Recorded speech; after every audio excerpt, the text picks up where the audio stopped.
All right, folks. So, I'm streaming on 2 platforms. We're streaming on Twitch and we're streaming on YouTube. Apparently, Patreon is building a streaming service, by the way, which is wild. Anyway, that is a link to the YouTube stream, to the Twitch folks. If you want to say hi to the to the YouTube chat, you can do that now. Or the VODs. If you want to support the YouTube stream at no cost to you, you could either lurk over there or just simply pop over there briefly and leave a like, because there's currently 51 people watching on YouTube, or 54, sorry, and 16 likes, which means that like number should go up by a lot. So make that like number go up. There's also 225 lovely individuals here watching on Twitch. We've had 1 resub so far today, and just as a reminder, this is a crowd-funded broadcast, so I make all of my money off of subscriptions and money people throw at my face during the stream. So if you want these streams to continue without any sponsored segments, please throw money directly at Monitor, but do not damage Monitor. They're delicate these days, especially if you have an OLED. Those things are expensive. Please don't break your monitor with coins. But I do accept payments as far as you can throw them. So if you happen to be close by, feel free to just make sure you get them on my porch. Paper planes might make them go further. All that being said, though, thank you very much for tuning in today. And I sell merch, exclamation merch in the Twitch chat. And there should be a link in the YouTube description. And let's play some Dwarf for it. Tomorrow we'll also be streaming. Today is Thursday. We'll be streaming on Friday, although it will be a shorter stream on Friday because my little sister and her future husband are coming to visit. So my little sister and my brother-in-law are coming to visit. So I will be keeping up to speed as to when they are popping by, and then probably having to do some grocery shopping so I can make breakfast in the morning. Yeah, so we will be streaming tomorrow, and tomorrow we won't be playing this fortress. We'll be going back to Head Punch, which is still going, except down in this world. And we're going to continue trying to dig too deeply and greedily. So we're going to be going from, like, mid-game to very, very, very, very, very, very, very, very, very far laggy end-game. And digging too deeply by channeling around the gem spire to try and get to adamantine.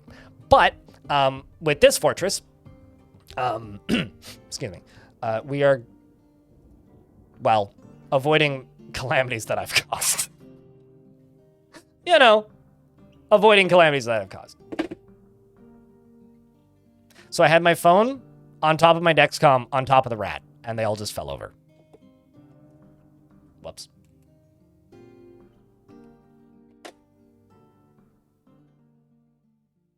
Also, my phone is at 20% battery. I'm just going to go plug my phone in. I will be right back.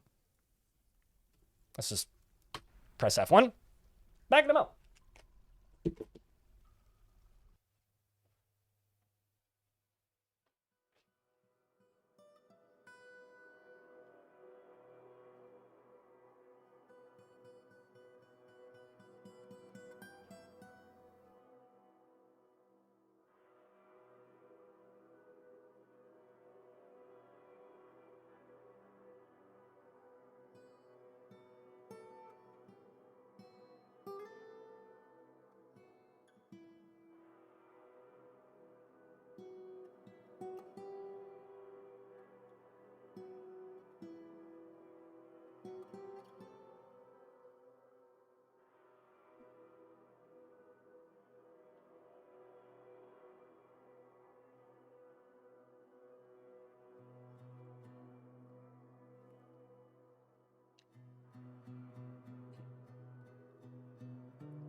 Bearded dealer's choice. Okay. The bearded choice of the dealer. Okay, so you get Sodal the Armorer. Now, for the attentive of you,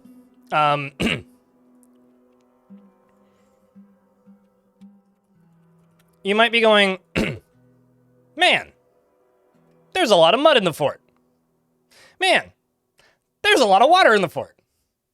Blind, why is there so much mud and water in the fort? It's a long story. I don't want to talk about it. Nobody's perfect. Least of all me. Also, I need to get rid of these blocks.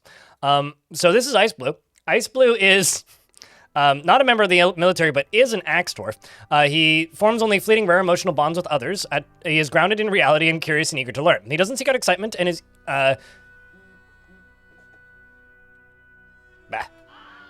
he doesn't seek out excitement and is a friendly individual And he has a tendency to go it alone without considering the advice of others, and he tends to make a small mess with his own possessions. He doesn't often experience strong cravings or urges and doesn't often feel envious of others.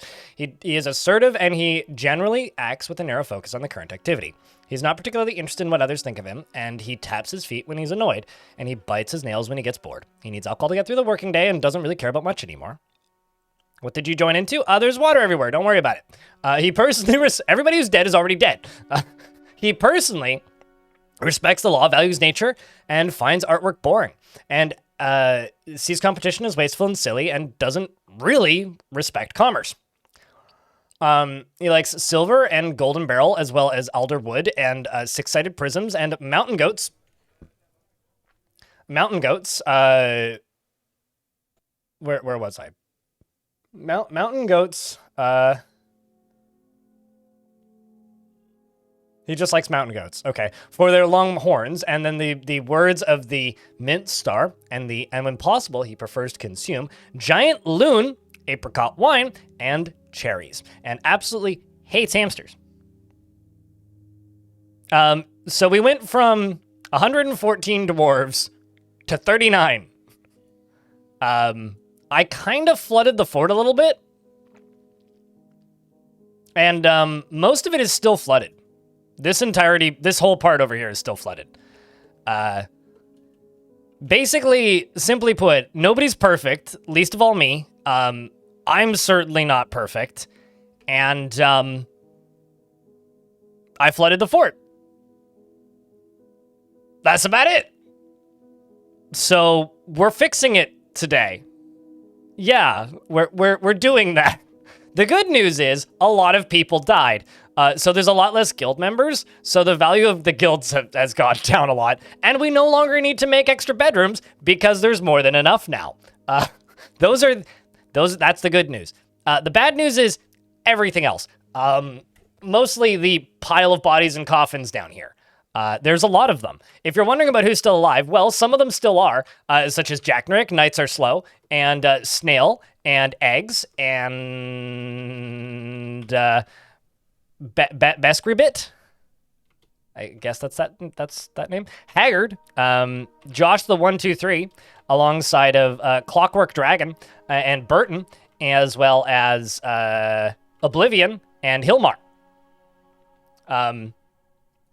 Under pets and livestock, we still have Rambo. And that's about it.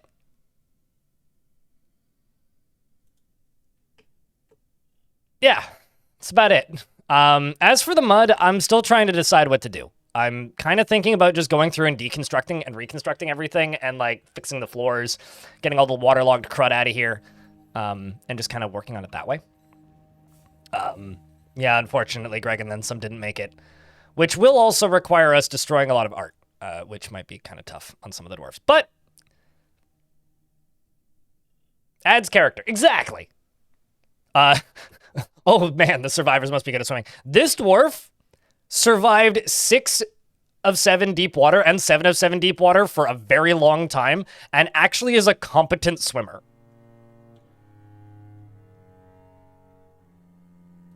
So the plan for today is we need to drain this half over here, which is draining, and then fix this because I need to drain this because this is my front door without reflooding the fort.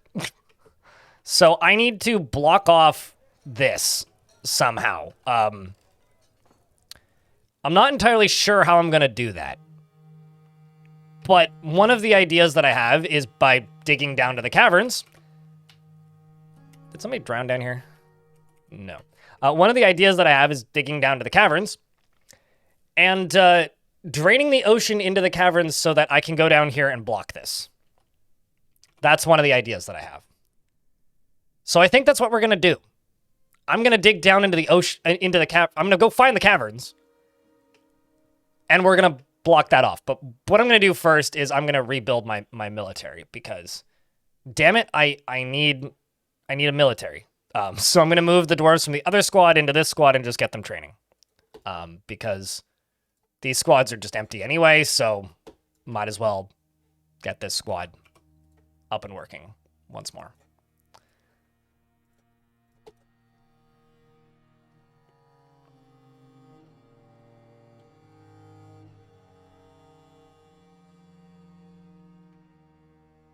for more than a couple of frames. For about 2 months, the ocean was, instead of up here, it was actually all the way down here on this layer. And we're going to do it again. We're going to drain the ocean again. But in order to do that, I'm going to need to move a lot of blocks around. So we're going to keep building this is something we're going to do today.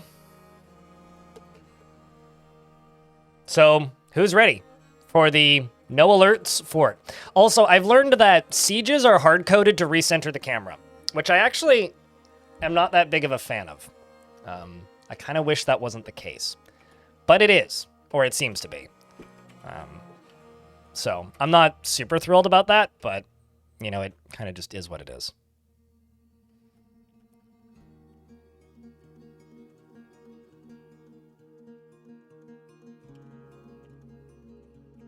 So we're going to start digging. And I'm also going to go up to here. And I'm going to make a small stockpile for blocks made of stone and clay. But just make sure there's no bins on that. And that's going to be the beginning of the fort. YouTube chat, if you would like a dwarf, the first person to put 3 thumbs up emojis into the chat gets a dwarf. And also, don't worry about this...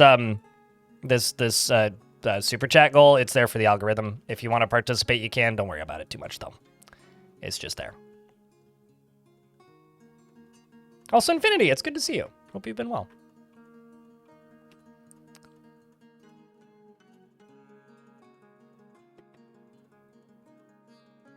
And I'm also mostly just amazed that my mayor survived. Who also really likes amulets, by the way. So I'm actually going to give them an amulet. Because I think I have a bunch of amulets down here. So let's... Devil Hun! Thanks for the first gifted subs of the stream. And the second notification of money of the day. Appreciate you. Do I not have them? I know there's an artifact. Well, we'll give you the artifact one then.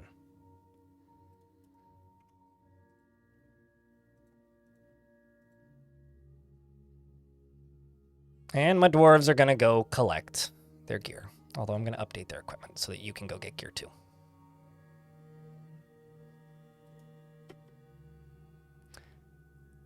You played some more Dwarf Fortress and it kind of made a big mistake. You dug a staircase, your first staircase through a damn river. Ah.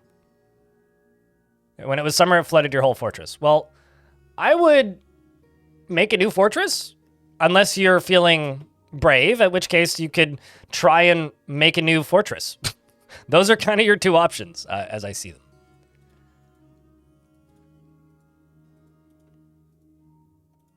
I'm going to start unbuilding my constructions as well. This is going to take a while, but we're going to do our damnedest to...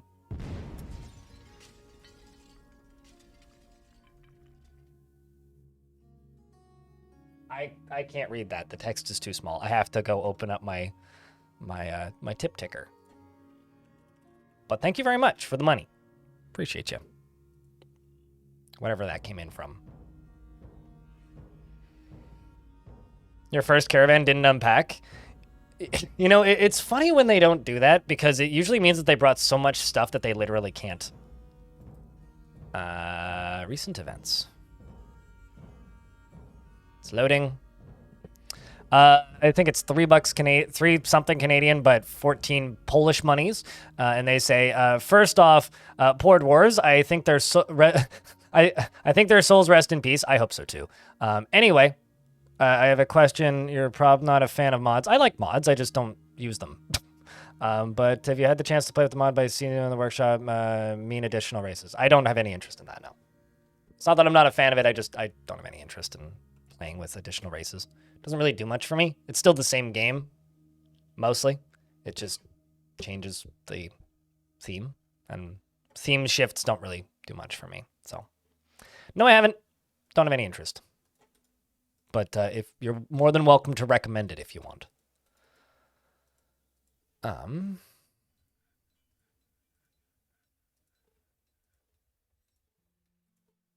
I've played with other race mods in the past, and it's just not for me. It's not why I play the game.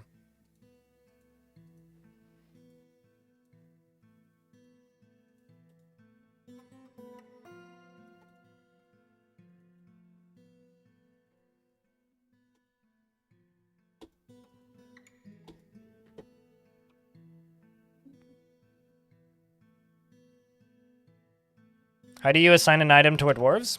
You hit N on the keyboard and open up the noble screen. You click on this crown, and then you assign the item to the person in charge, or the mayor. I'm also going to give them this crown.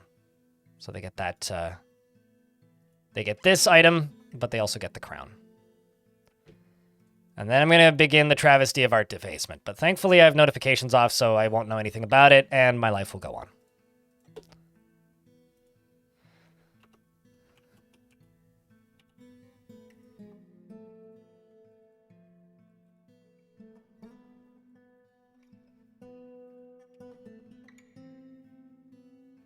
DF hack works fine, so I don't know what's not compatible that people are running into. And yes, I'm on the most recent version. So I don't know what this issue that some people are having is. I'm pretty perplexed by it, to be honest with you. Because DF hack works just fine. That's my assumption when people keep bringing it up, is that you somehow managed to get DF hack on a different branch.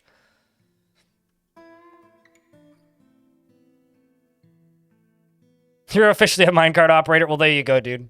It's not the newest mug. It's more of a mug that I brought back, but I like that mug too. It's pretty good. The artists have done a fine job on the various mugs. Shoutouts to them.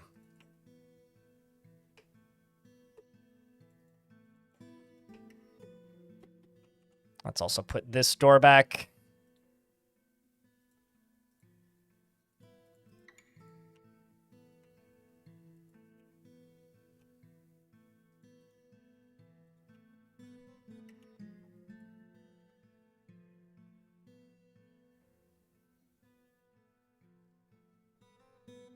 And then I also have a random bull calf. Let's just get rid of all these animals that I don't want, like the bull, the random chicken.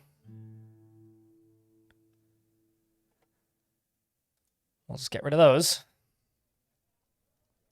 Did I re-enable this? Yes, I did.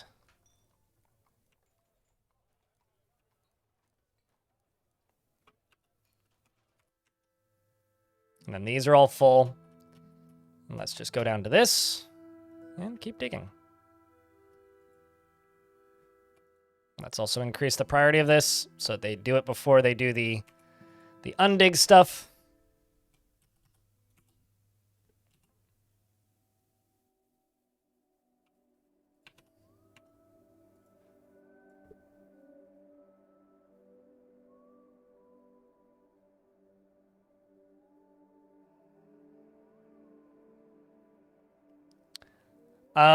I would try unbuilding and rebuilding your, what's it called? Deconstruct and reconstruct your trading caravan is my advice. Because likely what's happened is there's something that's blocking them from completely, like, unloading. It'll hurt your reputation a little bit, but it's not the biggest deal. Let me reopen Streamlabs.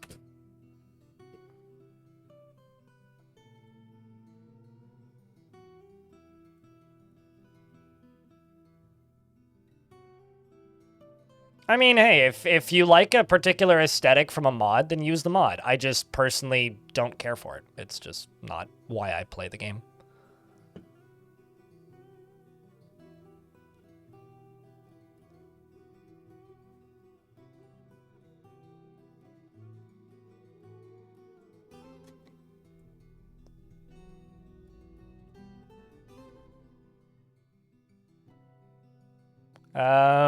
I had a crash due to DF hack that was apparently something to do with reserved tombs for military.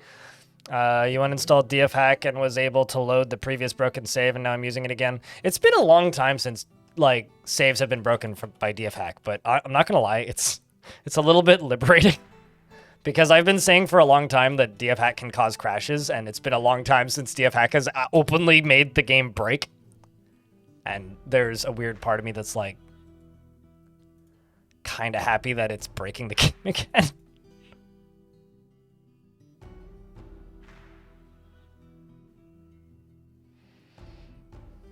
That was very fast. Yeah, it was a sudden drowning, I'll say.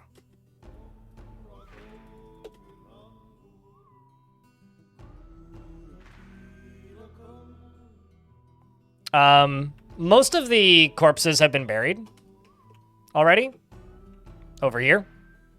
So there is one or two that haven't been dealt with yet, and I actually maybe need to make some more tombs. But yes, the majority of the bodies have been dealt with from yesterday's mishap. Let's see. How are we doing?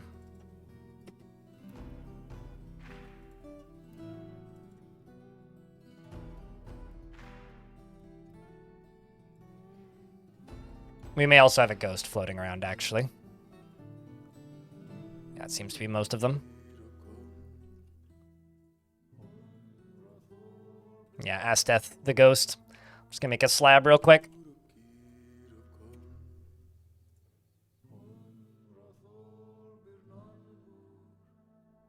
These are all coffins, yes. I mean, we did go from 114 dwarves to 40. 39, actually. So that should be like the large number of dead dwarves should be like the least surprising thing in this fortress right now.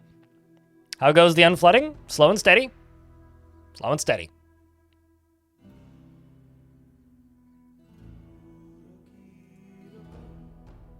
I'm going to have to redrain the ocean into the caverns to solve the flooding issue, but I will be able to do that. Hopefully quicker than slower. What was the name of the ghost? Oh, I think it was Azteth. Yes. Which I think is actually...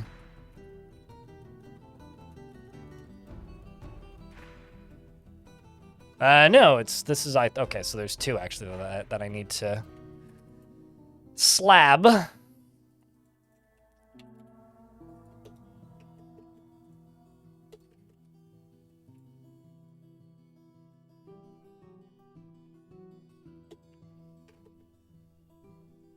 anybody putting item in tomb? Whoopsies. Nope. Okay, so there are some bodies I can't access clearly. There's also this one, Lightning Roger. Yeah, I'm gonna need to do some shenanigans, so let's go down. Okay, I've now hit the Aquifer, which means I'm gonna need to focus on this. Let's dig through an Aquifer, kids.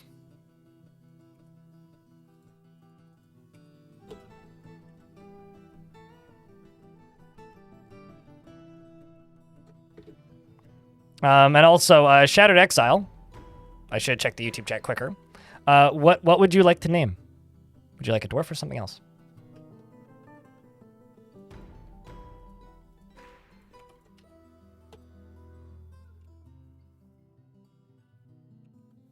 Actually, you know what? Let's just dig this into 4.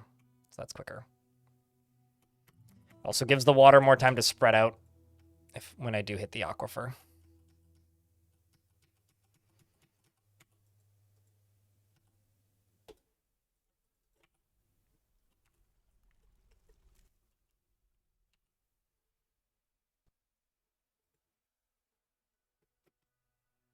Huh?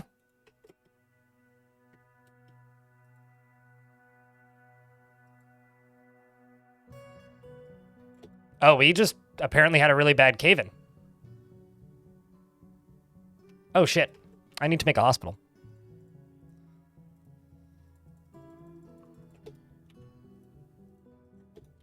Fortunately, I have everything to make a hospital. Pretty quickly.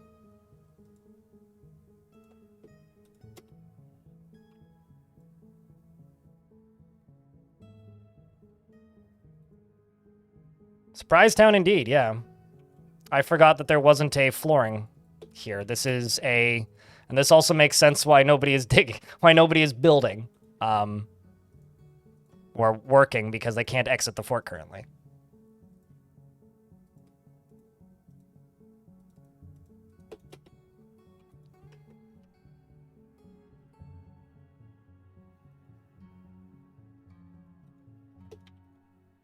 And let's see, do we have everything? Should have splints. Should also have crutches.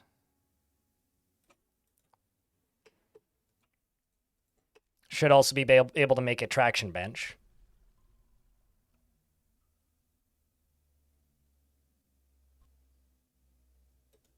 I mean, hey. The actual bad thing is not only is it healing mud, but I don't actually have any clean water right now, I don't think.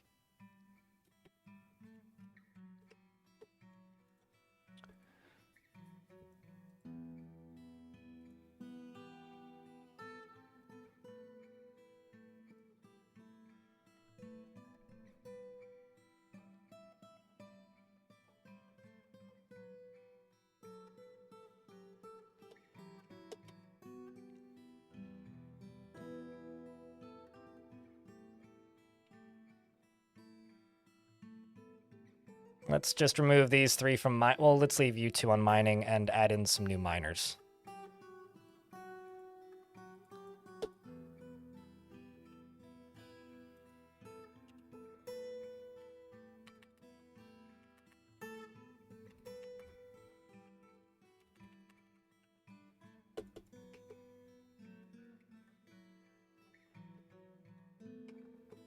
Let's also wait until the traction bench is done.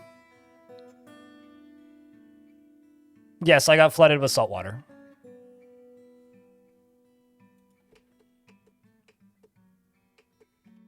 Although, actually, I should be able to make an if they don't in fact have a well, I should be able to make an aquifer pretty quickly. It seems like they all need diagnosis, which is very basic levels of hospital. Where the heck is a traction bench? Why am I blanking on where a traction bench is? There it is.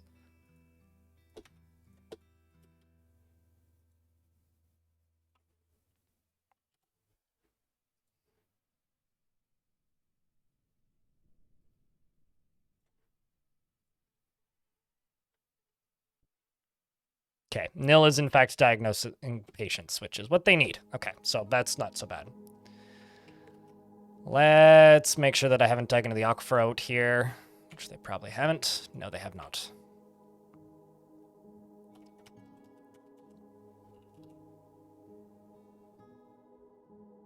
You are over here picking up equipment.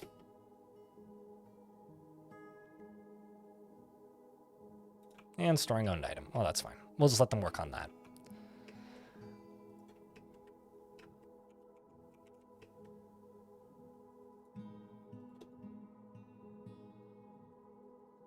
Is anybody working on this?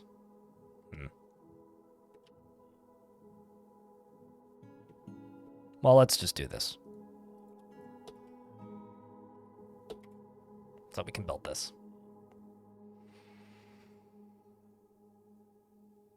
Is also a bold choice. Not for dwarves, because that's a non-concern. Maybe you need some spare bones. Maybe you need some spare organs. Maybe you need a heart transplant and a pig just happens to be close by. Even in real life, that's a thing people do. So, you know, lots of people have pig valves in their hearts. Just saying. Maybe if you are a broken person.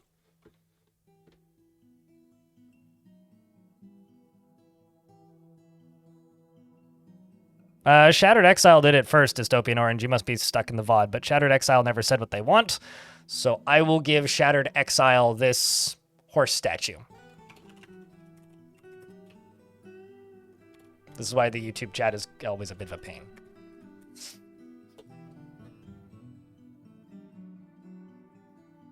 No silver lining? I mean, you're a silver lining. There's lots of silver lining. We're not dead. Like, genuinely. Also, salt water is nowhere near as bad as I think a lot of people think it is.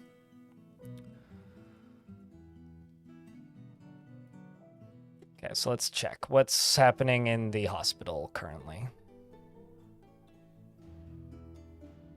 Surgery's queued up, but nobody's doing it.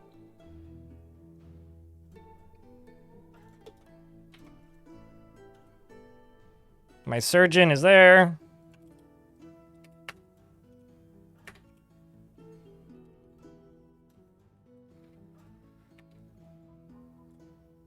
Oh, I see. Surgeon's also resting in the hospital. That makes sense.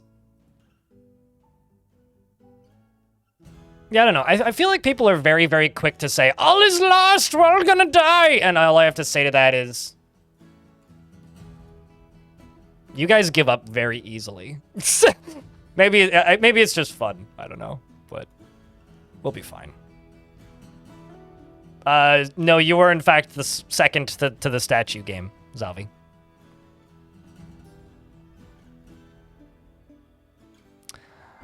Zeliard for the win.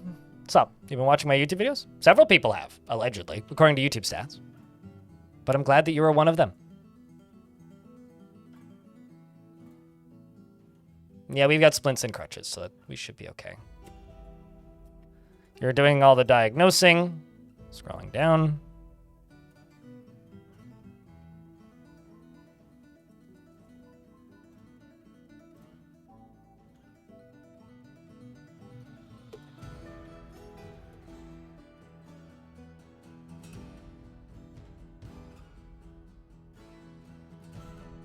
That's the problem. So what I can do is I can dig through this, I think.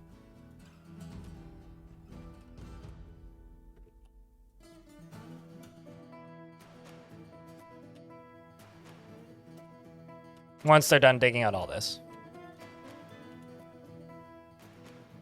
Except I'm going to set this to priority number 3.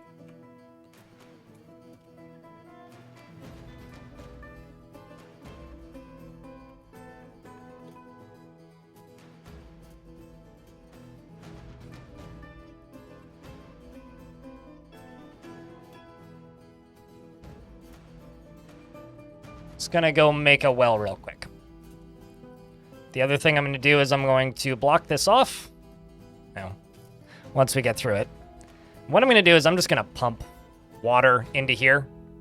And we're just gonna dig right here and dig down a layer.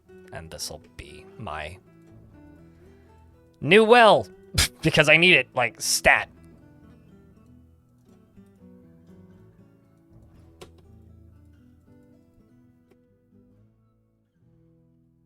I'm also going to go one layer below this and dig down there. I'm also going to go over here and I'm going to build that. Tropic, what would you like? An orb statue made with white stone. Call it Wilson. Okay. Oh, rock statue. I mean, I could give you a silver one, but because you want it to be an orb. Oopsies, I just deleted that.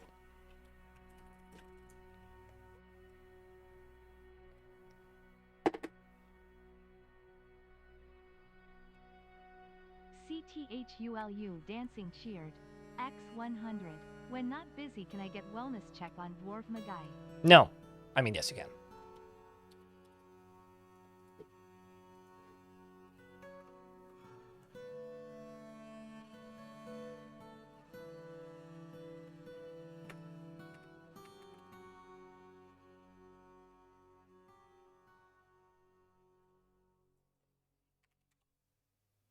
Can I not make a statue of a circle? Can't make you an orb statue, I'm sorry. I don't think. I will make you a statue of a blazing sun. Or a shining sun. And we'll call it the... something orb.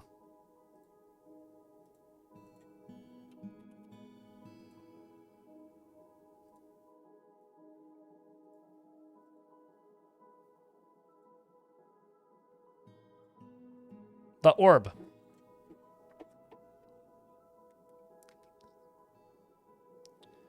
Also, apparently my blood sugar is low, so I will be back in a second once I'm done doing this.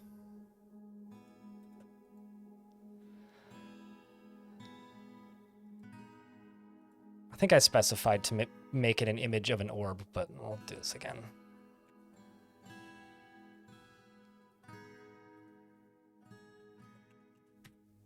Blazing sun, name it the orb.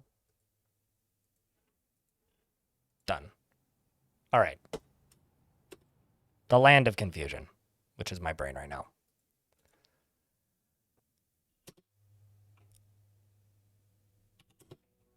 And then let's put a wall here. And a wall there. So you're going to do that first. Now we're just waiting on this wall.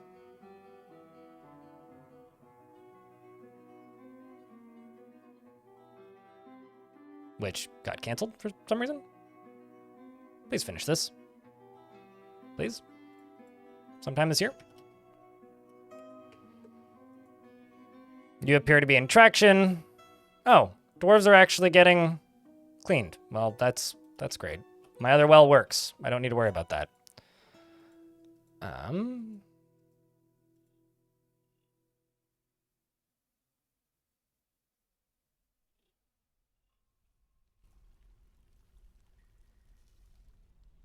But you are still thirsty, so.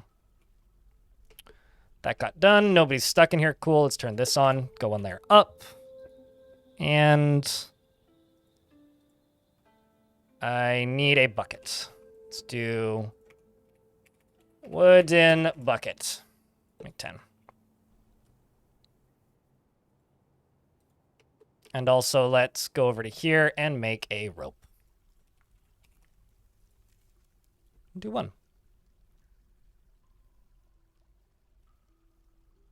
I know my blood sugar is low, but I'm just going to finish what I'm doing. It's not that low. I'm 3.9. So it's just this annoying-ass device is going to yell at me and tell me that I'm dying for the next 30 minutes, at which point I'll be like, calm down, you stupid thing.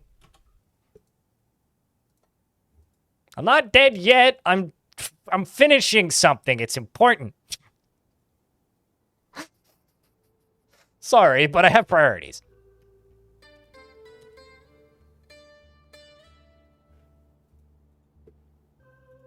I've now made a wooden bucket. Can I make a well yet? Also, there's an ad break about to start, so when it starts, I'll go eat something. It's in 45 seconds. Doing that is to eat a Snickers. Well, that would require me leaving the building, which would require me walking up the street. So the cost of the Snickers is about $1.50 US in Canadian dollars. So, because it's about $3 for a double Snickers, which is the only one that's actually worth buying at that store, because that store overprices everything. So about $1.50 US plus the time it would take me to walk. So, like $2.50 in bits and like 10 subscriptions. But I'm not going to do that because it wouldn't be worth me leaving the building. So, a lot of channel points is the answer. All right, the ads are about to start. I will pause game and go eat something. I will be right back.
Cheese for everyone!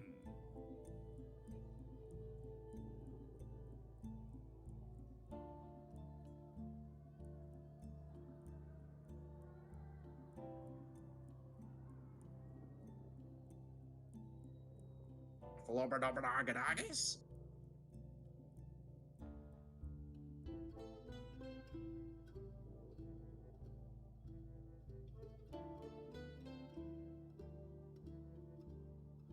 Heal, damn it!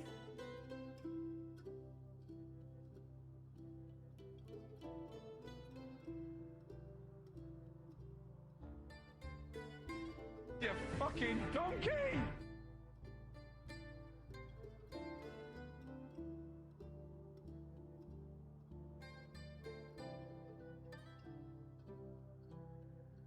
Let's take a lovely fruit, the tomato. Remove everything that's good from it, the seeds, the vitamins, the nutrients, everything that's good about it, and just jam it full of shit garbage shit sugar, and put it in a shit bottle that sounds like shit when you put it on your shit. It's shit! Stop eating ketchup!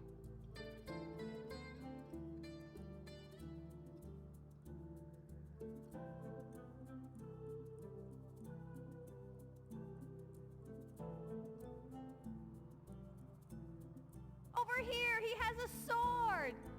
Well, that's the earliest lunch I've eaten in recent memory, that's for sure.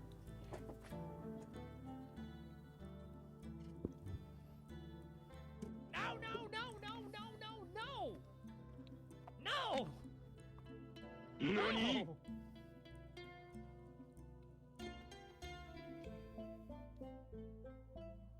I'm back. Where should I put that statue, Kami? Because I haven't made it yet, but it is queued up. Also, I hope you're okay with me calling you Kami. I don't mean it as an insult, Tropic Communist. It's in your name. People tend to use the word Kami as a slur, so... Not at all? Yeah, cool. It's sort of like, the lovely individual who hangs out in this stream sometimes, IR Stupid. I feel bad calling him by his name. But it's his name! He named himself that! I did nothing wrong. Anyway, that's my alternative non-saltwater water source now. So, let's see. You're a cleaning patient. We also have extra buckets now. That should be fine. Okay, let's get back to digging this hole. He likes Tropico. Who doesn't? I also love Tropico. Tropico is a gamer's game. Didn't you know that? A true video game for people who like video games. A classic, even. If you will.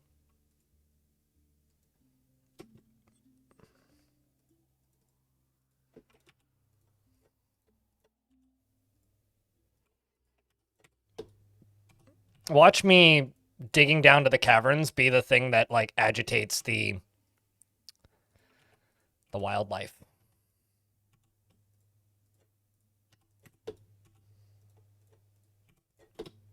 There we go. Now I've got a little hut queued up. I'm also going to go down into here. And I'm going to deconstruct all of this. And I'm going to continue this.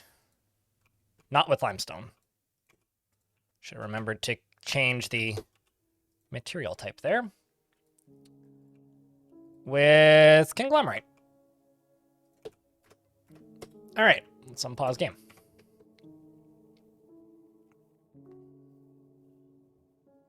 No! Like, that sucks. I did that a couple of years ago on New Year's. It was unpleasant. Got way too drunk and bashed my head. Wasn't a fun time the next day. I hope that you feel better and the hangover's not too bad. I hope the night was fun at least, if nothing else. But let's go digging through this.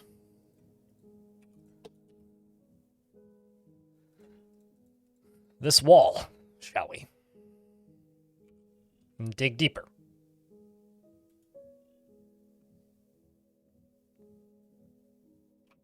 And let's also keep an eye on this. Oh, we've got another gigantic squid. Look at this absolute unit. Doesn't feel anything while in conflict. In conflict with what? I'm going to set a whole bunch of cage traps at the ocean floor, because having the ability to drain the ocean kind of kills two birds with one stone. It makes digging down a lot easier, or it makes catching sea creatures easier. And it also provides us with entertainment of being able to use the ocean as a weapon, which is fun for everybody involved, I have to say. So, essentially, me digging down here to solve this flooding issue is killing two problems with one bigger problem. I'm making a bigger problem by going down to the caverns, but I'm killing two problems by, you know, being able to drain the ocean quickly. Ocean is a weapon. Yeah! This is perfectly normal Dwarfy stuff. Don't worry about it.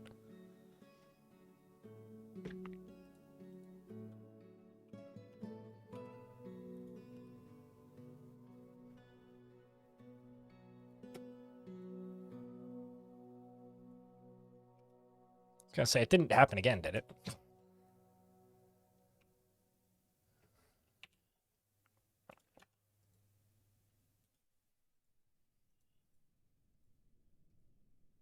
Do you require a crutch? Do I need more crutches? 2 crutches in here. Do I not have a bone doctor? I'm just gonna make a second bone doctor. Say Alban the Boyer. Let's throw a mechanic in here as another doctor. And another one of these.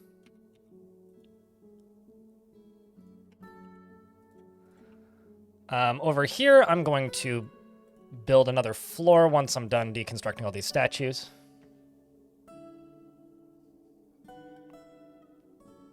In the tavern. Orb statue in the tavern. Here, I got the perfect place for it. You wanted me to name it what exactly, by the way? Also, Cthulhu Dancing, thanks for the $1, by the way. First bits of the day. You wanted me to call it Wilson. Who's Wilson, if I can ask?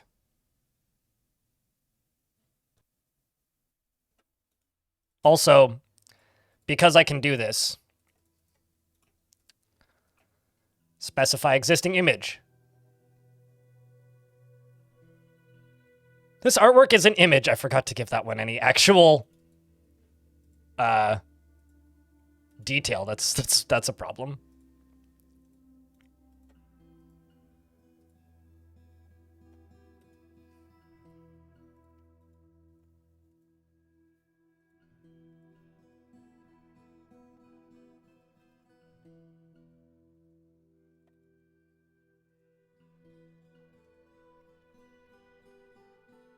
Also, to rectify something that somebody was complaining about yesterday with the name something thing, I'm going to make a change to it.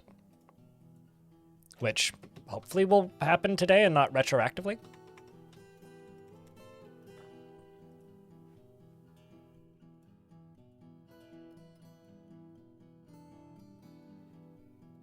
Oh, I always go to Phineas Gage when it comes to hitting your head on things, but, well, getting your head hit with things, I guess. But you have a good night, Sniper. Get well soon, dude.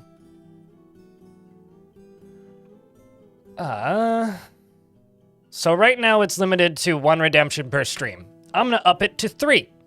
So you can now redeem up to 3 things per stream. But if you already have a dwarf, I will just give you something that isn't a dwarf. And I may or may not have changed the cooldown.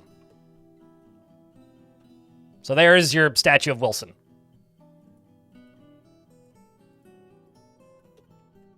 On a circle of lead. I hope you like it.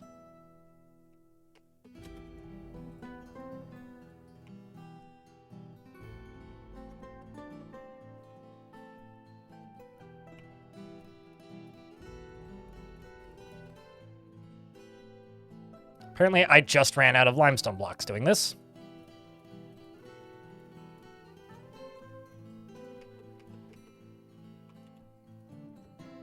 Then also here.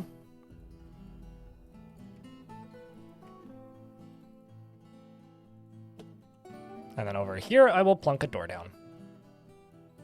The artifact door, nonetheless.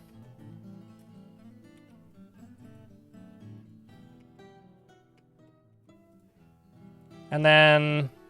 Oh, did I really lose all of the breeding pairs of dogs? I did. Just gonna put all of the war dogs right there. Oh man, this poor dwarf. Walking around with splint. With a splint. Tough days. Okay, still a giant squid on the map. You slept through the flooding and it's already drained? Yeah, I mean, I like to think I'm pretty good at dealing with problems when they come up like this in Dwarfort. Also screwed this up and waited too long.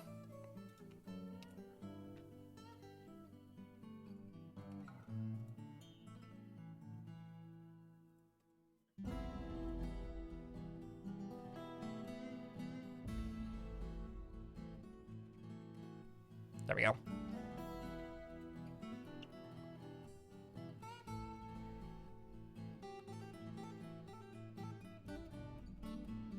We need a statue of Will orbiting the Wilson. I mean, you gotta redeem that, mate.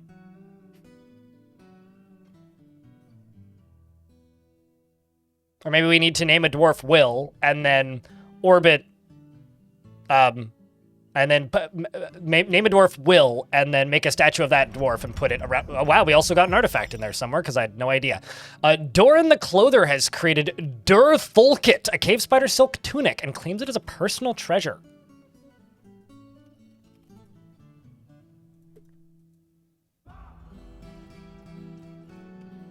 Wow. This is a cave spider silk tunic. All craftsmanship is of the highest quality. It is decorated with cave spider silk encircled with bands of steel ginkgo wood, and it is made from cave spider silk cloth. This hiccups are made from my throat. This object is adorned with hanging rings of oak and menaces with spikes of spider silk and goat bone. On the item is an image of Comsto, glorious circled, the goblin, and a human, and a human in one-humped camel leather. So it's like a leather embossing or something. The human is striking down Comosto. The artwork relates to the killing of the goblin by the human in the water of day in the mid-autumn of 5010 during Samokstuz, the savage attack. The image is on the item is an image of shining suns in steel. So this dwarf has no position of power. But it turns out that I need a bookkeeper. So I'm thinking, Doran, you're going to become a bookkeeper. And I will assign you your tunic.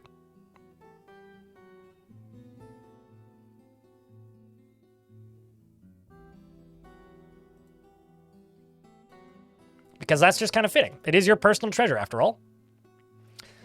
So you get a job, or a full-time job, and also you get to keep your shirt. But first, you're gonna go get a sip.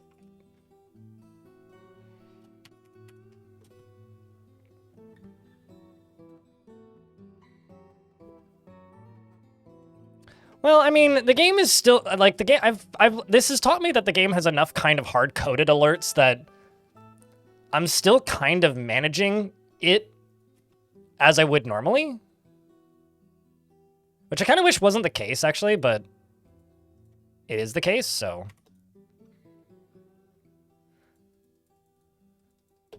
Oh, geez. Have I screwed this up by making all of those construction tasks? I shouldn't have done this. I'm just gonna nick a lot of these in the bud.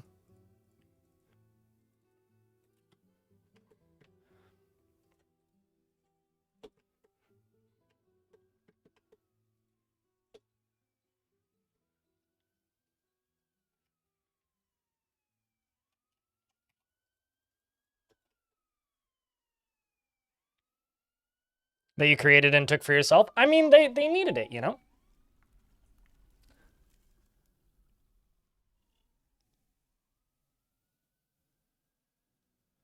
If my hiccups are menacing with spikes of limestone, that's saying something about, like, my body that I'm kind of concerned about. So let's hope that's not the case.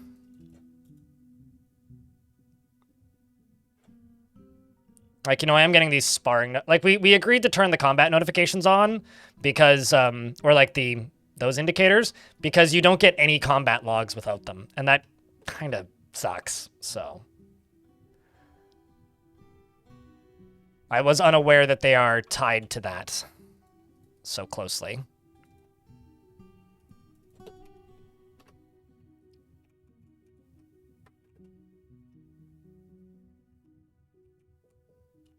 That'll probably be far enough, actually. Once that is done. Let's also finish this up and throw 2 doors into here. And 2 cage traps. Well, maybe weapon traps, actually.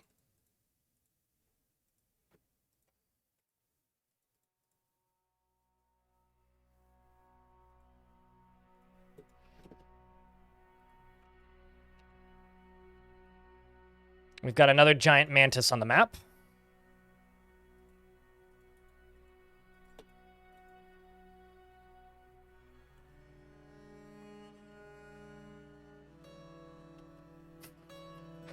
I mean, admittedly,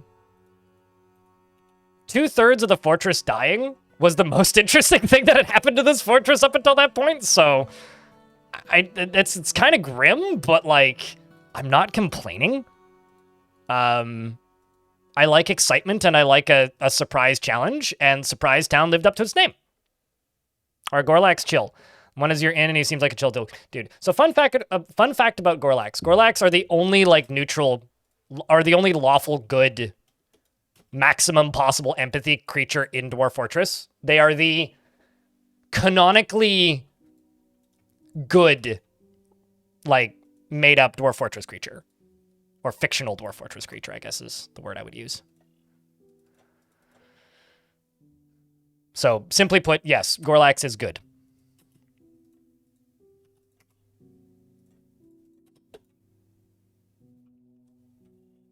Like, if there was a paladin class in Dwarfort, or like a priest class, well, I guess there is priest. If there was a paladin class, it would default to a Gorlak. He's just telling stories. Sounds like a bard. Probably a good bard to have around. They also have a natural skill in cooking, so they are born with some skill in cooking, which I just think is entertaining and kind of fun.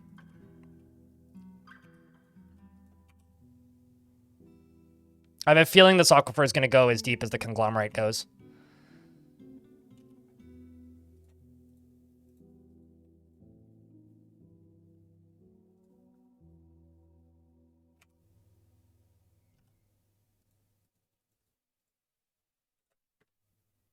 I'm going to dig out a little bit so that the water can spread so that it can drain a little bit. Because I need to know exactly where the water stops. And it's easier to tell when there's no water around it.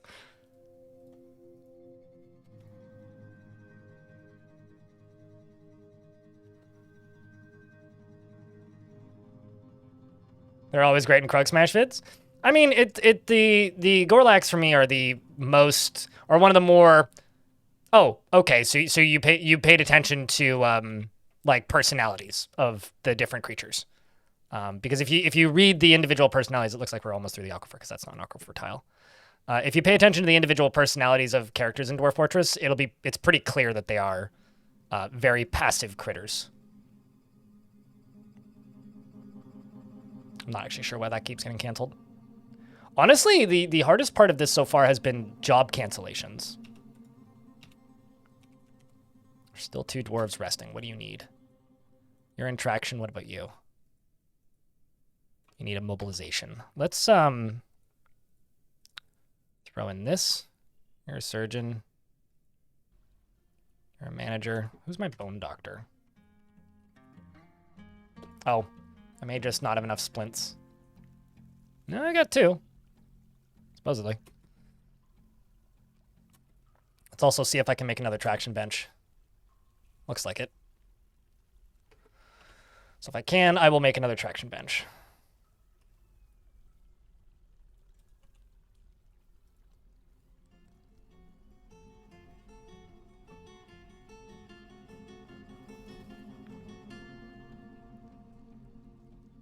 Biopen? What is that?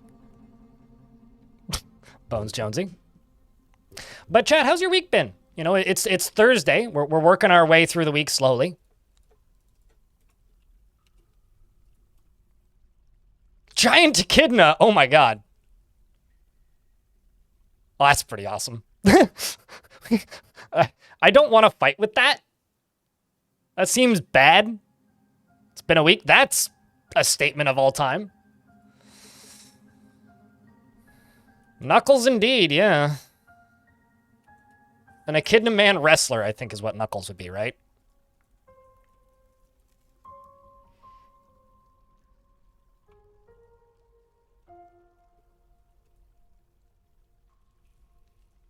You know, honestly, I should write that creature's name on my dating profile. A kid? Nah.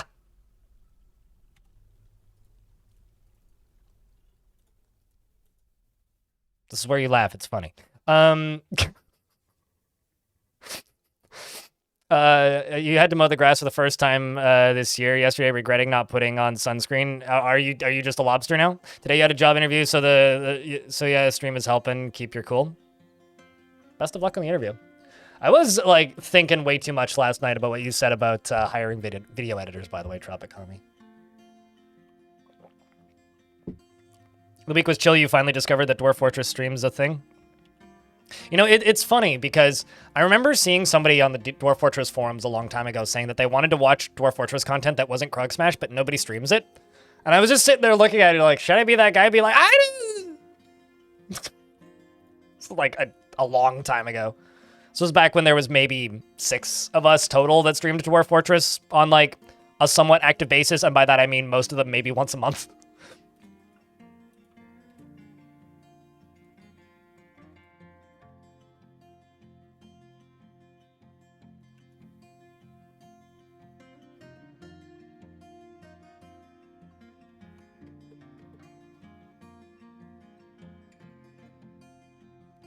Also, doubling what Travenoid said. What are you interviewing for, if I can ask, or what kind of job are you interviewing for?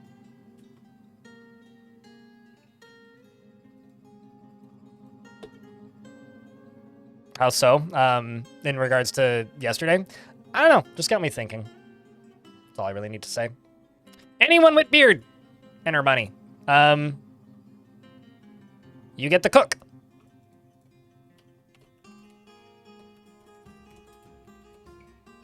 Oh, there's an I there. Enter Bunny 2, Dorothy Boogaloo, it never feels tempted to overindulge in anything. And is a vulgar being who does not care a lick for most basic rules of civilized living, is prone to hatreds, and often develops negative feelings. Where was I? Is not readily moved by art or natural beauty, and is conflicted by this, as he values artwork and its creation. He is intellectually stubborn, he's intellectually stubborn, rarely changing his mind, regardless of the merits. Does not seek retribution for past wrongs, and lives an orderly life, organized and neat, and has an overbearing personality. He is often cheerful, and he tends to ask others for help with difficult decisions. Is brave in the face of imminent danger, and doesn't seek out excitement. Has a greedy streak, and is quick to anger, and doesn't try to get things done perfectly. Is quite ambitious, and is a friendly individual. Needs alcohol to get through the working day, and doesn't care a lick for anything anymore about, life. Dreams of mastering a skill and doesn't really see the point of working hard. Likes obsidian, rose gold, and bloodstone, and hazelwood, amber, and the color burnt umber. Cubes, warhammers, and rings, of course. And anvils, and ducks for their quacks. And the words of the Malv music, and the sound of the glittery sparkles, and the sight of the amethyst glimmer, and when possible, prefers to consume beetroot wine. And hates snails. Sorry, snail. What about Dwarves name snail? Blood sugar is no longer low, by the way. He has a grating, raspy voice and a very long beard, which is braided. His long sideburns are braided as well. His only daughter is a baby who is dead. Died in the drowning. That's very sad. Most of his only friend is dead as well. And yeah, it's rough times for this dwarf.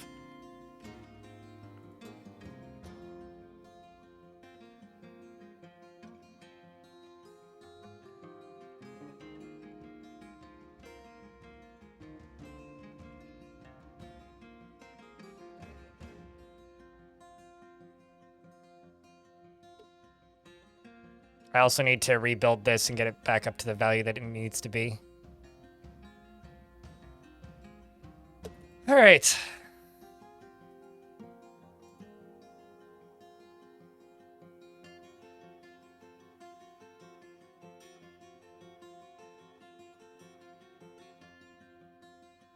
You get to learn how the game works while listening to the background, and flooding a fort with 100% confidence, and that it's going to drain was a nice, hilarious. I mean, I didn't flood this fort with 100% confidence that it was going to drain. I flooded this fort and went, oh fuck, did I build enough backups to be able to drain it? And then had to dig through the ceiling to be able to get to an area where I could drain it.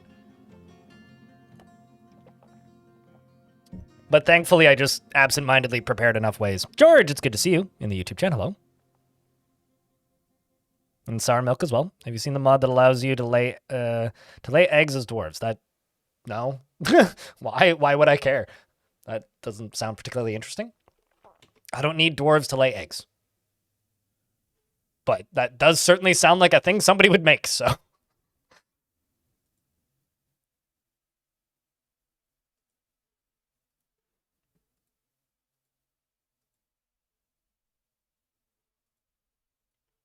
It reminds me of the mod where dwarves became milkable. Which I don't think has been around for a while. Probably for the best. Also, for the less aware of you, I did make the name something thing have a shorter cooldown, and you can now use it more times per day. So you're welcome. Let's go all the way down to the bottom of this. Waiting on this.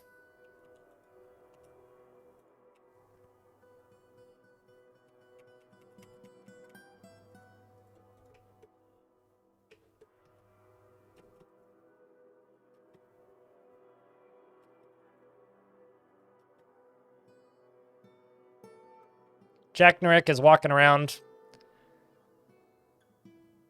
Hold on a second. His left hand is torn open. Okay, his leg is torn open, and it has been stitched. Well, that's good.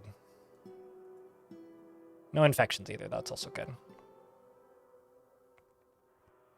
It highly depends on the world you generate, Cathode. A couple of worlds ago, I had an elvish faction that was almost entirely bear people. The last world I generated had almost none, from what I could tell. It very much varies. It's one of those things that sometimes you get a shit ton of them and sometimes you get none. But if parameters have changed or something, I haven't noticed any real difference. Seems about the same. You click this button to get the numbers on the water. It should be on by default, I think. But it's F on the keyboard. You just click this button. It's not an in-game settings thing. You literally just click this button. It used to be like a toggle on, toggle off setting, but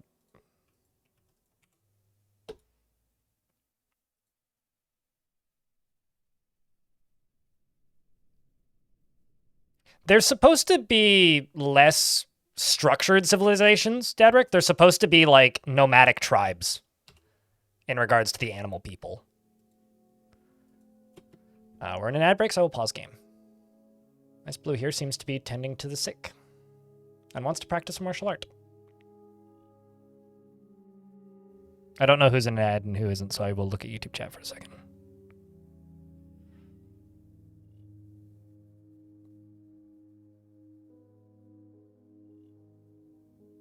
I don't really agree with that second one. I think the second one is kind of gross and brings out the worst in people, sour milk, but to each their own. You made a fort yourself in the wars, and it didn't last long because a band of polar bear folk just decided to eat you. Well, yeah, I mean, that'll happen. The normal polar bears would do that too.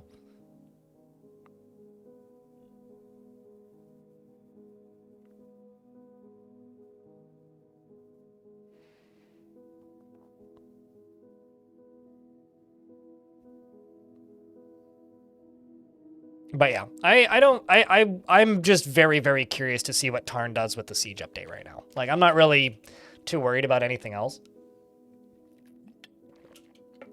Because to take Tarn's words, sieges are easy, very gameable, and kind of dumb right now. And I tend to agree. And I don't necessarily want them to be harder. I just want them to be more varied and interesting.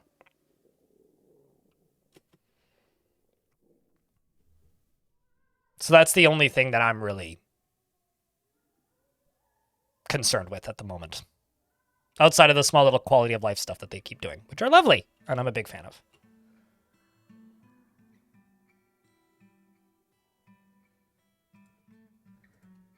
So this is why jobs keep canceling, is because of all of the random water everywhere. These layers are draining though, which is nice. And as these layers drain, I could also take that out. Yeah, let's do this on priority 2, so they do it after they do the stairs that I'm currently working on.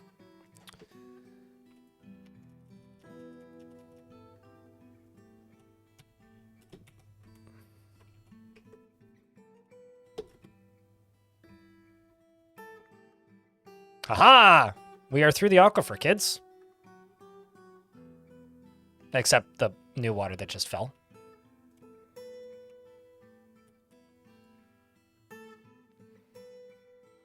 But we are through the aquifer.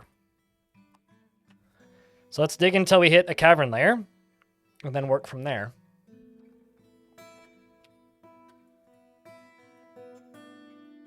Giant fireflies again. Giant bugs, thankfully, aren't the most difficult thing to deal with.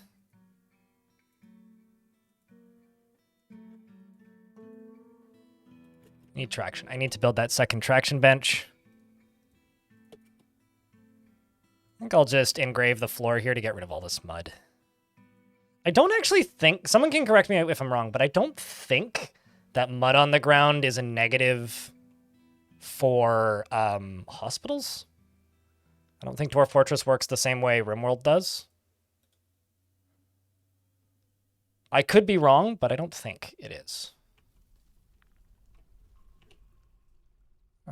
Engravers. Let's do only selected do this, and then just be a little bit more specific about who do it.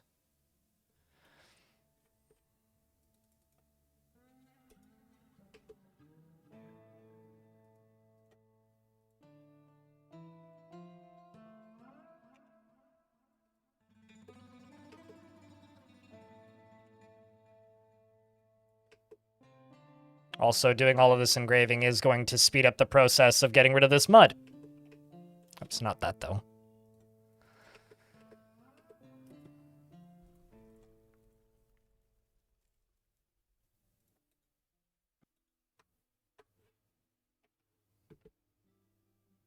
Morning, Lanix. Oh.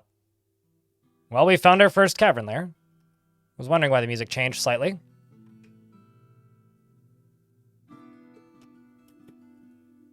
Looks like we've got cave crocodiles. Lots of cave spider silk. There was also Olm people in here at one point. I love this, by the way. It's just like, oh look, a bunch of dead Olm people. There is an Olm person over here who's haggard. That's kind of funny. So they have disabled them, but like new ones appearing. However, this is the way it used to be. There used to always just be like a squad or two of them in the caves. So I'm presuming that's the way it's going to work now, is there will just be a couple of them at any given time. So I need to go over to here.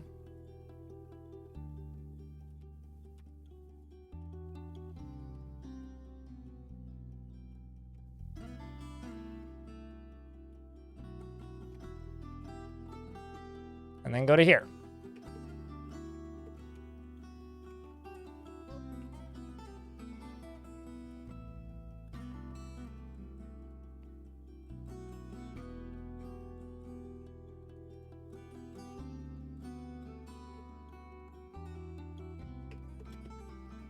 Also, Lanix and Ilmirin with the big-ass stream streaks.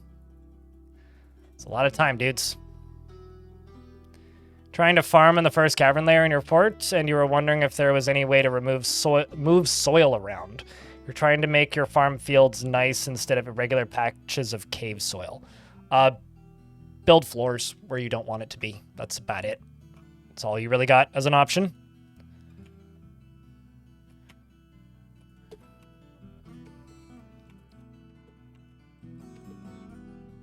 Grumble. This got moved.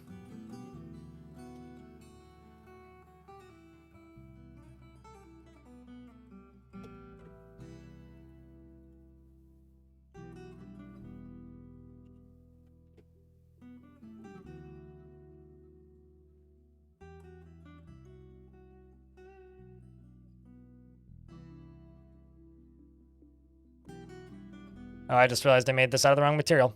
That's conglomerate, not clay. That's claystone, not conglomerate.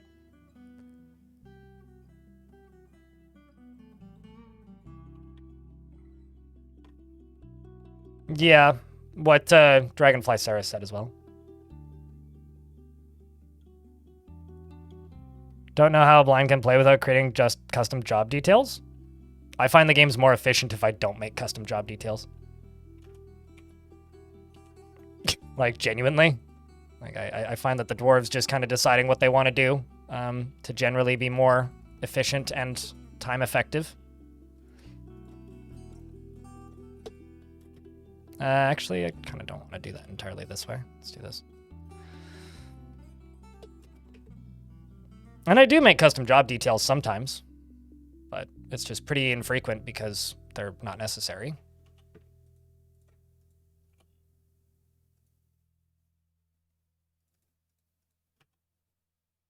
That dwarf's just taking a nap. I respect it.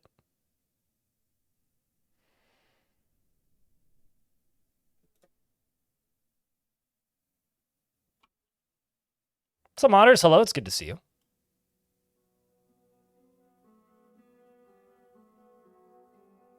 Do body... I don't understand the question, Certes. Do bodies drain out of the map? You mean like off the map? No.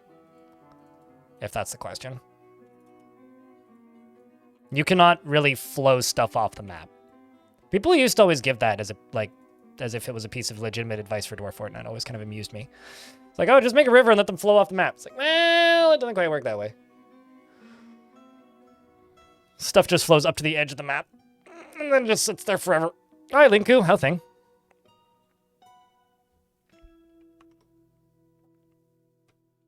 Although, Fred in the YouTube chat, one of the most common comments I've gotten about me playing this game is, I don't know how blind can play by X. Because back in the day, I didn't use DF hack in my primary install. I had it in a secondary install, so most of the gameplay I did wasn't using DF hack, and I would constantly get people saying, I don't know how blind can play without DF hack. And now the thing that I get the most frequently is, I don't know how blind can play without setting up custom jobs. It's like, well, I mean, perfectly competently, I guess. You don't have to play the game the same way as everybody else to play a game. It's kind of that simple.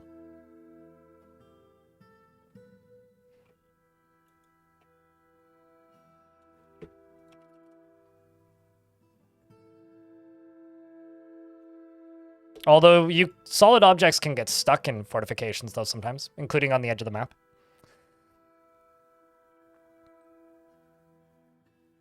I thought you can if you turn the last row of blocks in fortifications. Water, yes. Bodies, no. Like items, no. Water, yes. Two separate things.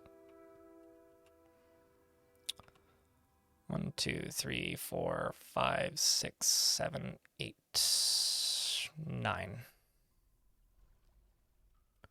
And I'm going to go here and just say steel pick. Let's just make 6.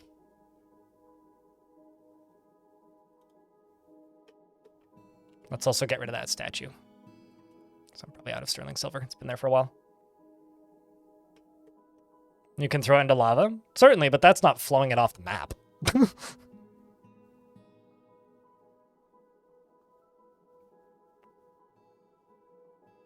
Oh, also, Zalvi, I don't know if you were here when I did it, so I will just state it because you mentioned it yesterday. You can redeem more than one thing per day now. There's still a limit, but you can redeem more than one thing per day now.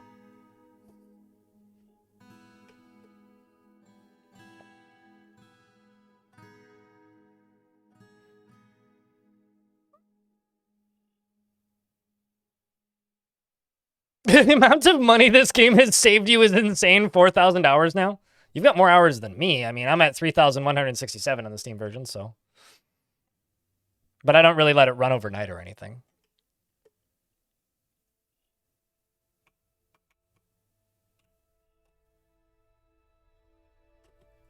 Oh, you're gonna go get a Dwink? Go get it, Dwarf. Ah! I was wondering about this. This is the reason I've been staring at this.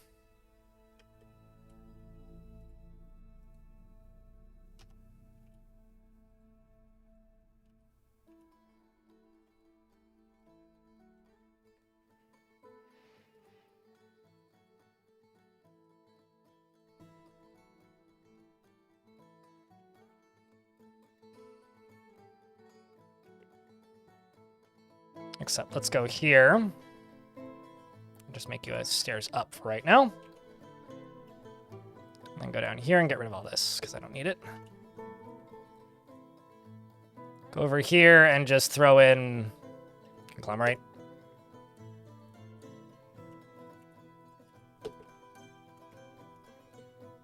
That's all done. I was going over here to take a better look, but I guess I kind of have an idea now. Although the look isn't a bad idea anyway.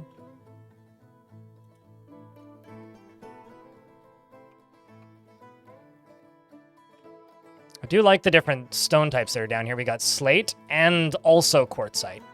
So I might end up using this as a quarry because of all of the slate and quartzite down here.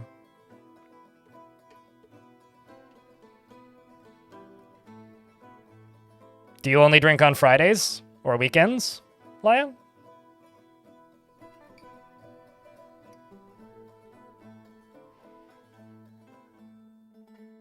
You can also specify me to build a new statue if you want. Just don't be unreasonable, you know? Assuming it's something that I can actually build. If it's something that I need to import, then I'm sorry, I will find the nearest equivalent.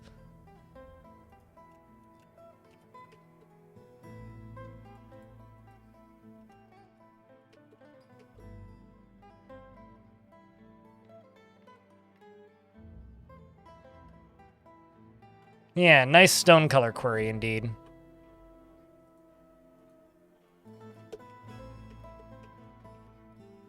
This is weird. Why is this not working?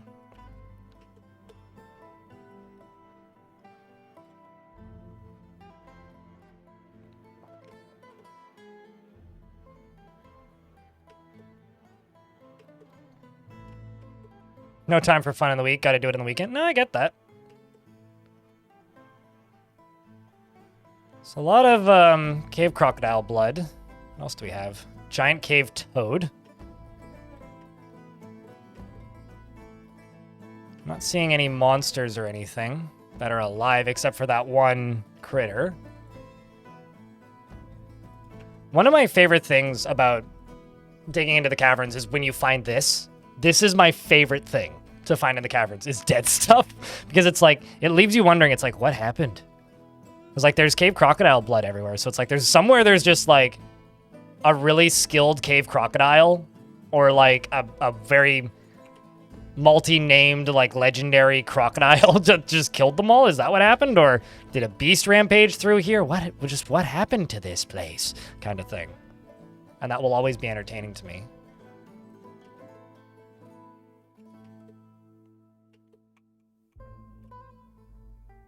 Big fan of that. You only drink on weekends, but you smoke weed every day. I mean, hey, Snoop Dogg would be proud.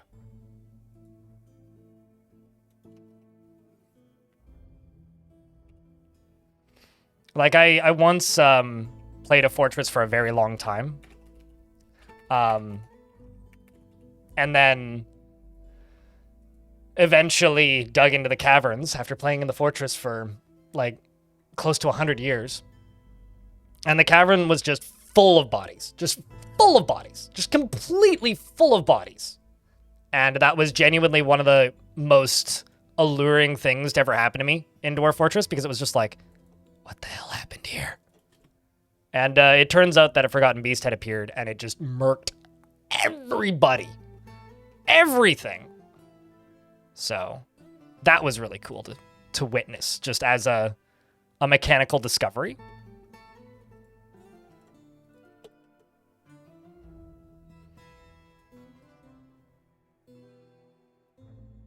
And so then later I found the Forgotten Beast with all of the kills and then ignored it because it was scary looking.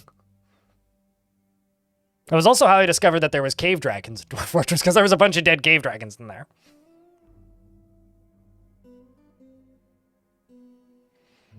Oh, 100%, Jamie Hughes. I mean, the biggest cause of frame rate problems right now in Premium is the underground humanoids.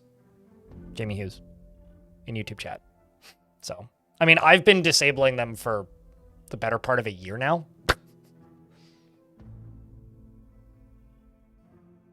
All they've actually done is default them to off. Like, they're still a thing in the game now. So you could still go turn them back on if you want, but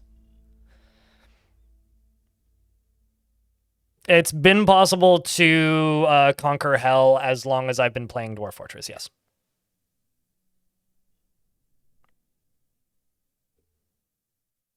But you need to remember that the things in hell are just like any other wild animals. So they do have local populations and will wander periodically on and off the map, but that initial rush that you get when you dig too deep only happens once. So if you can clear that initial rush, absolutely. Absolutely. This dwarf's learning to mine. One piece at a time.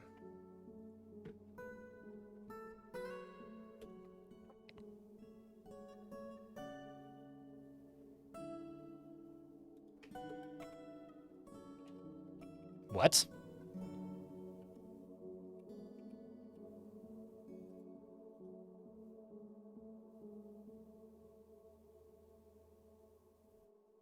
Actually, you know what? I'm just going to do this.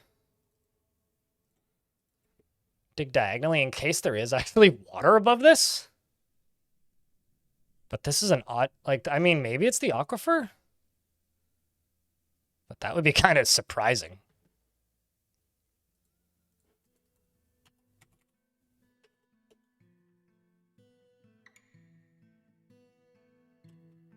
Oh, no, we're just back into the aquifer.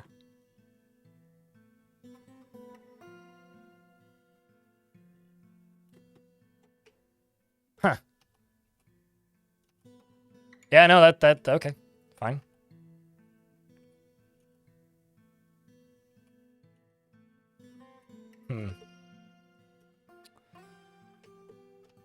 Where does it start, though? It starts around here.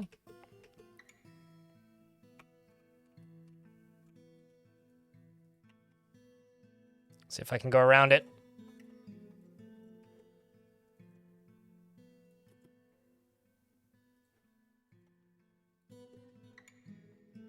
Cthulhu dancing, what am I naming?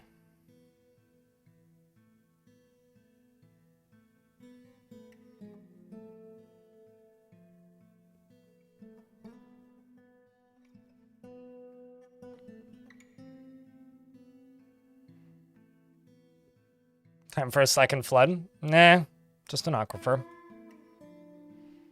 Actually, technically it's a third flood, but technically.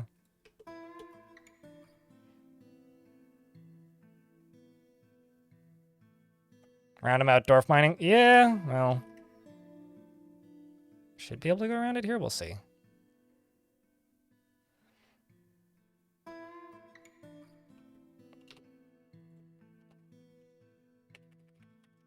Dwarf McGuy is not alive, no. Died in the flood.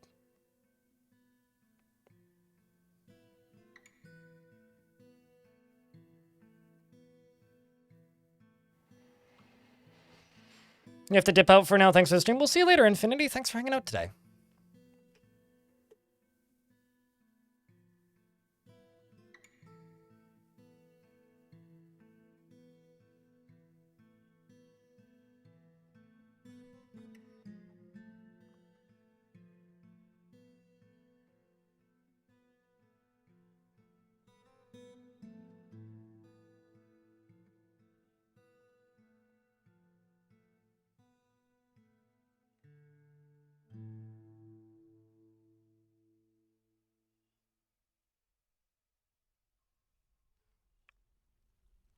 All right, well, I will just dig through this manually. I just kind of don't care.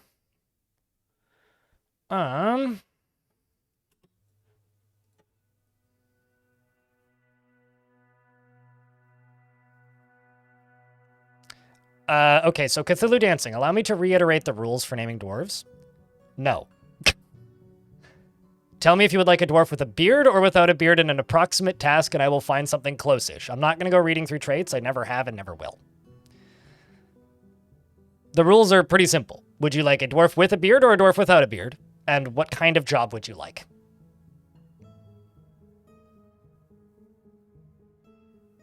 Butcher with a beard. Done. Can do.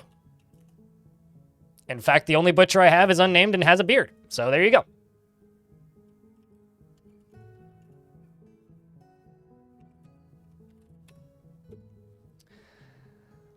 He's utterly humorless and very calm, and he's a very calm demeanor. He's incredibly brave in the face of looming danger, perhaps a bit foolhardily. He finds obligations confining. He is conflicted by this for more than one reason, and takes offered help and gifts without feeling particularly grateful.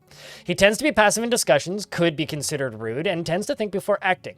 He tends to share his own experiences and thoughts with others, and tends to be a bit stubborn in changing his mind about things. He doesn't often feel envious of others, is not particularly interested in what others think of him, and begins to talk in a hushed whisper when he's angry. He needs alcohol to get through the working day and doesn't really care about much anymore. Much of anything ever, really. Personally values peace over war and has dreams of creating a great work of art. Likes orpiment, platinum, and milk opal, green glass, linen fabric, and cougar parchment. Bolts, boxes, earrings, and catapult parts, and the words of the beige lace, and when possible prefers to consume tigerfish, giant tapir cheese, and bayberry wine, and can't stand spiders, brown recluse spiders specifically. For your needs, you do want martial training. I'm actually going to put you in the military. And also, remove your pick job.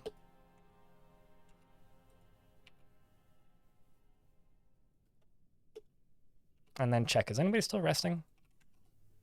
One dwarf. But you're in traction now, so you're getting the treatment that you need.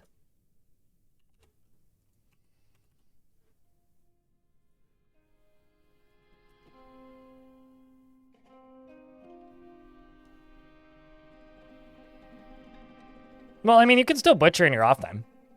It's not like you work 24/7, so, you know, it's fine.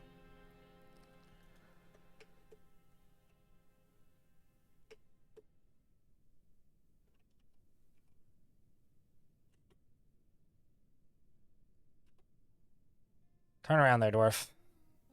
I need to direct you through here. For anybody who's wondering what I'm doing, I'm using the draw tool and just holding the button down, so it automatically creates a new task. The second one ends, which makes them pretty quick to get through. It's a little slower than normal digging, but not by much. Just requires a little bit of babysitting.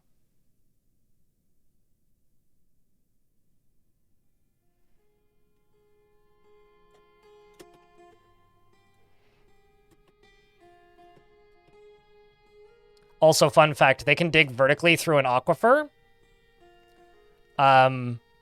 without the job canceling.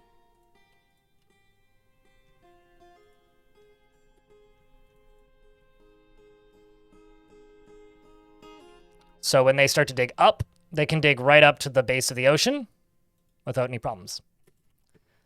I'm also going to go plunk a doorway down here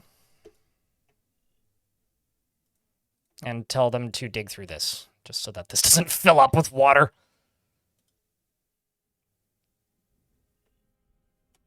And then right here is where they're going to stop, but I'm actually going to get them to go up one further, which will be one beneath the ocean. Which means I could actually dig directly into the ocean with Knights Are Slow, but I don't really want to do that, because that would be bad for this dwarf's health.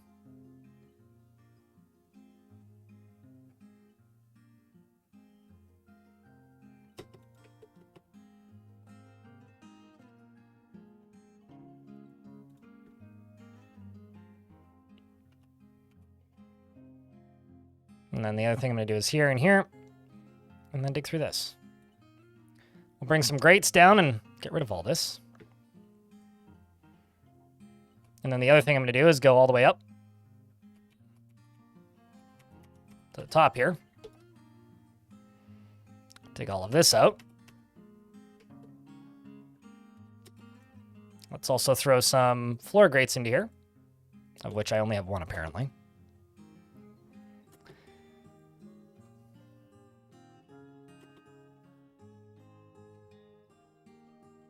Actually, you know what? Let's just say screw this. I only need the one.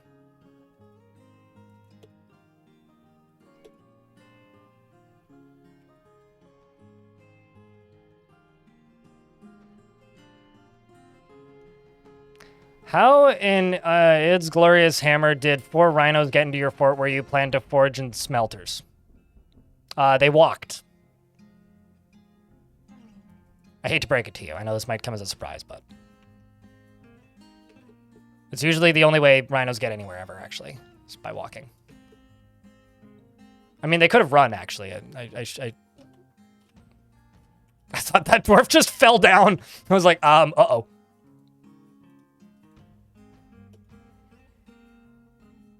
It's like, this seems like a problem.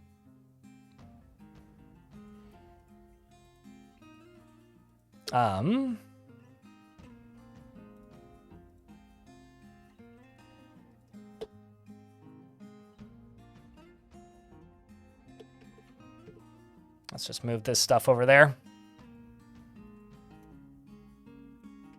Hope it gets moved quickly. And also throw another doorway in case it doesn't.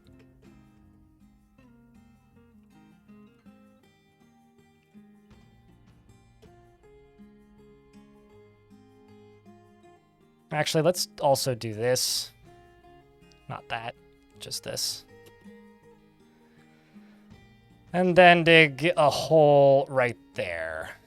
We'll do it that way.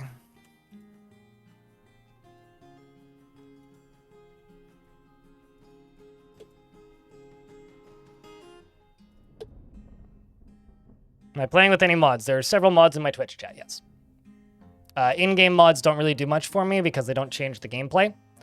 All they really do is either add things I don't feel I need usually, or add more variety, which doesn't really change the game in a way that I find particularly interesting. And it does appear that it is the scourge of cave crocodiles, which is killing these critters down here. This one hasn't killed anything, but catching some cave crocs would be fun, though.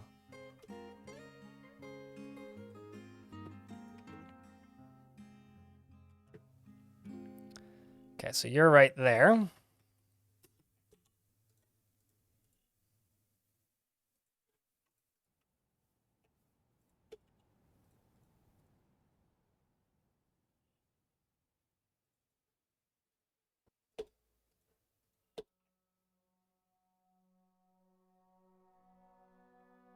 No, don't actually do that. Do this. I'm sweating, and I'm not even warm. This is weird. Like, I'm actually kind of chilly, and I'm sweating. Wild. Okay, I should unpause the game.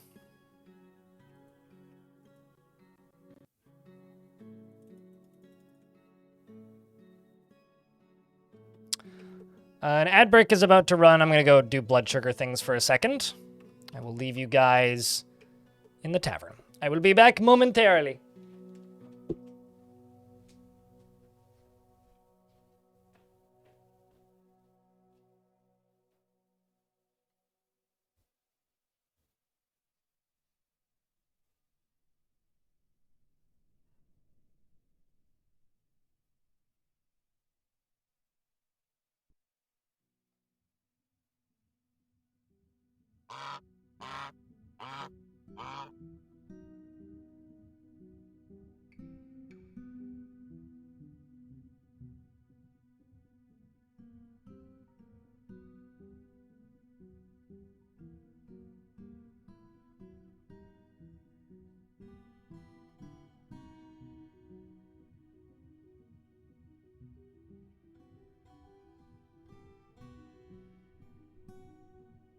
All right.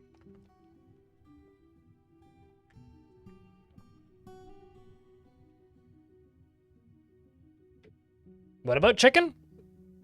Something being chicken?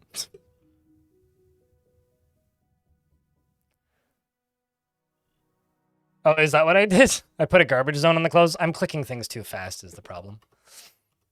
I'm also going to need to hotkey this lower area down here. So let's go down to right here. Actually, let's go down to here.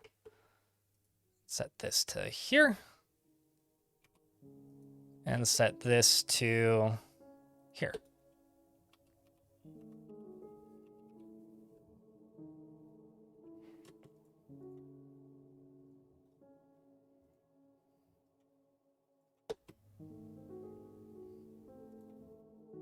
Now don't get flowed out, you dwarf. Okay. And then right here, I'm just going to plunk this down.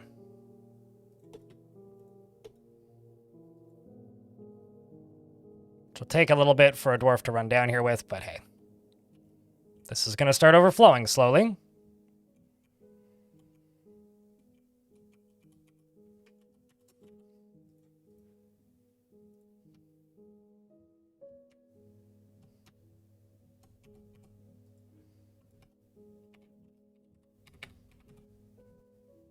gonna take 69. That's too much. How much? Where the Aquifer stop? It stops right here? Okay, let's just do this.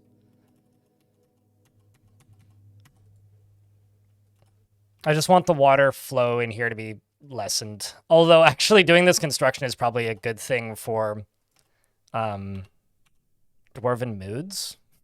Because they're seeing all these lovely waterfalls, which they love. These dwarves do not stop chasing waterfalls.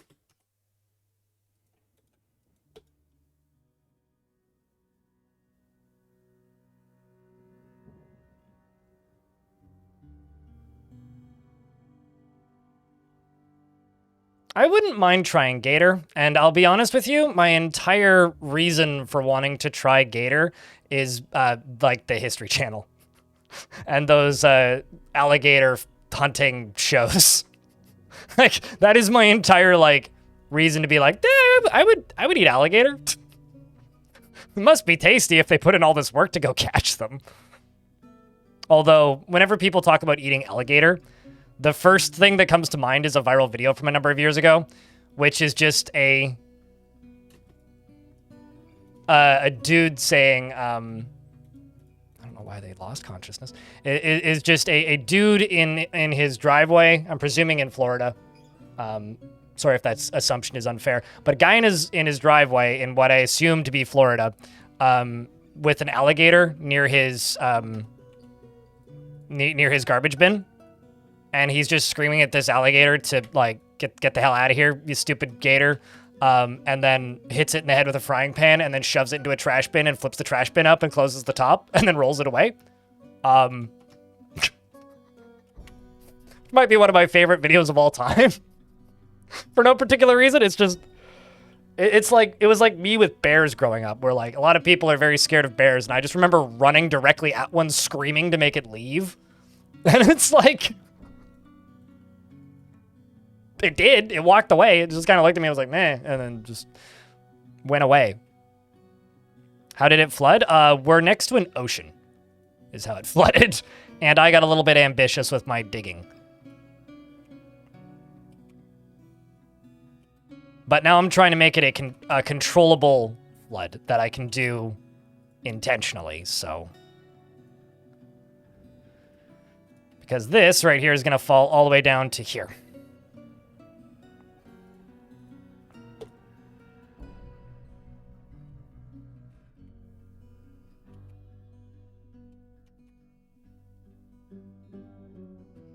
Yeah, you know, moose scare me more than bears. And I've been saying this for years. Moose are scarier than bears. More news at 11.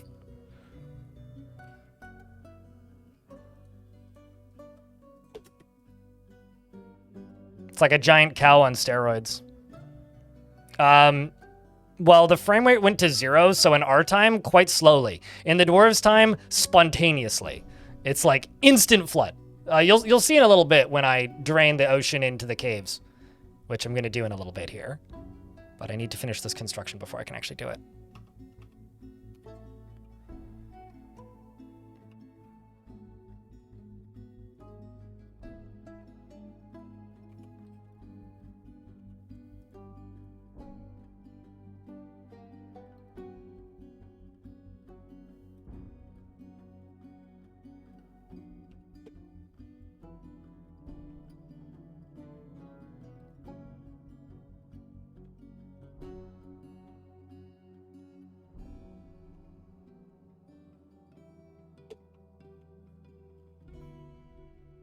There's still a dwarf resting. Yes, there is. God damn.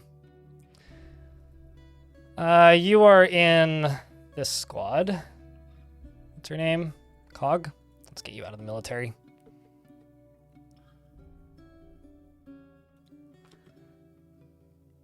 Oh shit, we got a migrant wave. Cool. We're up to 50. We got 10 more dwarves. You want to, are you brave at all, dwarf? You respect martial prowess. Bashful. Values leisure time.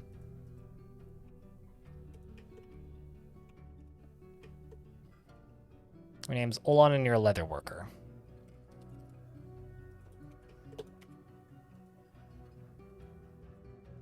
Dreams of crafting and masterwork, what about you? Dreams of masterwork crafting, what about you? Dreams of art.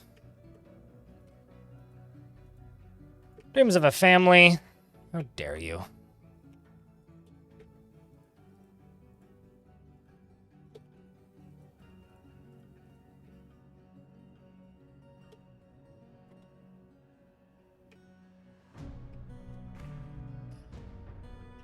You dream of mastering a skill, you want to fight and help somebody. You're also a surgeon.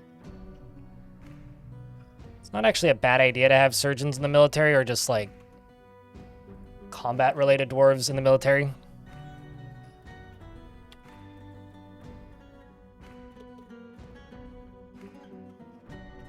Enter Bunny 2. I remember reading your description. You would also be good in the military, so we'll let you go equip some armor.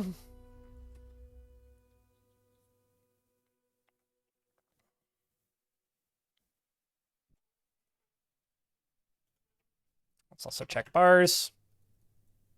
Got 51 steel. Okay, let's do steel gauntlet. Also, did I see what I thought that said? Okay, I thought that was a were creature for a second there. Also, we caught a giant raven. That's cool. Gonna train it and eat it.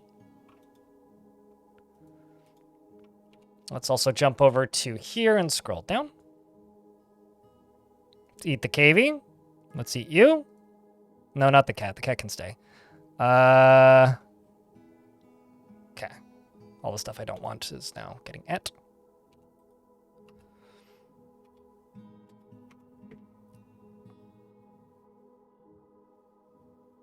I mean, what am I going to do? Put the chicken in the military? I mean, trust me, I would if I could. That would be incredible. We'll call it the Cock Squad.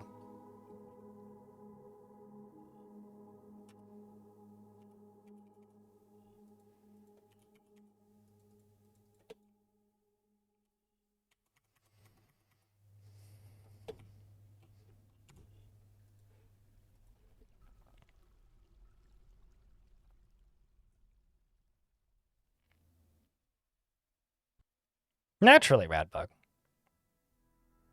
Can I farm the ravens for eggs? Certainly I could. Am I going to? No. I'm going to eat them.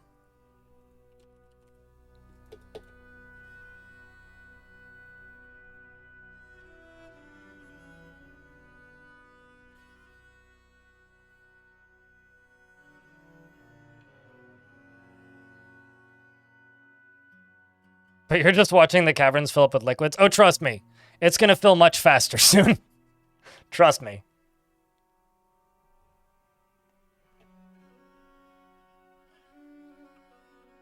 We're also into spring.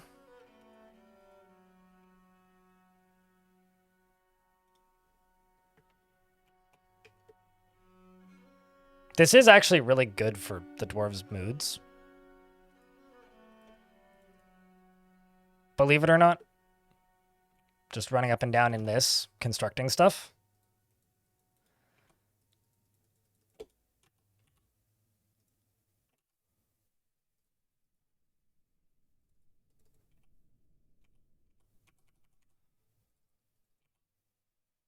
Because just all of the water flowing up and down is just super positive for them.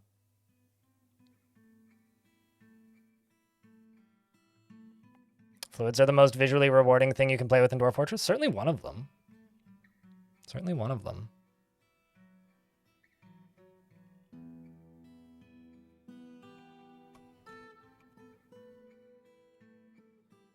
Okay, well, we'll just let them work on this for a little bit. Let's check this up here. It's going to take a little while for them to get out here.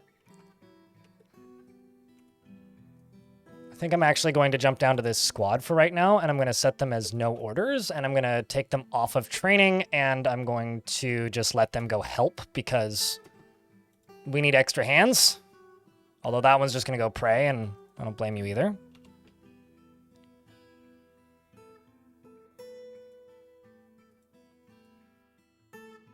I love the way the new caps look. I think they look awesome, actually. So if water is only one tile, the dwarves don't get upset by getting wet. Dwarves don't get upset getting wet. They don't like rain. Dwarves don't mind water at all, in fact. It's a commonly accepted myth that dwarves don't like water. But the reality is they're kind of indifferent to it. But yeah, it is very much a commonly accepted myth. Kind of tempted to connect this to over here and then just have a drawbridge similar to these two, but...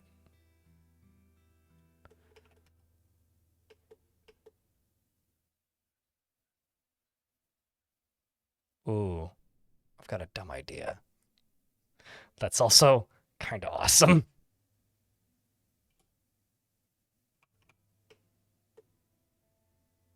Could just flood it out this way. Or flood it straight down here. But in order to do that, I have some other steps I gotta do first.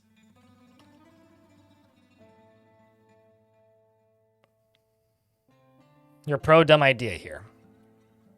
I could make a mean joke, but I'm not going to.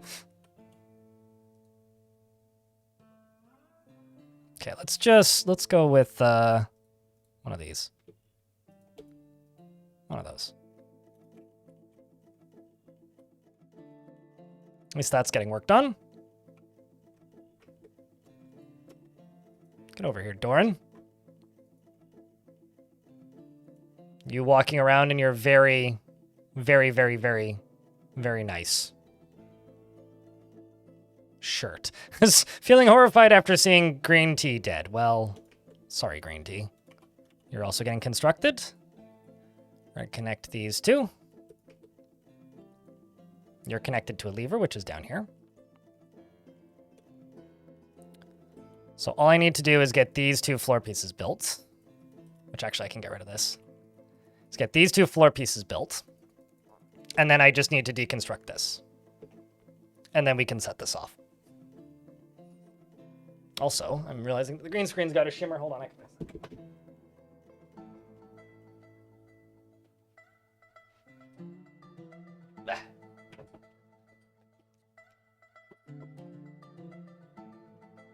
Do your dwarves have enough clothes? You find it pretty hard to create all the clothes all the time for 2 pairs of shoes, etc. Okay, number 1, don't make 2 pairs of shoes because shoes are made in pairs. Same with gloves. Yeah, I don't have any issue with clothing. When I start a fort, I figure out one of the first things I do is I plan my clothing. Either I go with livestock clothing for yarn, or I go with grown cloth clothing, or I go with silk. In this fort, we're using pigtail clothing, and the more recent migrants obviously don't have the pigtail clothing, but essentially what I'm doing is once per season, I'm making 25 cloth tunics, 25 trousers, 25 gloves, 25 socks, 25 shoes, 25 caps, and that's it. And that's enough to satisfy all of the needs, and also, you don't need to be a miner. Please put down your pick. And also at the same time, alongside of satisfying needs, it helps with crafting. So everybody wins. You've been doing a rainy season holiday where you send everyone to the inn and order a fresh batch of clothes for everyone. Yeah, that's not a bad... I mean, doing like scheduled in-game holidays are not a bad thing using burrows and such. I like doing those sometimes. I think Krug Smash calls them festivals. Why they don't like rain, but they enjoy waterfall mist? I mean, I think about it this way. If you think about how Dwarven time works, Sedonzi, a dwarf who is upset or traumatized by the rain has likely spent multiple days in torrential downpour. So if you were told by somebody that you worked for to go stand outside on an outdoor construction site in the pelting rain for 2 weeks without sleeping, eating, or drinking, you might get upset. And also get trench foot. So, dwarves are the English. Apparently, yeah. Well, I mean, it's not too dissimilar to where I live, climate-wise, but that's kind of what it's like. And I think of Mist as sort of like There was I used to go to the Abbotsford Air Show with my dad when I was much younger. Not so much anymore. It was something I kind of stopped doing after like, I don't know, age 10 or 12. My dad still goes sometimes by himself, but it's usually in the dead of summer in a giant open field near an airport, which is just a big open field. That is usually really hot. Like it's usually it always ends up being a clear summer day because that's when you want to go, right? So you can see the planes do the tricks. I love when the game finishes saving and then it runs at turbo speed for a second. It always amuses me. And it's very, very, very, very, very sunny. And so usually what they do is they set up giant mist machines to spray people who are just hanging out. And there's something about that is lovely. And I think that's all I really think of it as, right? It's just a giant misting machine spraying you and putting a little bit of moisture on you enough that it's nice. It kind of softens your skin and it cools you down, but like it doesn't soak you or drench you. And to me, that's kind of how I think of it. That's at least my headcanon excuse as to why. Also, summer's arrived on the calendar. Summer has arrived in the colander.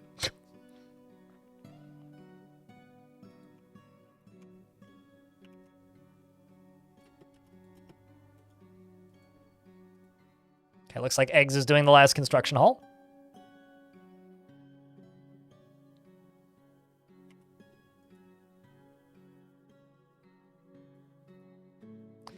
You know, as good of a swimmer as this dwarf is, I don't think they're a very good squad leader.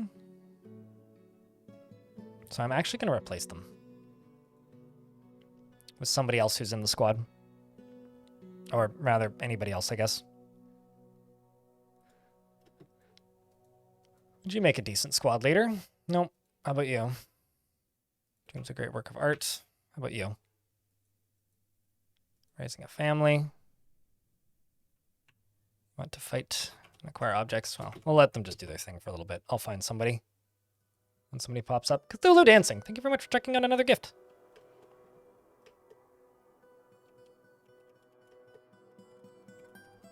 Chat, can I get a round of beers for our friend here helping keep the channel funded? Because if it wasn't for people throwing out gifts and subscribing to the channel, this stream wouldn't really exist in the way that it does. So thank you very much for helping this stream stay funded. I'm not just like saying that to pander. It's like it's genuinely the case. So thank you.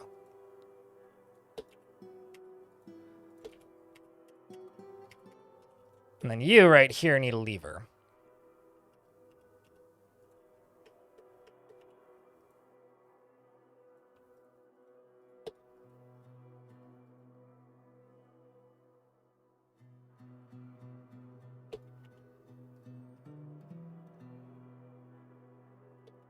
And let's also cover these stairs, just to make this look a little less terrible.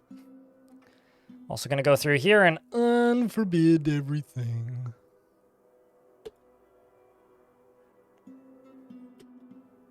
Refresh Mincy, thank you very much for the 5-pack. Appreciate you. Should follow here instead of YouTube. I do respond on the YouTube chat, but just I'm quicker over here. We found your videos only a few days ago, and you find them easy to follow and enjoyable. Well, I'm glad. Glad you like the vidjets. I am working on another bigger scale video, but they take time. We were talking about this yesterday. They take time, and I am but one person. But one lonely lad. Encourages you to try Dwarven Anxiety Simulator again someday.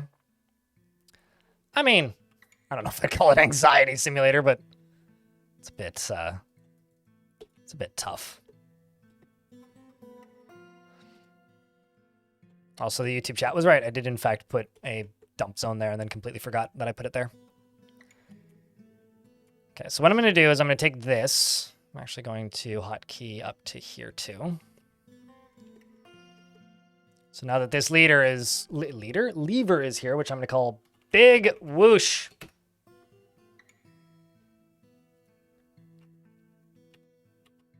I'm going to go to here, and we're going to connect it to this. So once this is linked, then I can begin the cave-ins.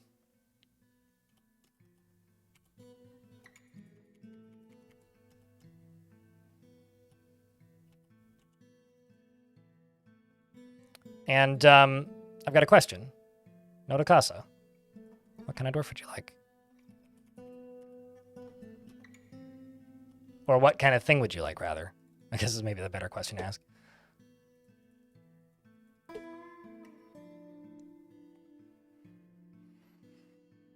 You would like a statue of a dwarf named the Wraith of Grazer, or alternatively Beardy Farmer. Let's see what we have for farming.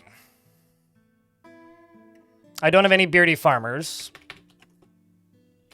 Or do I have any farming related tasks that's Beardy?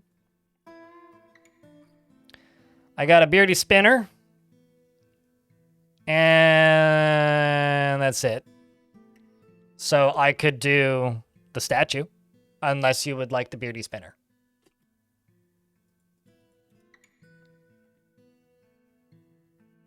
Spinner will work. Okay. And I'll also give you the planting labor.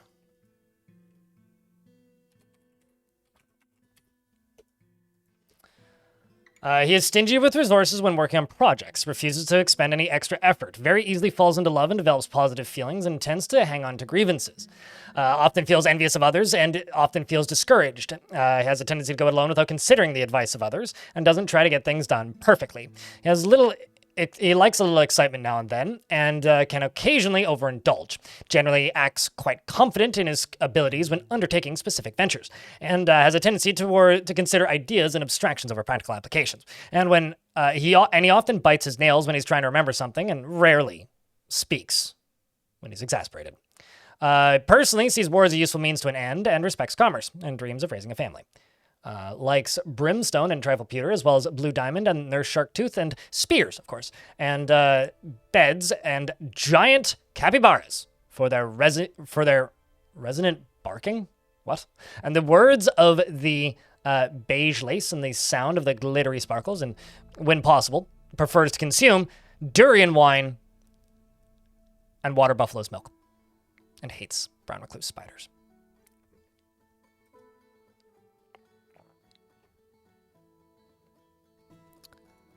The other thing is you are a miner, and your one friend is dead, died in the flood, and you haven't killed anything in your life, and you're walking around with a steel pick.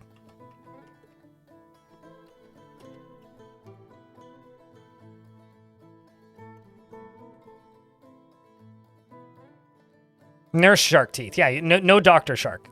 Only nurse shark. What's up, Brian Burton? Flails are considered whips, yes.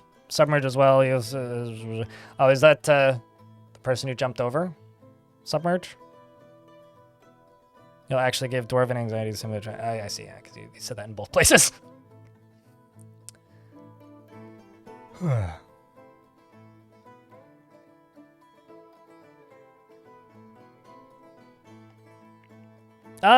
Did you die? I don't think you died in this fort.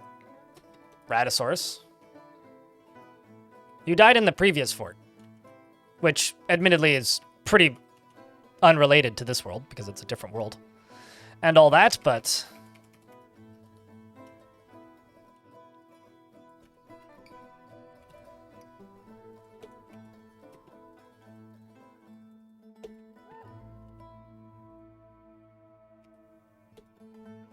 Okay, well, that's partially done. Oh, no, that's totally fair. I mean, I read the YouTube chat, but the YouTube chat is closer to what I would describe as a lurker chat. I read the YouTube chat maybe once every 10 minutes because it's mostly just a practicality thing. The YouTube chat is quieter because in order for it to be sane, I have to set it as subscriber only, which means if you don't have it set to subscriber only, you get a lot of random spam, like worse than Twitch. And the moderation tools on YouTube aren't great, so... rather than just throwing a bot in there and like trying to actually moderate it, I've just opted to set it to sub only and just use it as like... I know a lot of people watch on YouTube on their TV and just lurk, and it's totally fine for that as far as I'm concerned, and it works great as that kind of platform, but some people get dramatic about it and they're like, oh, I don't, I like you guys are lovely, but like, I'm sorry, reading two chats is hard. And I am one person, okay? I do my best. I don't think this will get broken when this falls. I'm actually going to be a little bit cautious here.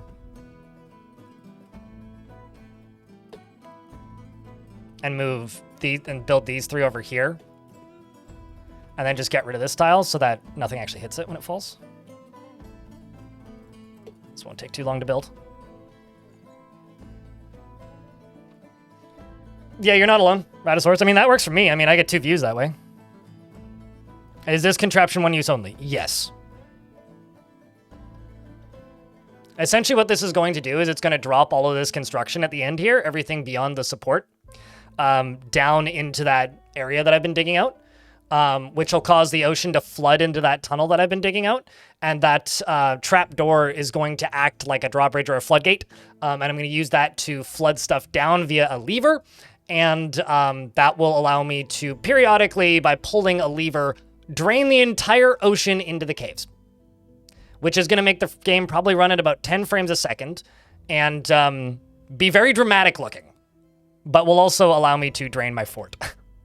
And then, since I have it now, might as well use it as a defensive measure because entertainment? You know? Mostly that. Okay, so now that's done. I can deconstruct this. So this is all supported here. And all of this is going to fall.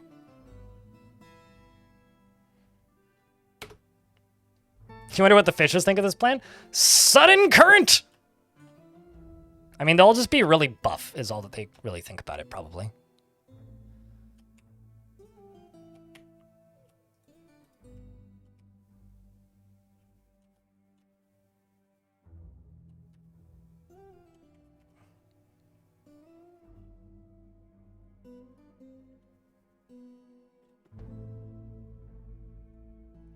Now, the other thing I got to do down here is I'm just going to do this, this, this.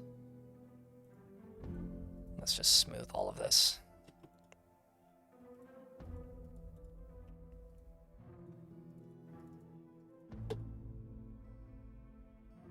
And some ads are about to play. So I will pause the game while the ads are running.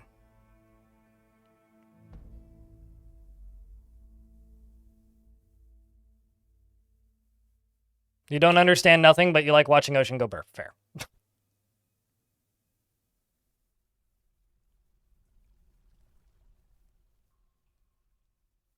Chat takes too much real estate. I mean, hey, you do what you got to do.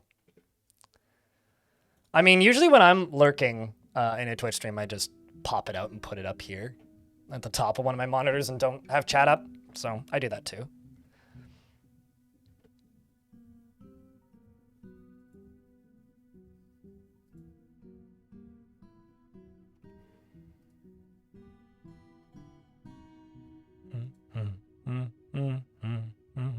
Also, I do have to say, since we're in an ad break, now's a good time, to the YouTube folks, thanks to the 90 of you that are currently watching, don't forget to leave a like on the stream because it helps tell YouTube to, you know, tell people to watch the stream. And to those of you watching on Twitch, I just want to say thank you. You know, thanks for spending time here. I know that we got a pretty big raid at the start of the stream, which was kind of a big deal, personally.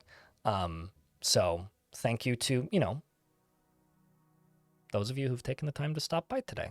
It's lovely to have people watching and hanging out. Appreciate you. And because of the way the world is going these days, I'm kind of not going to bring up the daily minimums as much. But I just want to say thank you to everybody who's gifted subs and everybody who has, you know, kept their paid subs alive in the way that the world is these days. All right, let's get back to things. Save the game streamer? Oh, okay. Could have done that during the ad break, but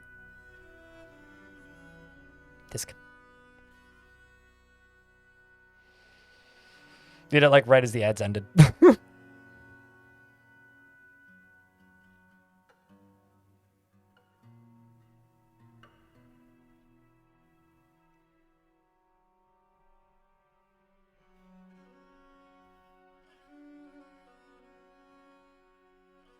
You know, honestly, if the other benefit of setting this up like this is on the off chance that some large or interesting underwater creatures arrive, I could potentially cage trap them like this. So something else I'm going to do is underneath the ocean, I'm going to just build a bunch of cage traps and try and cage trap them. Also, Twitch chat and YouTube chat, can I get a round of beers? Because AJCW just threw $1.99 monies into the YouTube chat in the form of a super thanks. So thanks for the $2. Appreciate you. I'm going to sip some water. Some tasty.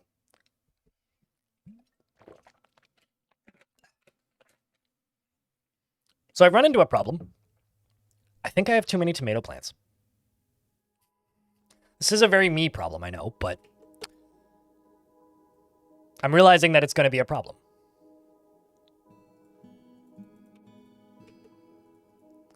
Because I don't actually have that big of a porch. And,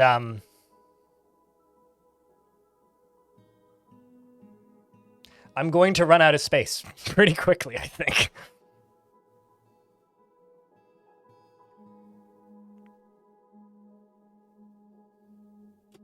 Let's just get rid of these corners, actually.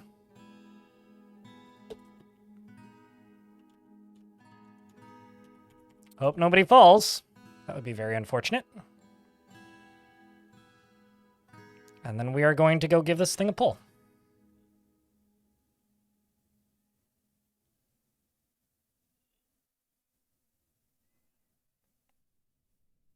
Who's ready to flood the caves?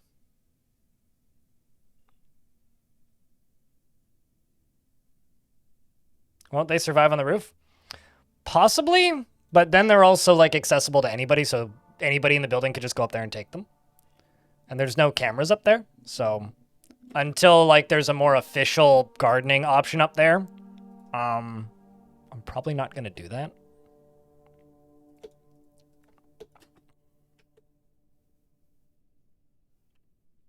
Okay, so who here is ready for a big ol' cave-in? A cave-in of fun.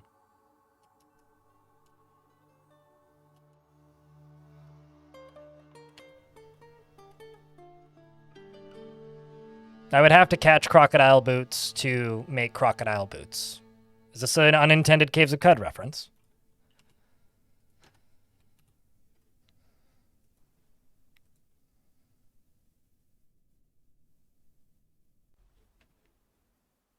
You know, I don't think I've ever seen a Twitch DJ badge before, Robotic Streamer. That's a new one to me. I know that I've known that they've existed for a while, but I've never seen one in the wild.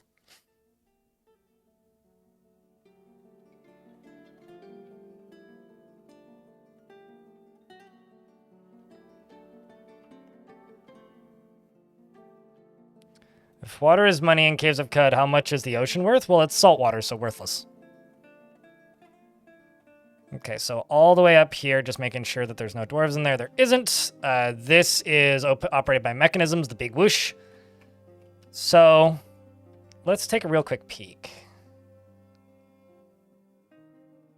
Oh, the human merchants is here. The human merchants wants to trades. There's also some giant camels and some normal camels. Do you think they're friends? Let's just go here and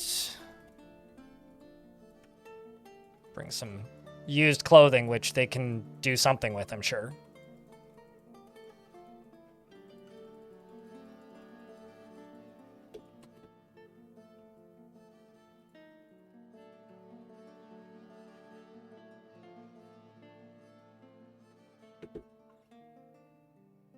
Gonna keep those socks, but we'll get rid of all this. All of those socks are new, mostly. Mostly.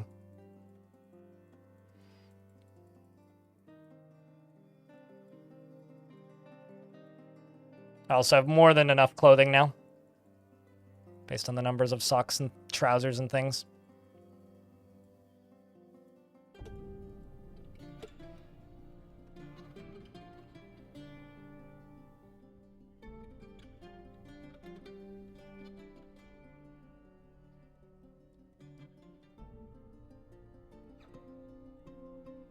I think I'll save those bins.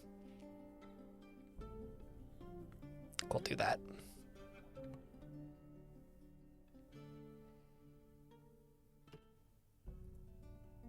What do you mean don't forget to look at the ASCII? Also, what's the undead thing? Oh, the ghost. You're not wrong. Didn't see the green icon. Did I make a memorial for you yet? No, I didn't.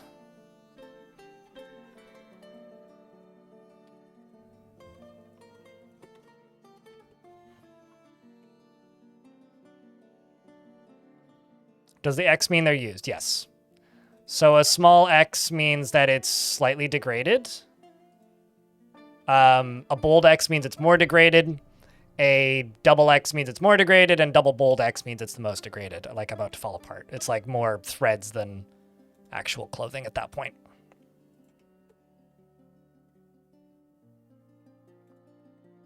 I may not actually be able to trade, but...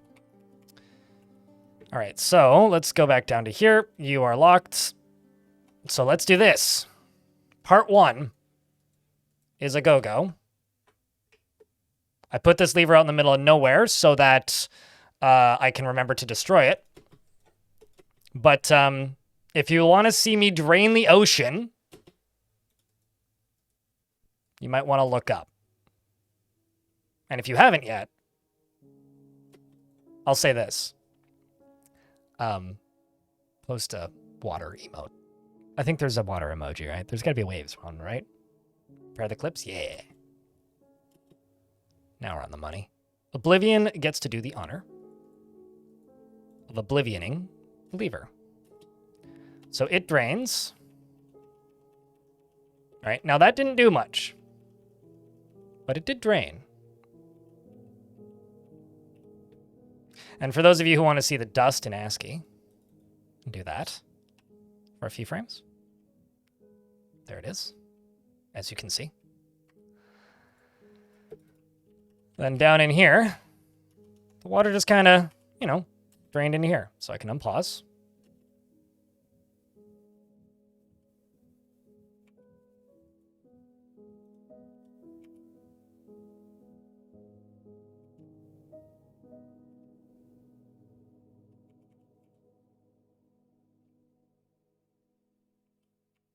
Not gonna lie, this is very concerning, actually. Because it broke the hatch. But it also destroyed the floor. Okay, never mind. No, it's not gonna work. How in the world did that happen?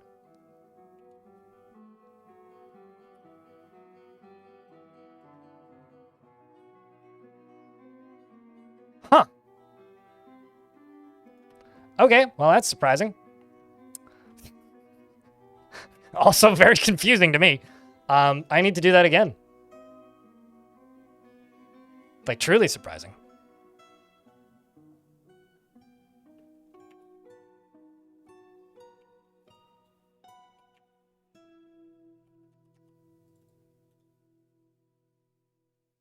Yeah, that's truly surprising.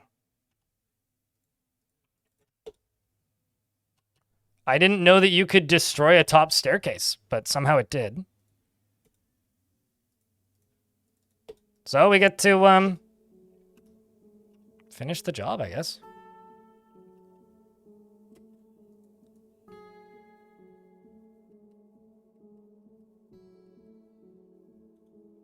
What are you in conflict with?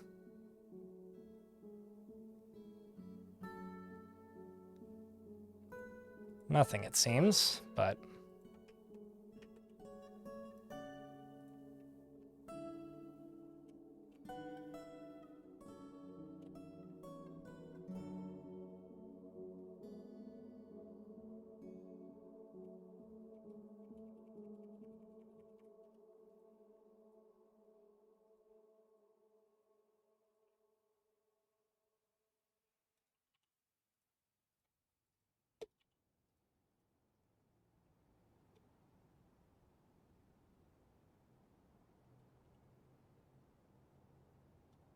Oh, jeez.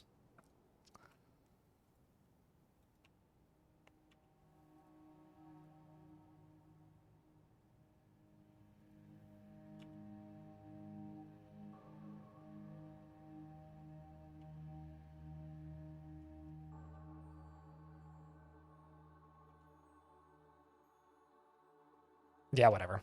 I'll just do it this way. I'll just do it this way. Sorry, this is going to look really confusing for a second, but it might make sense to some of you, and if it does, then that's a win.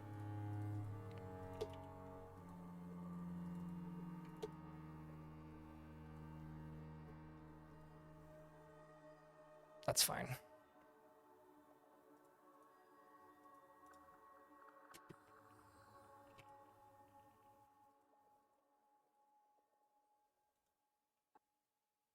Not again, right? Right? What do you mean? Will the insurance cover the second flooding? I don't have insurance. What? What do you think this is? A mortgage? This is Dwarf Fortress. Come on.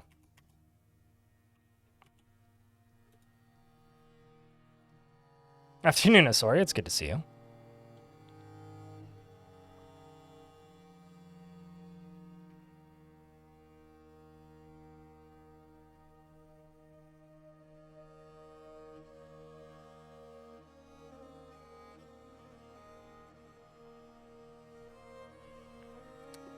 Cesarity is in YouTube chat. I gotta say that the currently the chosen quest is more a proof of concept than an actual functioning quest, for whatever that's worth. Okay, so my mayor is too busy to be the broker. So let's give it to you. A different dwarf. It's gonna bring an item to depot, and then we're gonna sell it.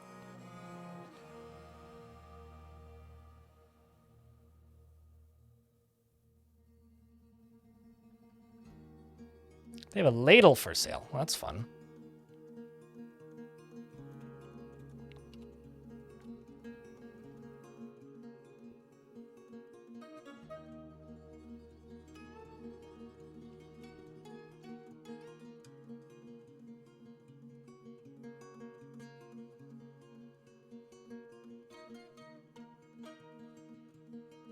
You mean the 5foot11.com or whatever that website is called? For that very, very, very low bridge. Or, sorry, not 5foot11. It's something foot 11. 8foot11.com, maybe?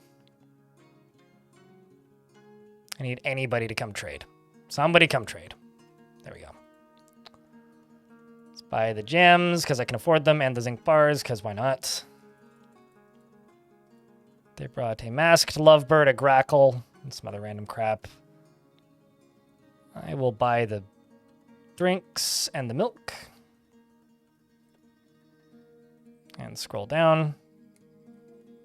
And the cheaper books. One of the scrolls.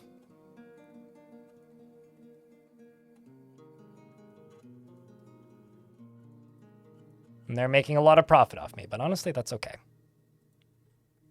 I'll also buy the cheese. And ooh, I should buy those giant axe blades. Buy the backpacks from my military. And the fruits. And there we go.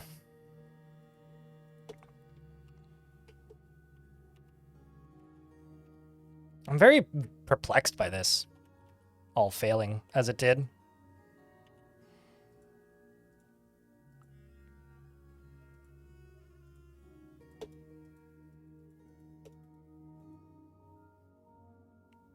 Like, very perplexed.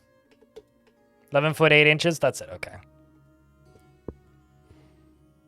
Yeah, that's a classic. There's another one that's like, it's a stop. It's like a five-way stop in the UK, and every single one of the direction is a blind stop, and it's kind of in the middle of nowhere, so people just drive through it without ever stopping at the stop sign, and it's mostly people getting ticketed or crashing into other cars in very comedic ways.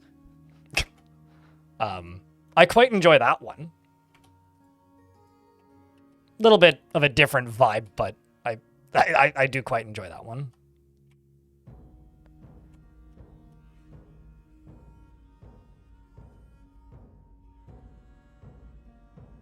Okay, so I'm gonna go to here and we're gonna dig one further.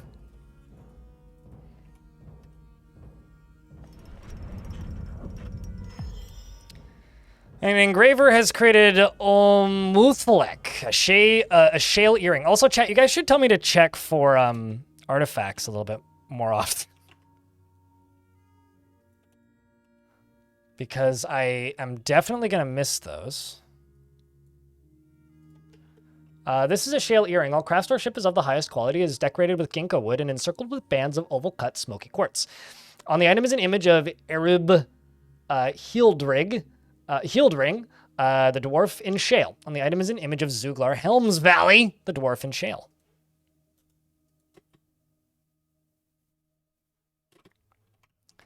And I'm going to put it in here on a display.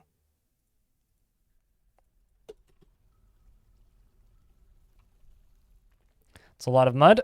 Yes, that's what happens when you flood your entire fortress. It is, in fact, what happens when you flood your entire fortress. Lots of mud.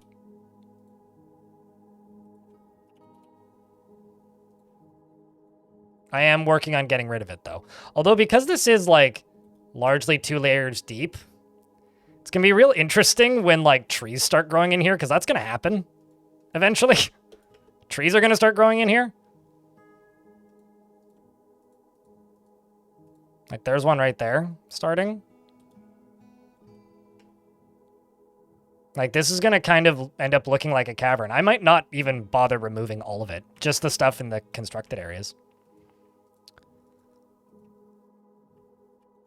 Okay, so what I need to do now is I need to go to this, and I need to figure out how I'm going to block this.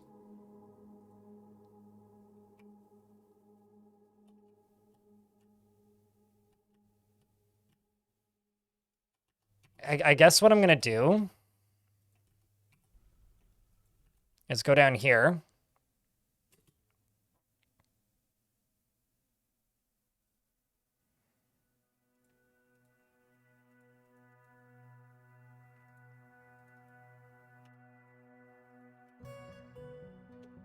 Let's just do this.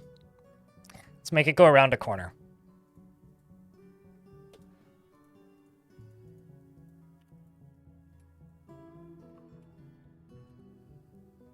And then here in the middle, I'm just going to put a wall in.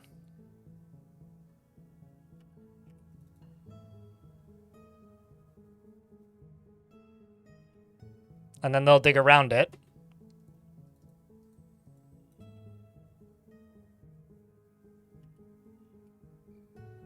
Maybe let's not quite do it this way. Let's do it more like this way.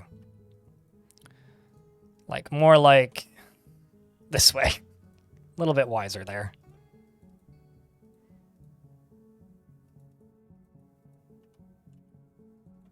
And then I'll just put a drawbridge right there.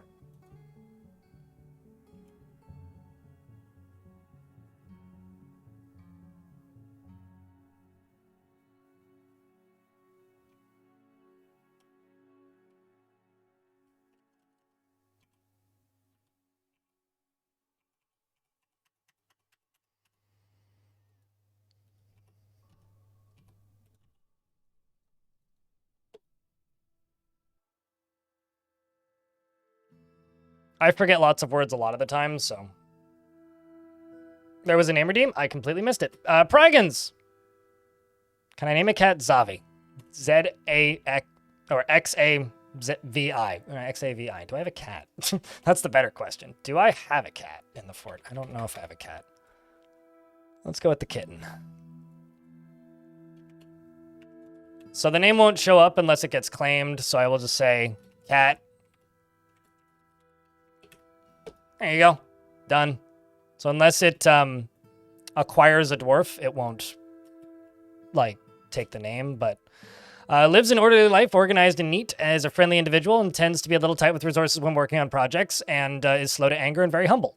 I want to know what a humble cat is, but is strong and resists sickness. Oh, apparently cats do... Wait, did that cat take a name, or is it no longer a cat, technically?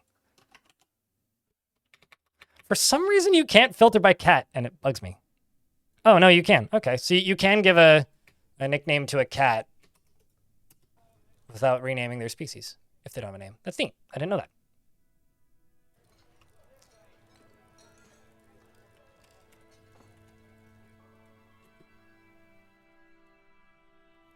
Thankfully, setting up this drain again isn't gonna... Well, no, actually, I don't want to do this with green glass. So, thankfully, setting up this drain is not a slow process, so... It's pretty quick. Oops. Well, that got green glass in it.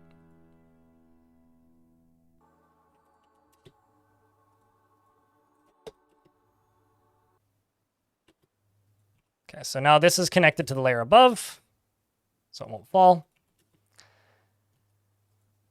And now I just need to connect this to that lever. So if I go back down to here, actually, let's pull it, and then go over to here and connect this.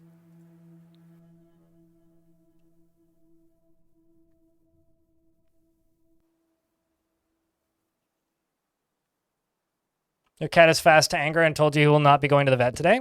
Honestly, I would too if I was your cat. But I might go to the vet. I might go to the vet the following day if bribed with appropriate treats.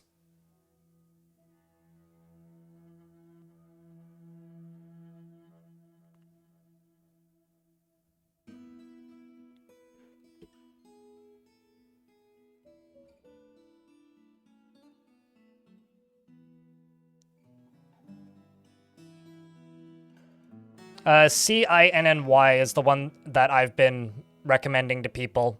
Bastet.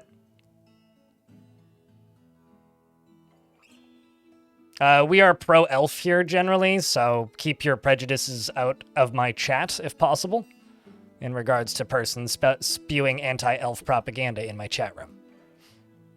Also, I will not chop down the trees, and it's got nothing to do with the elves. I'm not going to chop down the trees because I don't want to agitate the giant wildlife on this Untamed Wilds map. If you want to do that, more power to you, but I don't.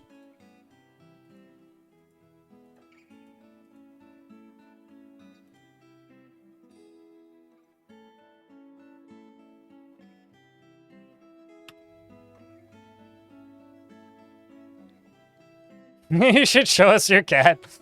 Everybody loves to show off their cats. That is a big-ass camel. Okay, let's go here. Cage. I've got a bunch of semi-wild giant camels in the fort. I'm a butcher. Let's just follow you as you link stuff to the thing.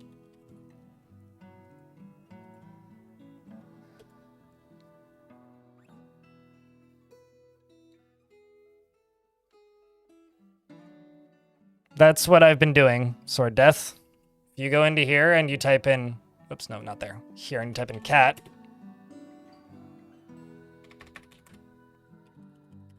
Kitten works.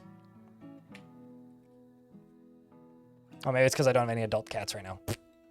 That'd do it. But even with putting the space in for me, it doesn't work a lot of the time. Like, the second they take a name, it stops searching for them. It's odd. Also, it's weird that they require a space. Because they're the only animal that requires it. I think there's a bug, is what I'm trying to say. Searching for cats seems to be an issue with that.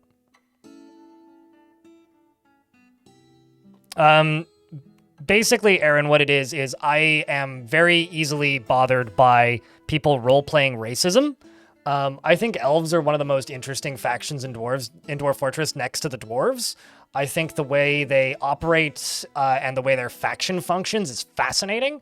And I think that just throwing around made-up slurs in reference to elves and yelling about genocide memes is not cool. That's why I like elves. I think that they are the most interesting trade partners because they bring the coolest things for trade, i.e. big animals. Unlike humans who mostly just bring human-sized stuff that the dwarves can't use anyways. And I think it's actually very easy to keep them satisfied and happy. They're also sometimes fun to fight against, but I've got nothing against them on paper. Also, they're the faction that tends to have the biggest problems with their own faction the most of the time. And if you go into most dwarven fortresses outside of fortress mode in adventure mode, and you visit, you'll notice that there's huge elven populations in most dwarven fortresses, meaning the dwarves aren't against elves, players are. So I'm just doing what the dwarves do.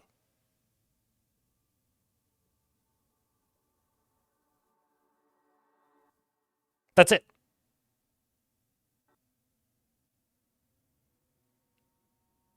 Need I explain more?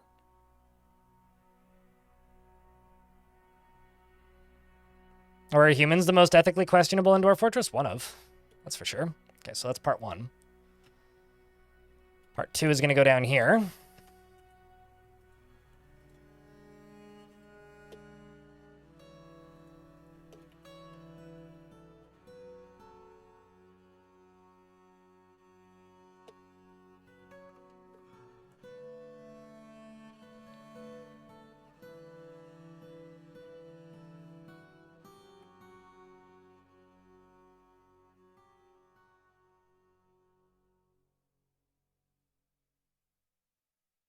To me, like, the elves aren't, like, a lot of people are just like, oh, they call us short, they're mean to you. Well, you could also read that as a term of endearment, for one thing. And the other thing is, while they may call dwarves short, they're no more or less insulting on average and stuck up and prissy than the French. And I live in Canada, so I get to hear French people talk pretty frequently. So I don't know, maybe I'm just indifferent to that kind of talking down. Doesn't bother me much. It's kind of part of life.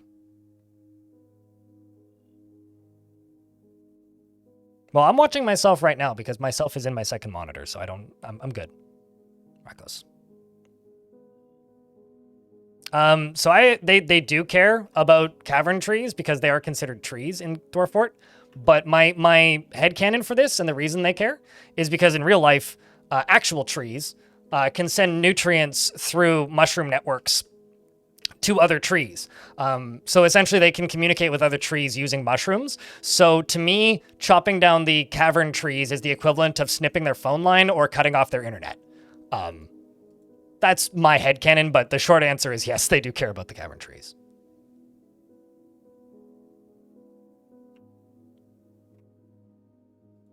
And I just think that's a fun headcanon. It's kind of, that's all there really is to it. Okay, I want to get that mechanism back, so I will deconstruct and reconstruct this lever.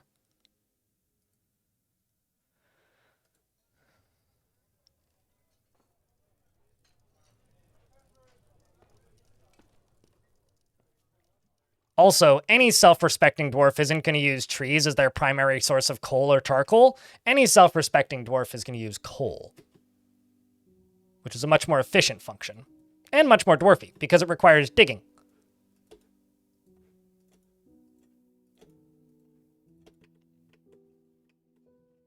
And before somebody starts yelling, but they're cannibals! So are humans and goblins. Only dwarves aren't. Except the elves only eat things that they've killed in battle as like a religious rite. Whereas goblins will just eat things if they feel like it. And humans will eat things if they get away with it.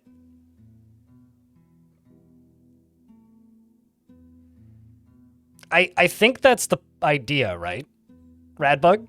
Like, here's the thing. I don't think there is a good guy in Dwarf Fortress. I think they're all kind of bad in different ways.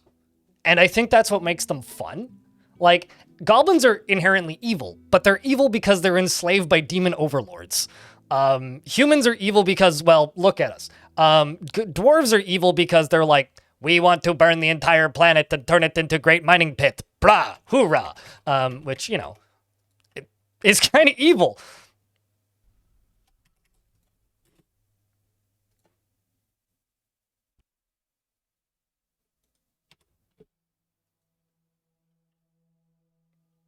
You know, if a dwarf gets a layer dropped on top of them and they get crushed by a giant rock, then they are in fact Amrock, and Arm not okay.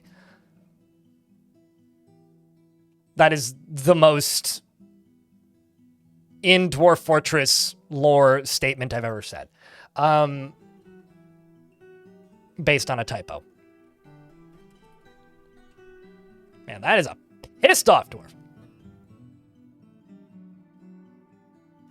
Okay, so these bodies need to go away. Let's actually just get rid of this. Or move this somewhere where they don't need to see it.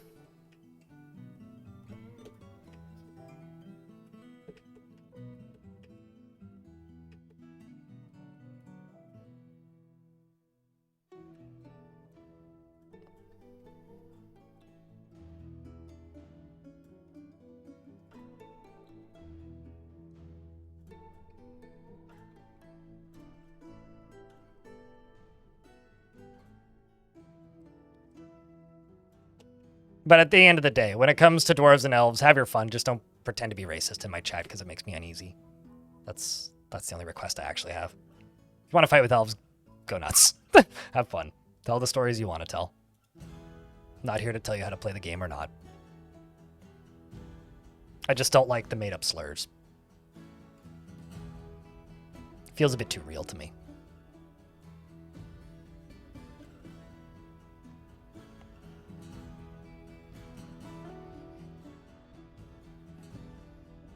I mean, I did accidentally flood the fort. Like, genuinely, it was an accident. I haven't played an ocean fort with a deep ocean in, like, a year.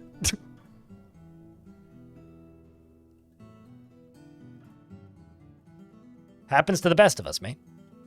Truly. What Fortress 54 said, yeah. Dwarf Fortress is way more multicultural in the under the hood than I think people give it credit for a lot of the time.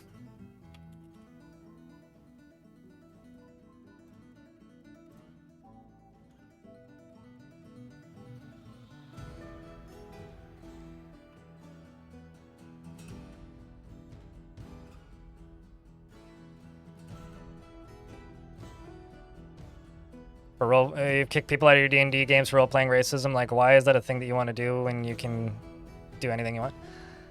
I think there's something to be said for, like, role-playing a bad character that then grows into being a better character. But, yeah, no, I would probably do the same thing, honestly.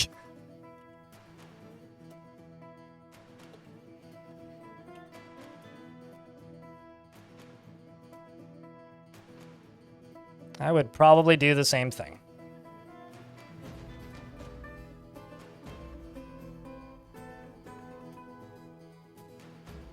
There's a pet pictures room in the Discord towards the bottom.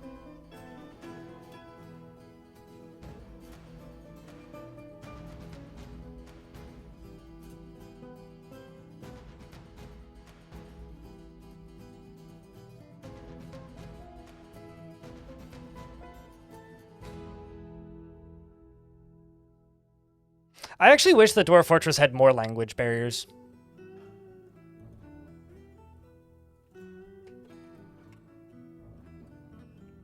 Like, I do kind of wish that the language barriers were... Uh-oh. I've locked Enter Bunny in here by mistake. Oops.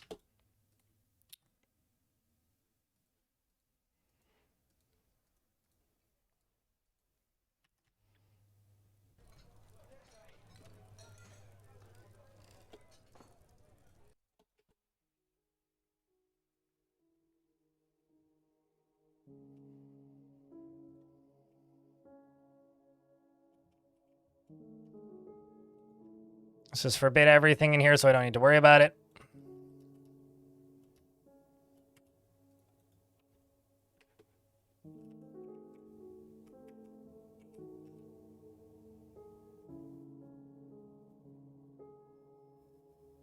I think that the thing that Dwarf Fortress does better than any other game in the genre is making characters feel conflicted and believable. And I think the fact that Dwarf Fortress makes some characters really annoying or rude or makes some characters imperfect, I think that's what makes them compelling as characters. Tarn did a talk a while ago at a university where he stated that the characters in Dwarf Fortress didn't become convincing until they gave them negative traits. And that's what I think makes the dwarves interesting. And I think that's also what makes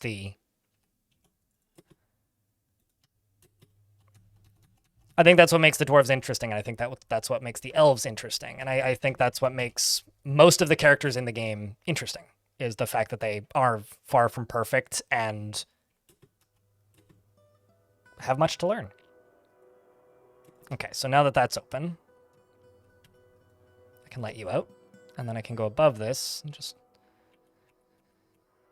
make sure that there is a way up and down, which there seems to be.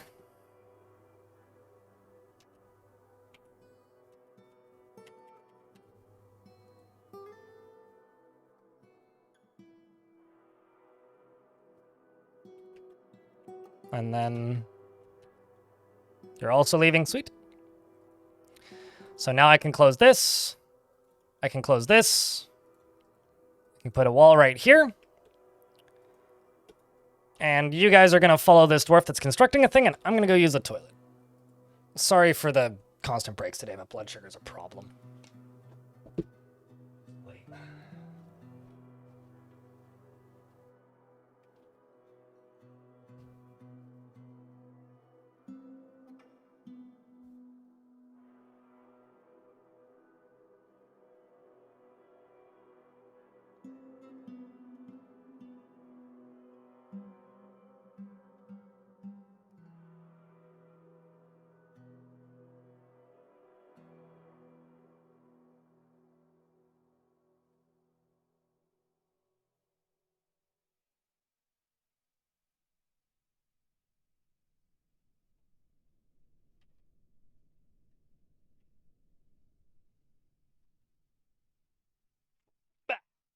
All right. So this is now done. Now we can see if we did this right the first time or the second time.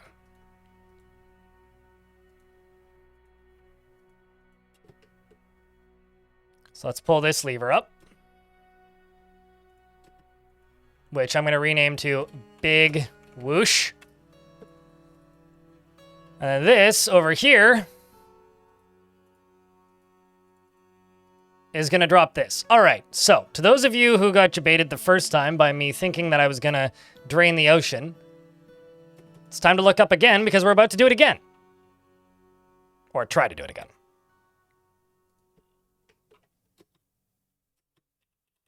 Okay, so bunch of water did drain, which is a good sign.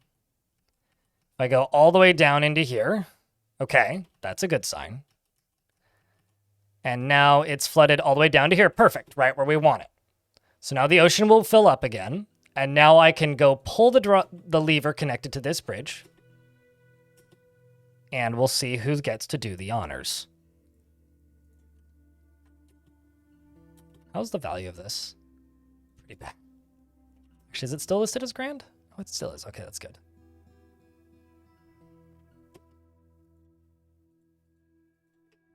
So let's watch this on the surface of the ocean.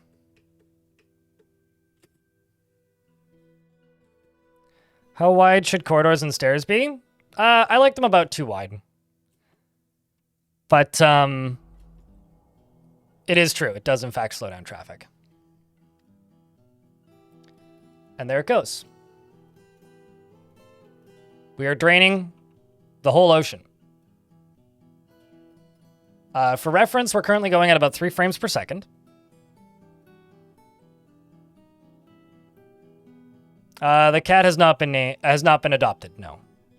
Well, actually, I don't know. I presume it hasn't. No cats have been adopted in this fort, so I assume there's no cat dwarves in this fort.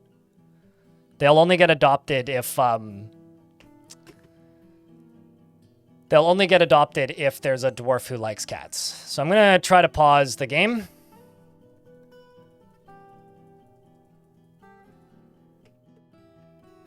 So currently, this entire layer, the first one is drained out.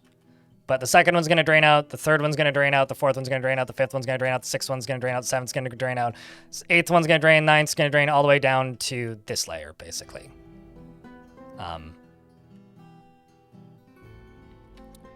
And then this is caverns right now, which is just, you know, a bit of a tidal wave. Just a bit of a tidal wave. Did they add waves? Answer that question yourself, and then I will give you a round of applause.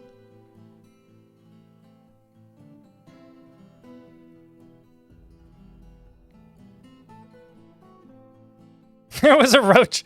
Wouldn't that be more apt if this was lava? Now, this might sound crazy, but the frame rate will improve once it's done draining all of the layers of the ocean.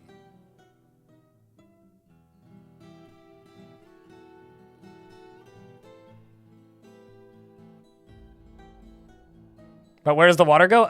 Well, here. Yeah.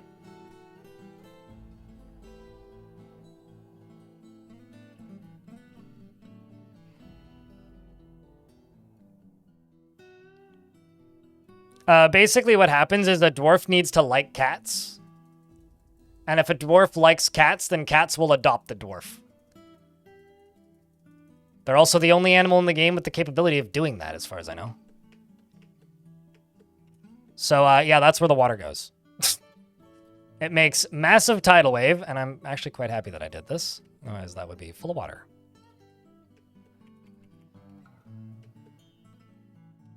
So, the ocean is now emptying out.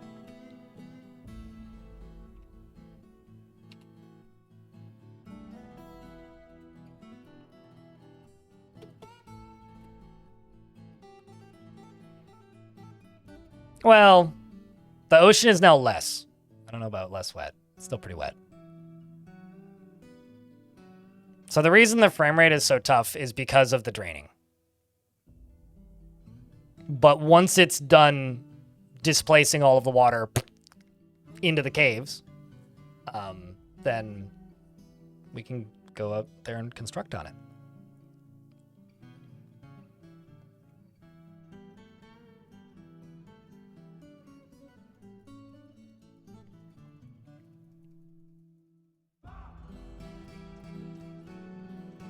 Because it's still draining. It's draining right here right now.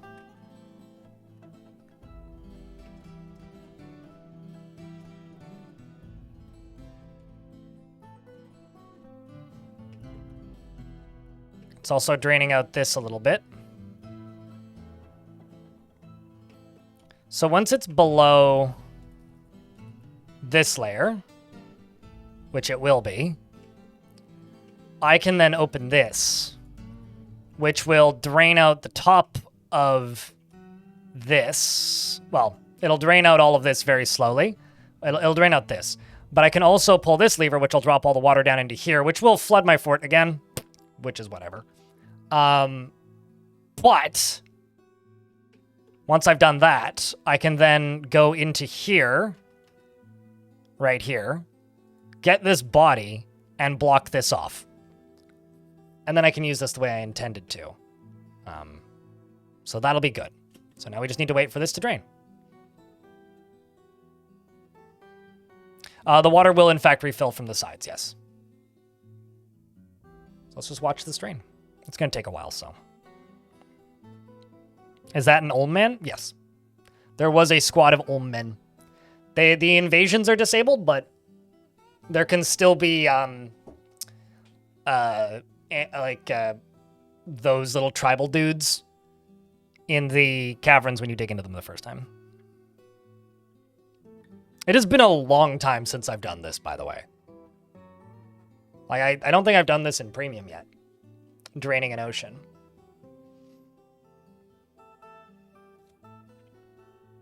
It's still at 1 frame per second. I should probably go up another layer so it's a little more interesting looking.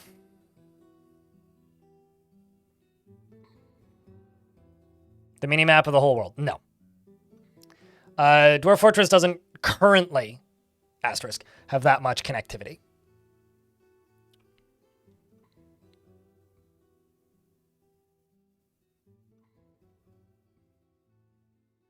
Yeah, no, I've done that, but I haven't drained the ocean in a tropical biome like this, or a hot biome like this, because this is a desert.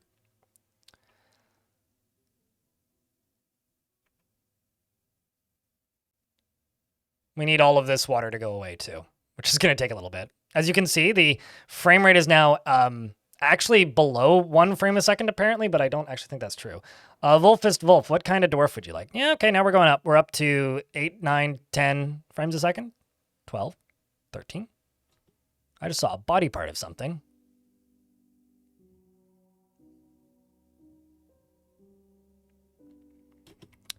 I do, but... Oh, no, I don't, actually. I do have some unnamed militia dwarves. Like, if you'd like Rovod, you could have Rovod.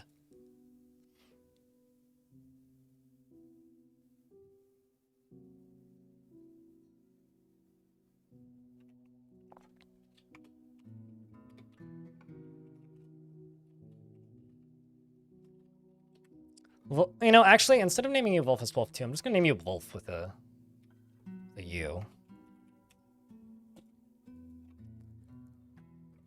And I can leave the game on pause, too. Well, no, we'll leave it paused. He likes to present himself boldly, even if it would offend the average sense of modesty, as only rarely feels strong cravings or urges, and tends to be passive in discussions. Tends to hang on to grievances and is slow to trust others, and doesn't focus on material goods. He starts to whisper when he's trying to remember something, and he needs alcohol to get through the working day and doesn't really care about much anymore. He dreams of mastering a skill, and personally considers craft dwarfship to be relatively worthless. I haven't done this since... No, not Waterlungs. Machine Waters? Yeah, I haven't done this since Machine Waters, actually. Although I did, like, use the winter to dig down in Machine Waters. He personally considers craft starship to be relatively worthless and sees working hard as a foolish waste of time, and is put off by family and values tranquility and a peaceful day. Likes marble, gold, and red beryl and KV leather, as well as the color mauve taupe and guinea fowls for their social nature, and warthog brutes for their bloated appearance. And the sound of the flutes of pantomiming, and when possible prefers to consume amaranth beer and absolutely hates hamsters. He is small yet muscular and has a very long beard which is braided. He worships Tomek, and you have 2 friends, Hilmar and Knights Are Slow. Knights Are Slow is not related to Hilmar, you're just friends. And she doesn't care about you at all. So, whatever that's worth. She knows you, but you're just a passing acquaintance. You consider her a friend, though. And I need to make another slab so I can get rid of that body for Rovod. Okay, so how's the water doing? Just letting all this stuff drain. That drained out there pretty quick. Let's also check this. Old man is currently underwater. But not drowning because you can live underwater. Which is kind of funny. There's a cave crocodile skeleton. Your dwarf did, in fact, survive the flooding, Jack.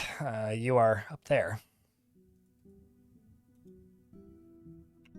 So now that we've done all of this, and the ocean is actually drained, I'm going to pull this lever.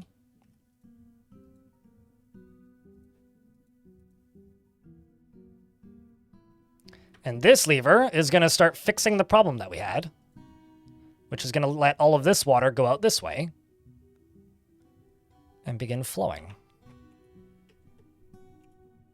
But the other thing that I have to do is then pull this again.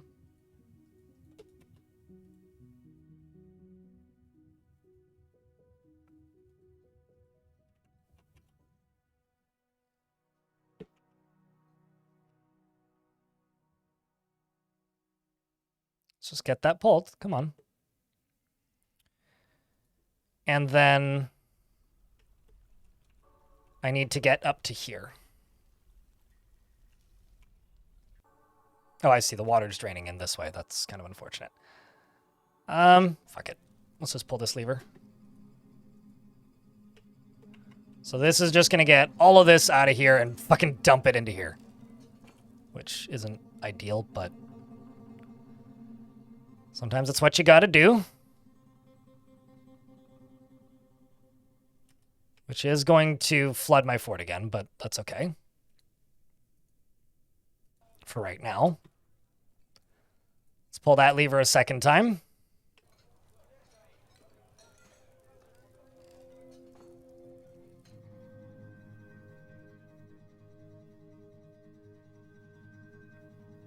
Well, I need you to get rid of the source of water, and the water was coming from the ocean, so this is getting rid of the source of the water. Then I can open the side door, which is this.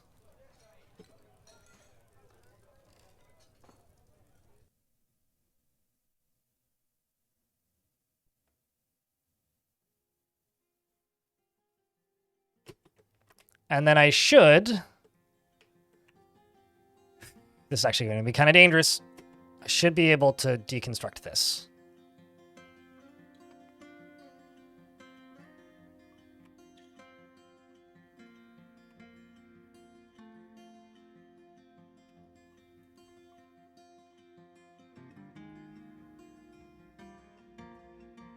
The ocean attacked. This is true, yes. I would say that the ocean kind of sort of did indeed, in fact, attack. Let's hope that you know... What are you doing? Oh, are you for real? Wow. Game's picking a hell of a time to save. Hello, Mass Morass. What's up, dude? I did make safety drains. For most things, Renato. I did, in fact, make safety drains. You can choose to believe me or not, but I just got a bit too ambitious with my digging. Otherwise, everybody in the fort would have died. Instead, only 2/3 of the fort died. Which is, honestly, much better than it could have been.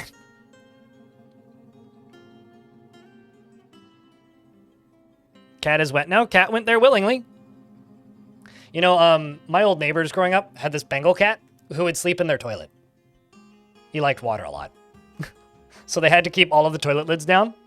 And it was a little bit wild to, like, go to their house the first time and see a sign in their bathroom that said, "Close door. Cat swims in toilet." Or leave the toilet seat down. Because you just, like, lift up the toilet seat and there'd be a cat sleeping in the toilet with his head on the side of the toilet bowl. He would also join you in showers, apparently. And, like, would have a habit of trying to jump in the bathtub.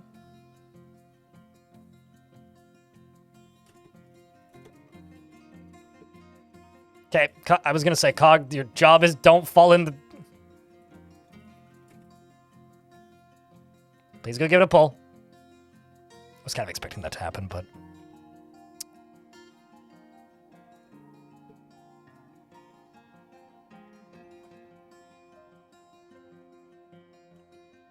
Well, at least you're content after being near a waterfall.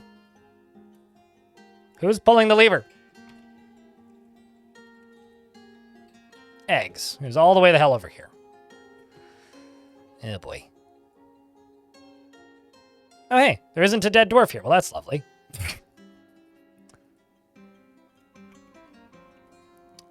Guess dwarf didn't die.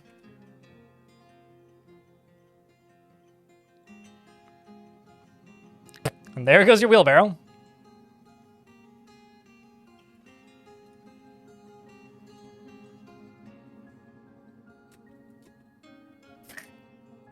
Sorry, this is kind of funny. This is probably pretty effective swimming lessons, aside from the part where they're all going to drown.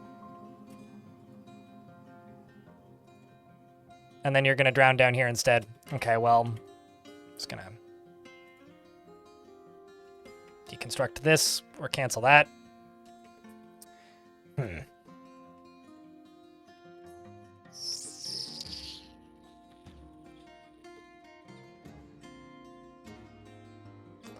Well, you can either learn to swim real quickly or drown. I guess that's your options, right?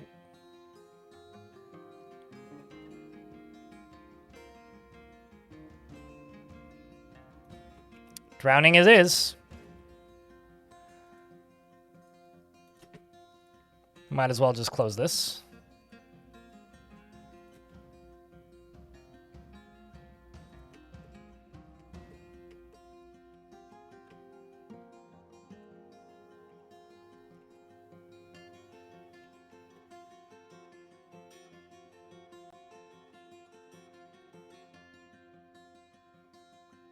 Well, good news is this is draining pretty quick too. Let's actually just go over here and dig that out. Or fortify that so that the water can come through. I guess the other thing I could do is I could just block this.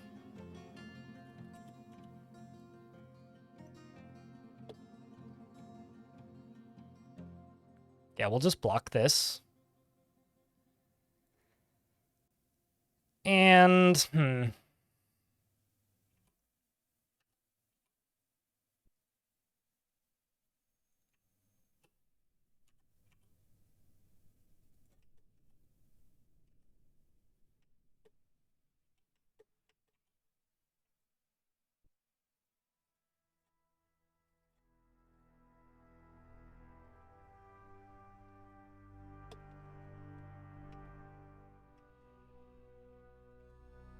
And I'll just get rid of that for right now.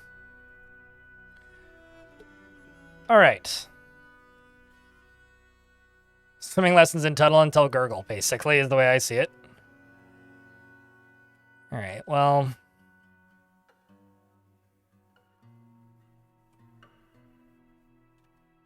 I need to figure out how to drain this. Actually, what I could do is this. Build on top of this, but they need to be able to get down here,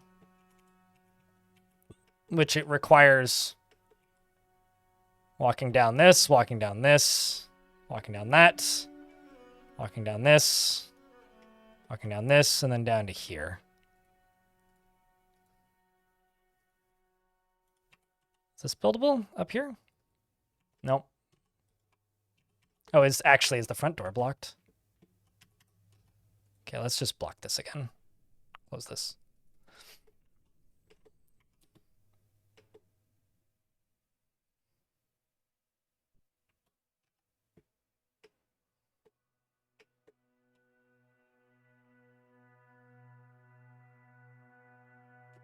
Okay, we're also about to get hit by ads, so I will pause the game when the ads hit. Let's also just dig down there so they can get in and out on this side.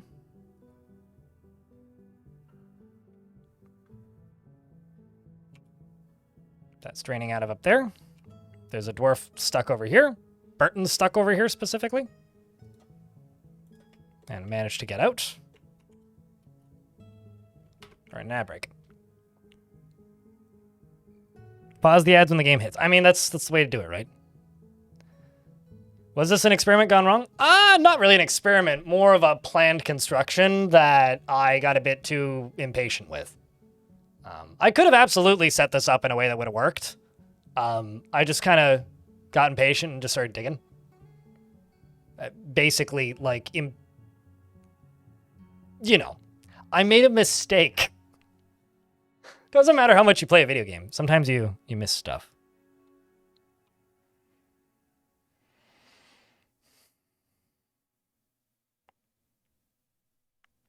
You're swimming and you're climbing, Burton. Also, I'm gonna re-up the goal that the YouTube stream currently has.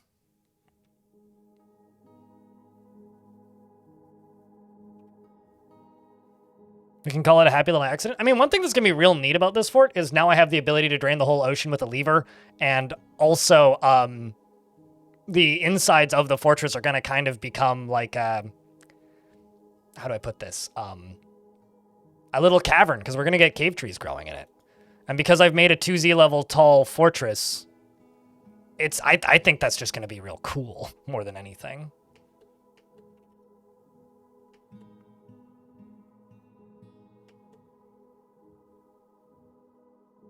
Why is the fort flooded? Yesterday is why the fort is flooded.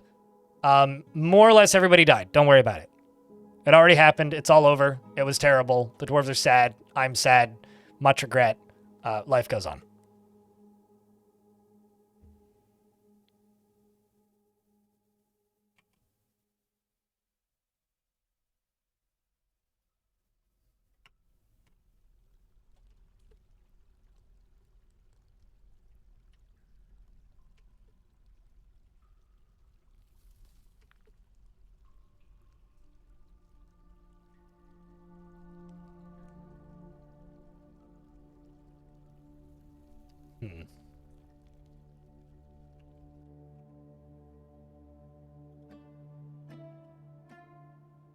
So that's about how quickly the ocean fills. This area over here is still full.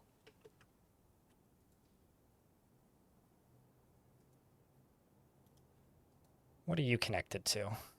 That. Can I deconstruct this? Okay, no I can't because that's an open space. Can I mine this?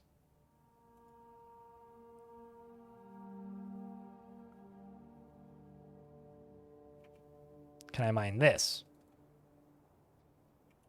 Can I mine this? Could I mine this? How about this? How about thisy? What about that? Maybe this?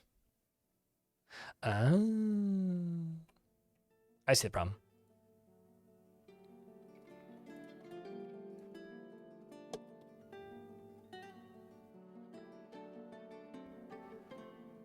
I was trying to figure out the layer where, actually, how about instead of digging all these out, we just construct down. I do want to deconstruct a bunch of this back here. But around here, why don't we just do this?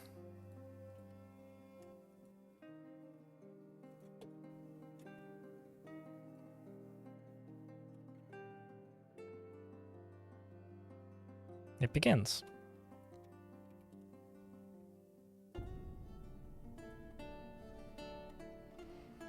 What's wild to me is I'm draining the whole ocean right now and the game is running at 40 frames a second.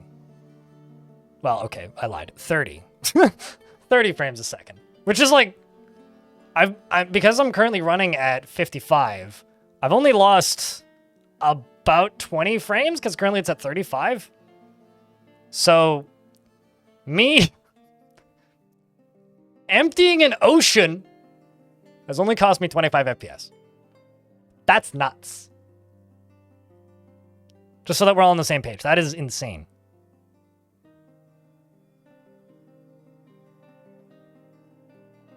I think looks like we got some goblin thieves that showed up.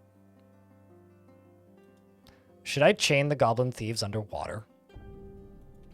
Or is that a bit too dark? Because I kind of wanna. I kind of wanna.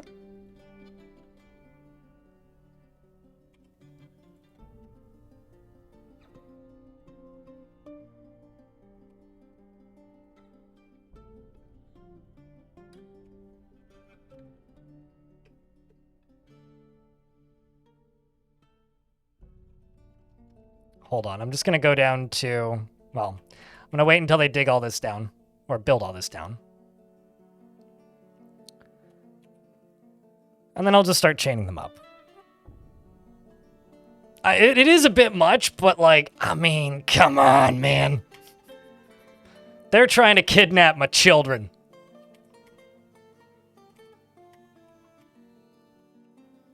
What can I really say to them?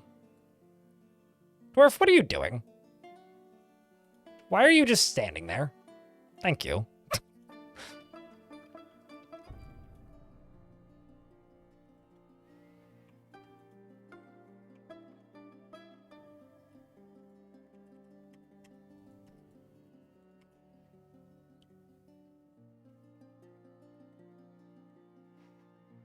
Is there a way to refill an ocean? I literally just need to pull a singular lever. It's actively refilling.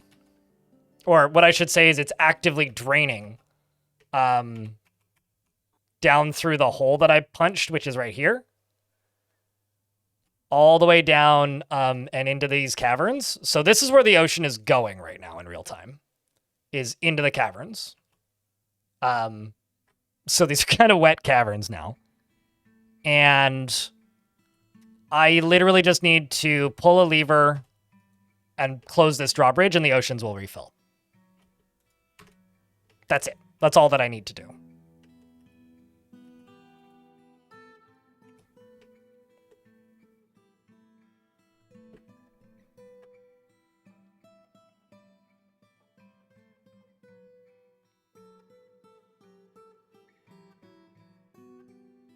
Built them a messenger house with the bottom of the hole and ceiling and fortifications as walls.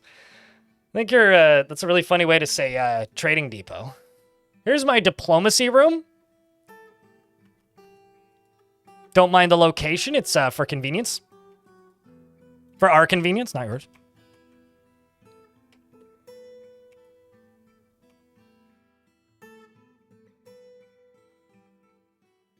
I should actually build... Oh, shit. Speaking of traders. You didn't hear anything, dwarves. Don't worry about it. But it is time to trade, it seems.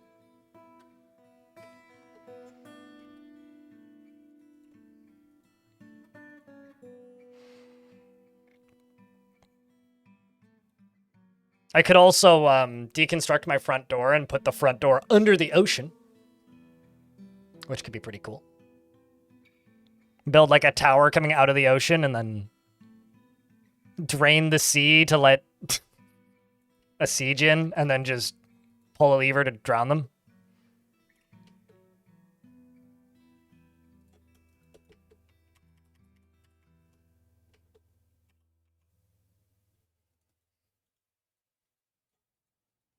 Dwarf is really dedicated to the bit of constructing stuff.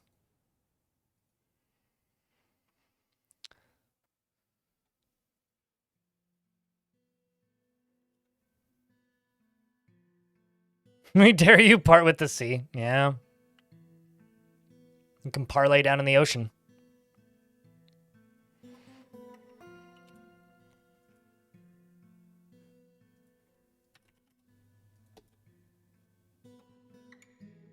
You know, I could sell them a giant... Nah, that would probably just be too heavy. I think I'd rather just get rid of clothing.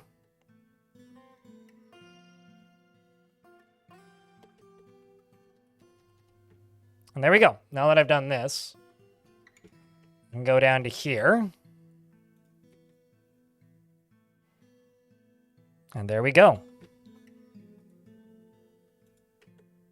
I can actually just get rid of this, I think.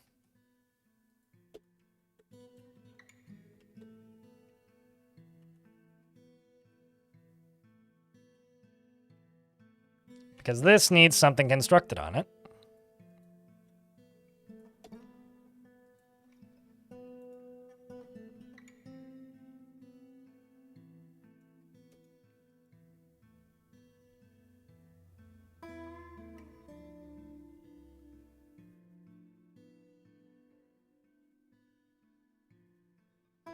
What? Romulus, I've lowered... Okay, I'm going to tell you this very bluntly. 1, please cease complaining. 2, I've lowered the cooldown from 50 minutes to 25. It's on cooldown right now. Please stop complaining. There's absolutely nothing I can do about it. All you are doing is aggravating me because it's not something I have control over. If you're not there when it comes off of cooldown, I can't help you. Okay? Bringing it up in chat is going to make it less likely that you get it because you keep bringing it up. Okay? So do me, chat, and everybody else involved a favor and stop complaining that your timing is bad. I don't know how else to explain this to you, mate. Now everybody else is competing with you for it. You're making it less likely that you will get the redeems.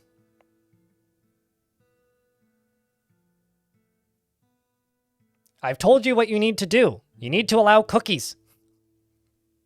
I've told you this too. Take it up with Twitch support. Don't bug me about it. There's literally nothing I can do. God. I've tried to improve it and make it easier. I don't know what more you want from me.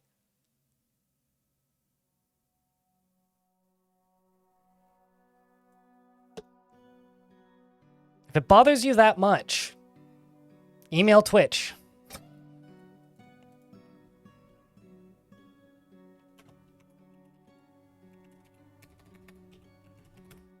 I can't do their tech support for them.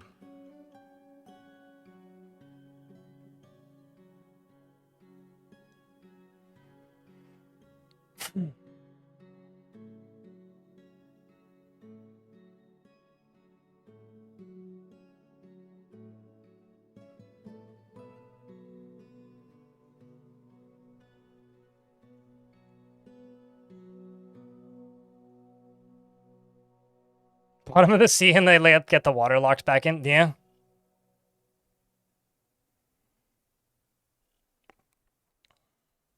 Yeah. But I don't know, chat. I try to improve things and I still get told that it's broken and I get blamed for it. I don't know what to say. I don't know what to say.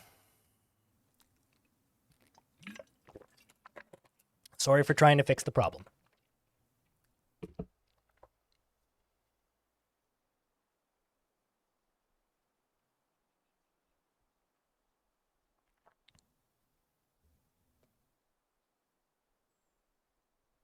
Hey, chat. For my sanity, can I please get a round of beers?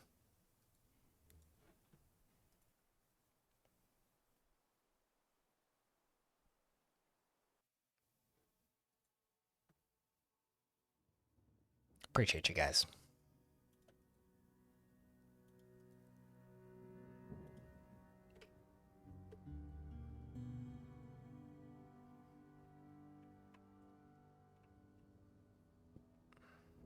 Once this is constructed, I can now do this.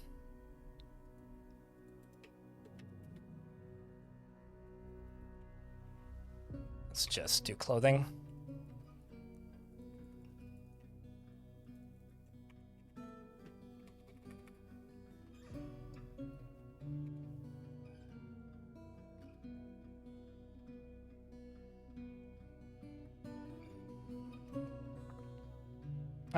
Do you care about beard? Beard or no beard?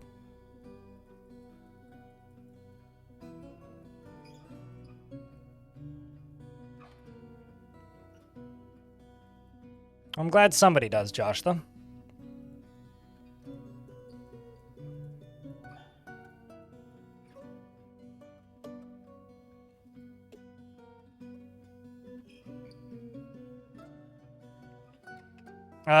The beer bot has a bag of holding that includes a trillion interdimensional, you know,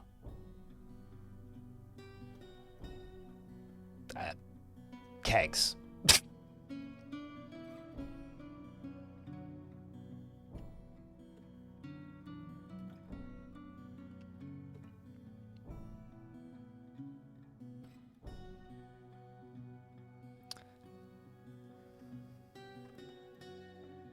Okay, well, we'll let them all do this.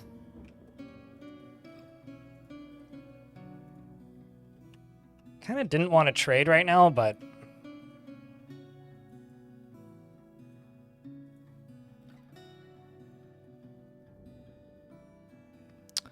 So you want one with a beard. I don't know if I have an unnamed one with a beard. Let's see.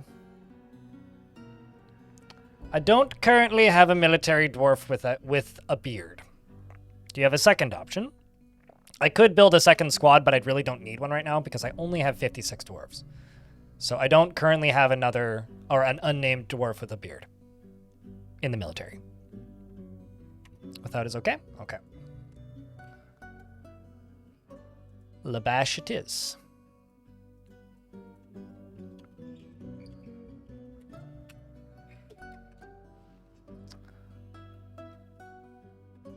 She has a very calm demeanor and does not go out of her way to help others, is quick to form negative views about things, and is assertive, likes to keep things practical without delving too deeply into the abstract, and is quite ambitious and tries to do things correctly each time. Doesn't focus on material goods, and when she's thinking, her body becomes very still. She needs alcohol to get through the working day and likes working outdoors and only grumbles mildly at bad weather and doesn't really care about much anymore, if anything. Dreams of raising a family and personally believes that war is utterly repellent and would have peace at all costs, and respects those that observe decorum and maintain their dignity, and views loyalty unfavorably. She needs she is quite ambitious and she tries to do things correctly each time, and she doesn't focus on material goods. When she's thinking, her body becomes very still. I've already read that. She likes gypsum leather and she likes gypsum plaster, bismuth bronze, sard, gems and gauntlets and rings, and the sight of the pantomimes of flutes, and when possible prefers to consume clown loach and water buffalo. cheese, and maize beer, and absolutely hates cave spiders. A lot of her passing acquaintances are dead and worships the god Etur. He's a member of the Farmers Guild, and is an axe dwarf. Welcome to the fort. That is a big camel, correct. Also, this over here is going to be moved to over here. And removed from back here.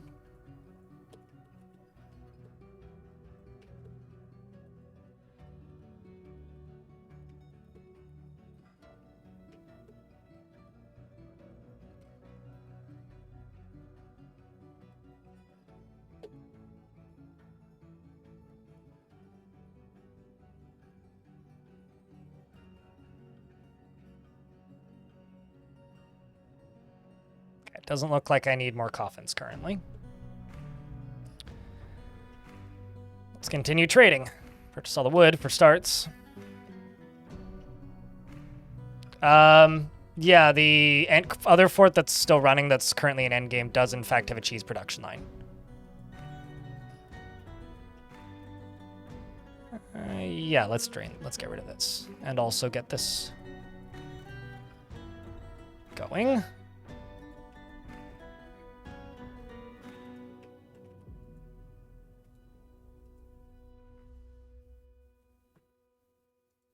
Buy some instruments. I mean, that other fort did go for a month and a half, to be fair.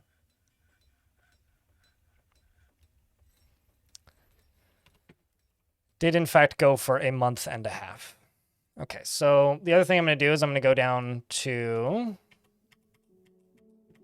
This is kind of the equivalent of walk the plank. This thing over here. But down in here, I'm going to go... I need to make some ropes.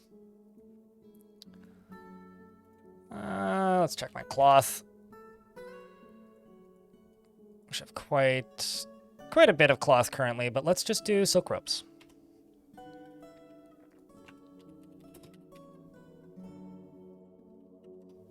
Maybe not 30. Let's do 20.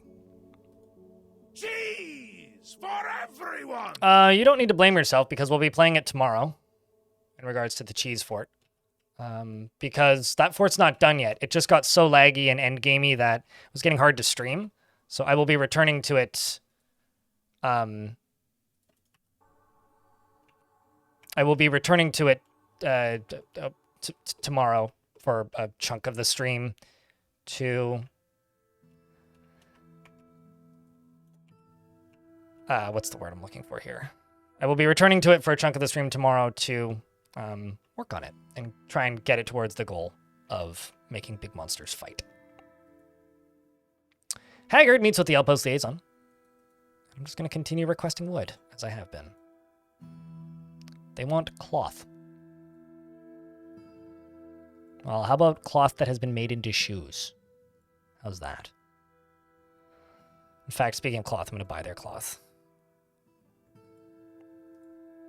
At least some of it.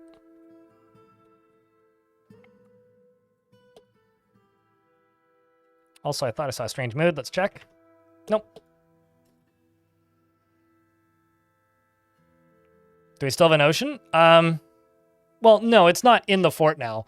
It's in the caverns now. I mean, we do still have an ocean. It's just actively pouring into the cavern. It's, you know, making the caves kind of wet. You know, it's emptier than it was.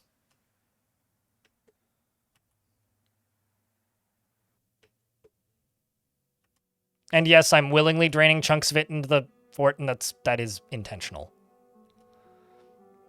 But it's okay. It is draining this way. It's just the fort's already a mess, so keeping it a mess isn't really a huge deal as far as I'm concerned.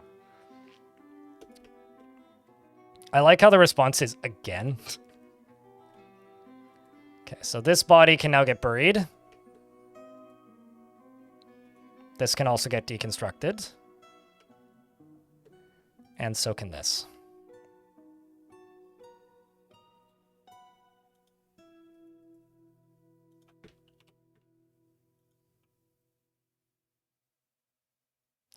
Not all of them. Some of them are.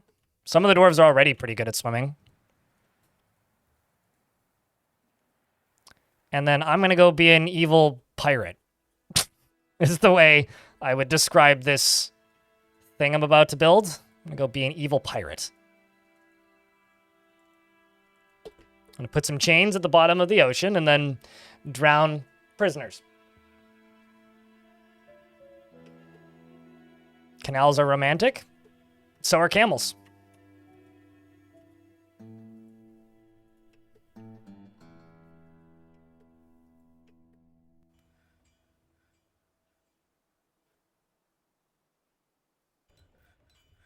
And also here, I'm going to show you guys a life hack. Check this out. If you want to stop trading early, just hit this button and then cancel it while the game is paused. And the dwarves will cancel all of the trading tasks they were doing.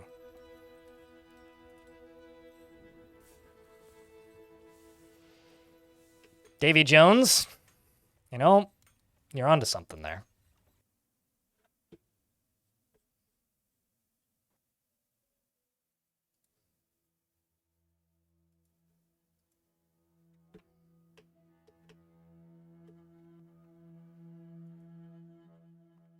Well, more accurately, outside of gotta let the cheese cure, it's more of a gotta take breaks occasionally from the long-term fortresses, because if I don't, chat gets bored. And chat was very clearly getting bored, so your boy took a break. Okay, so this is now pumping, which I don't really want it to do. Turns out right now a lot of dwarves are just putting stuff up into here, which is fine. I'm actually just going to put 2 wheelbarrows in this and no bins.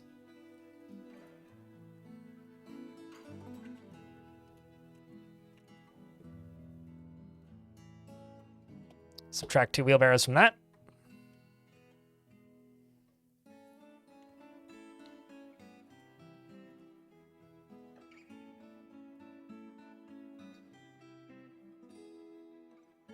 While all this stuff's getting worked on. Man, I wish that dwarves could have peg legs. This is such a bizarre question from Babushka in the YouTube chat. Do you even like streaming? Why would I do it if I didn't like it? What? I beg your pardon, sir? That might be one of the strangest questions I've ever received.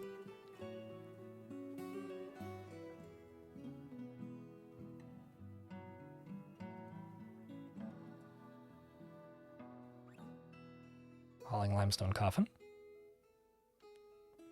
In YouTube chat, Emerald Player says, I know there are sea creatures in the game, but does this not doom them then if they enter the map? No, because they'll only enter the map where there's 7 deep water.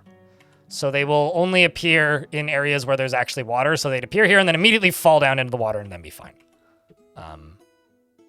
That's about it.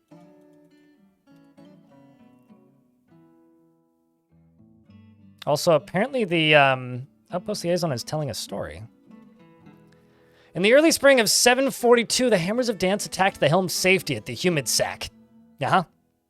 Please don't tell me anything else about the Humid Sack. The Dwarf Vicar Copper Voices led the attack.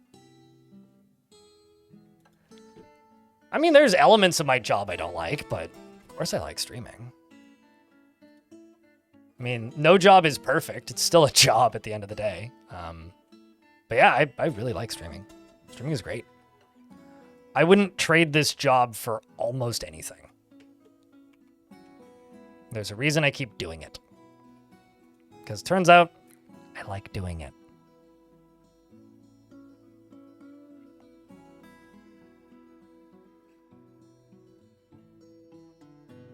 Also, Matthew Oken says in YouTube chat, I came here from a VOD where you mentioned that as people who sleep with your streams and VODs on and wanted to mention you aren't boring. You just got a good voice and even volume with when something bothers you. Yeah, no.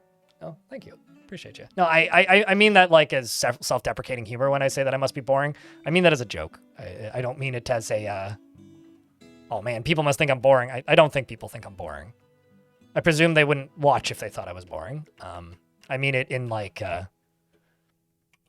good-mannered, like, little bit of self-deprecation, which is a type of humor that I find funny.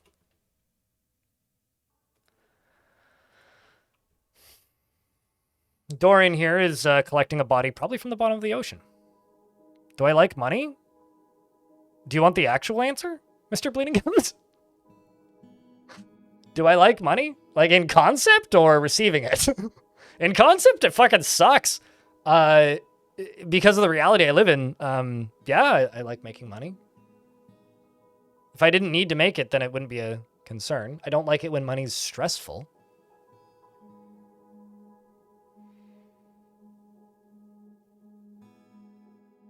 You watch Boring Girl? I'm sure that there is a. I read that as Boring Girl, not Boring Girl IRL. I'm sure there's somebody with that as a username. That has to exist. I'll tell you this: I like streaming a hell of a lot more than I like video editing. Video editing is work. Streaming is fun.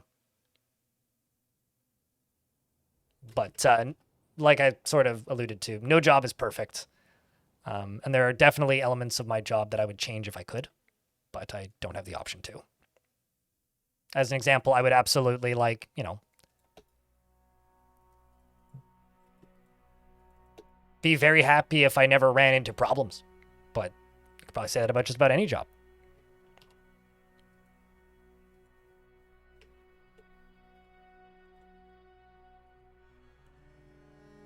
I like this dwarf's last name, Bank Keys. It's like having the last name Moneybags. It's like, what's your given name? Bank Keys? I got the keys to the bank. My guys.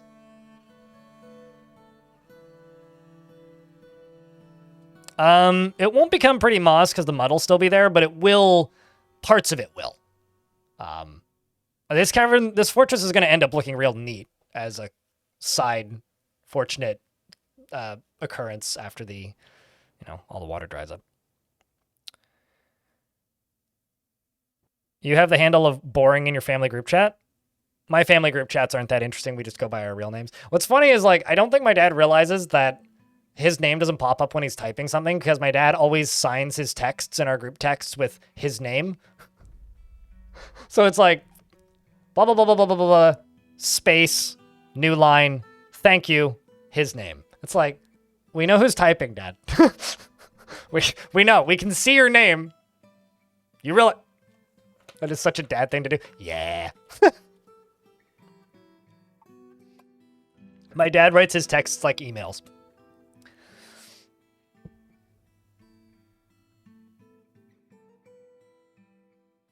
If work was good, it wouldn't be called work. It would be called, it would be called blowjobs.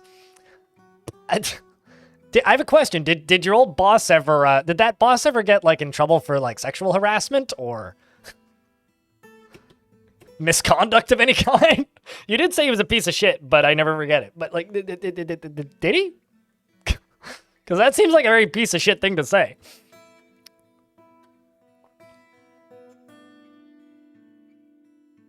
Well, I mean, I would say he's a dad giveaway. Bleeding Gums. You gotta keep it professional as a dad because they all do that. That is true. Yeah.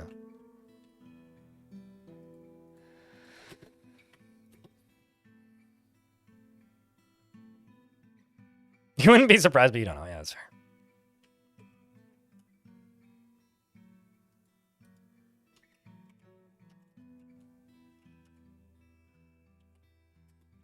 Probably unpause the game. That would help.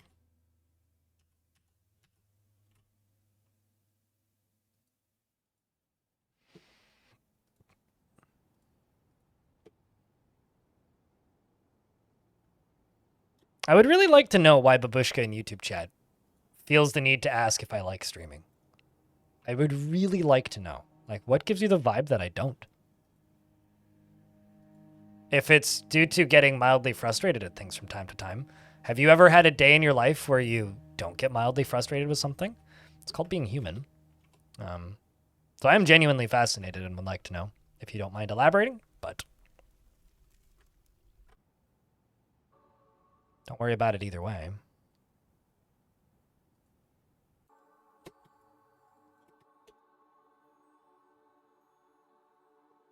This is about to fill up with water, but thankfully it'll do it pretty slowly.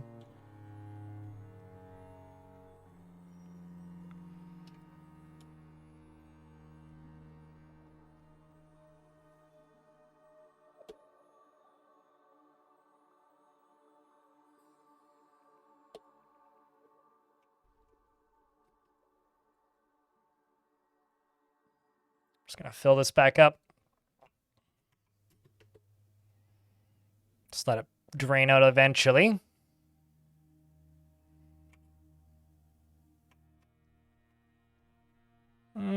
This is a lot safer now. Can also deconstruct this.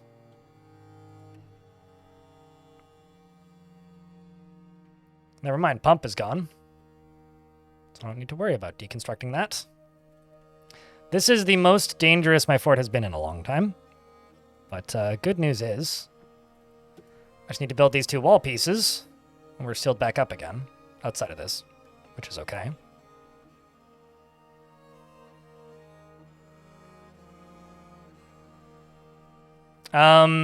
Things can dodge through fortifications if the fortification is completely submerged in liquid. They can just pass through it. But if it's not, then things can dodge through it or jump through it. They just don't generally do that. It's something that they would do under extreme duress, though.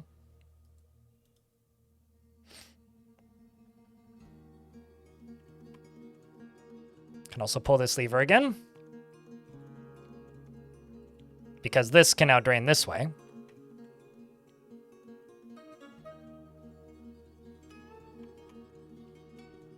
Although currently you're drowning, so we should probably save Notokasa.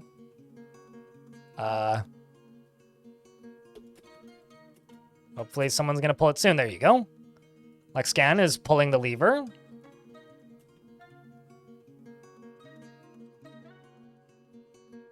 There you go. Water should drain, and you are no longer drowning, Ice Blue. Hallelujah.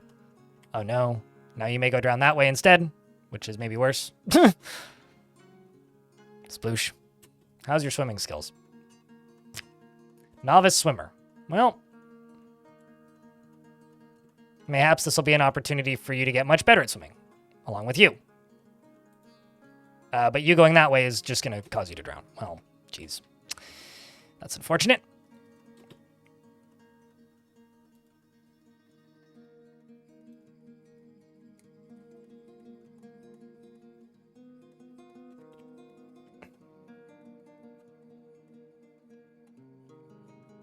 The thing is, this will start to drain. It's just going to drain slow enough that Ice Blue's probably dead.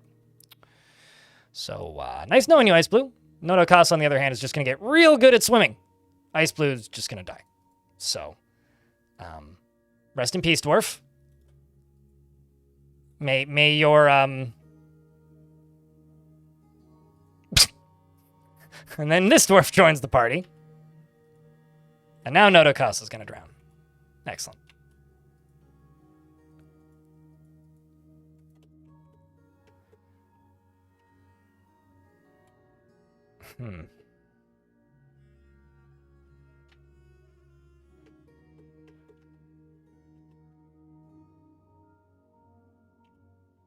It's all because these dwarves are trying to get to this. So let's just forbid all of this.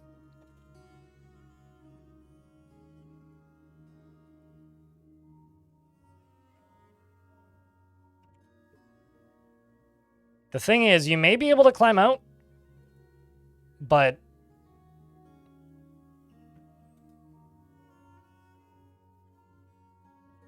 not if... Oh, there goes Ice Blue. It is starting to drain, though. So we'll just let that drain.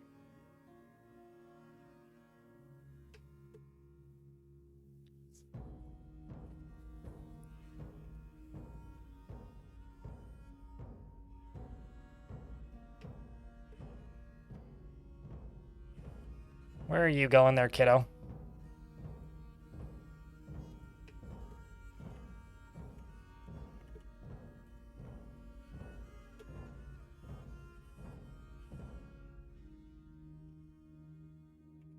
If I dump this water down, it'll actually fill that this layer down here up again, which I don't really want to do. So I'm going to do something potentially a little silly. Actually.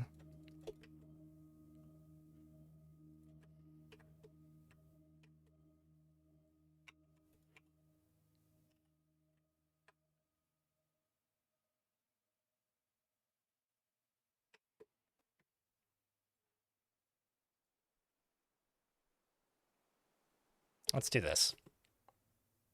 I could also fill the ocean back up now, if I want the game to lag a little less. So what I'm going to do is I'm going to go up to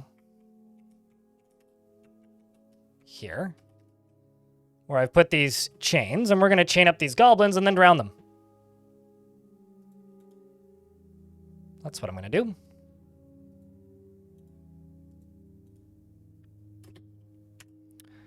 And then I'm going to fill the ocean back up.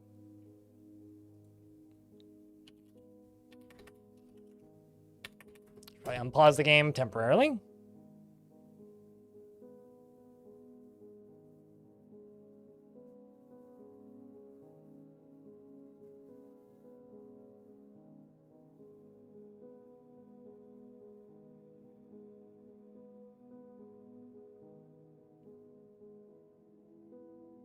I turned on the auto signature feature in Instant Messenger in 2007 and never turned it off. I don't think that's true, but that's a fun theory.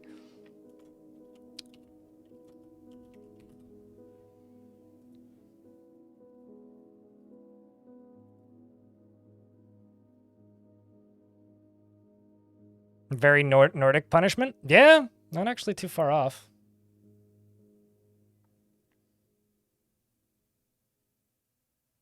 You heard the fort flooded? It did! It's now unflooded, but it's unflooded, and in order to unflood it, I had to drain the ocean. So I have this, well, actually a bunch of drowning.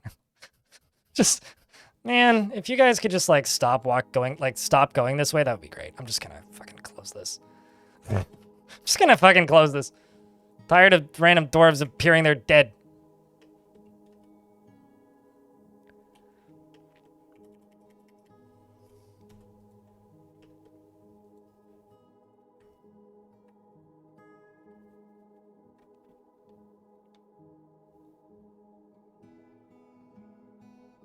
Sounds drastic? A little bit.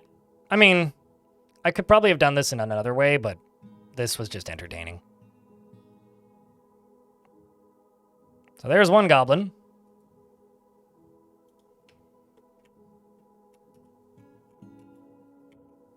It's time for a watery goblin. I mean, a watery grave. You've got a fancy hat there, goblin.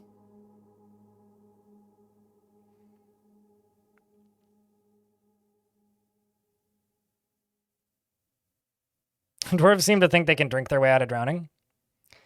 Yeah, well, no, I mean, I know why they're pathing there. It's just kind of unfortunate. There isn't too much I can do about it, so I'm choosing not to worry about it.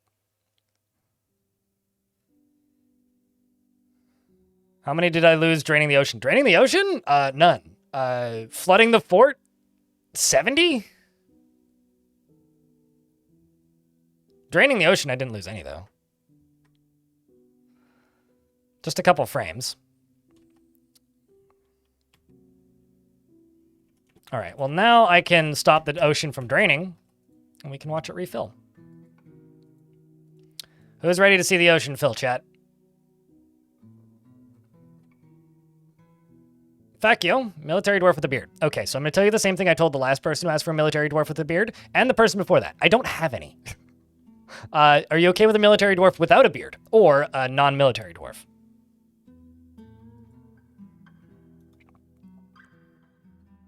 Fuck you.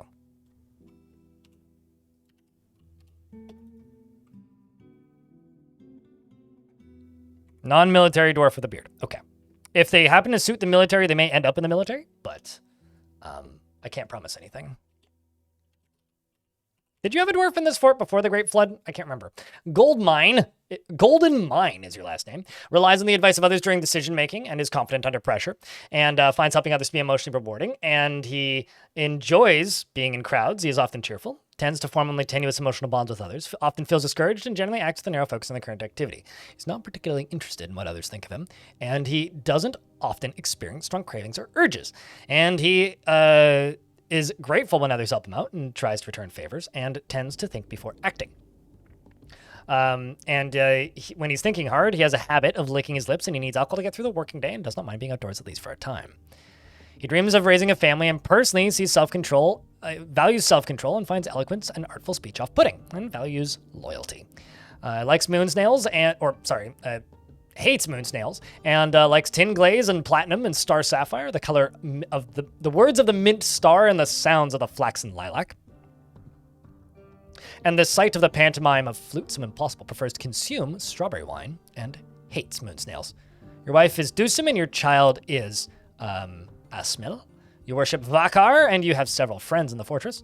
You've been here for since 1054, and you did see some dead bodies, which is unfortunate.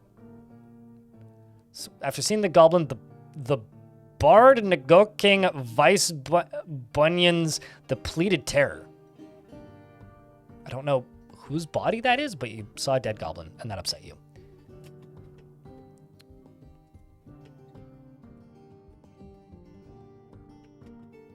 Okay, so Big Whoosh is being pulled, which means right here, stuff's going to start filling in. So who's ready to watch the ocean refill? Here we go.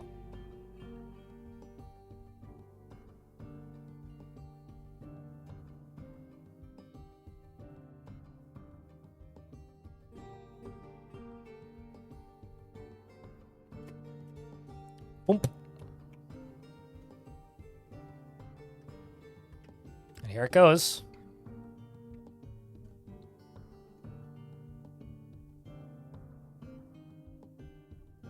Very satisfying, yes. Now, where am the goblins?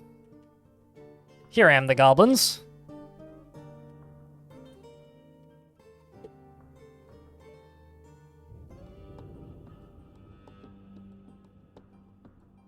This is some pretty high-level waterboarding. Just watching the waves come crashing in.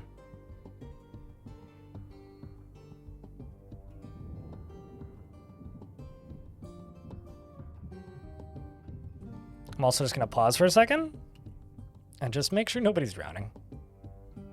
Cool. Nobody is currently drowning. Oh, I could totally do that, yeah. With this setup, I could absolutely do that. Here comes the ocean, the layer below.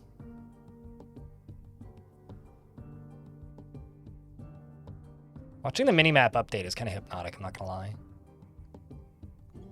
And then it kind of does the Bay of Fundy thing at the very end, where it like accelerates, which is my favorite part.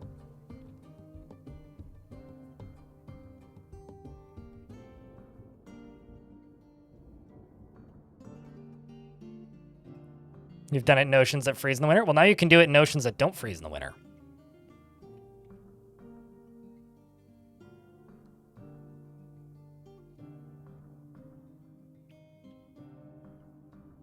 Oh my gosh, that's funny. It breaks them off of the chains. Oh, that's grim.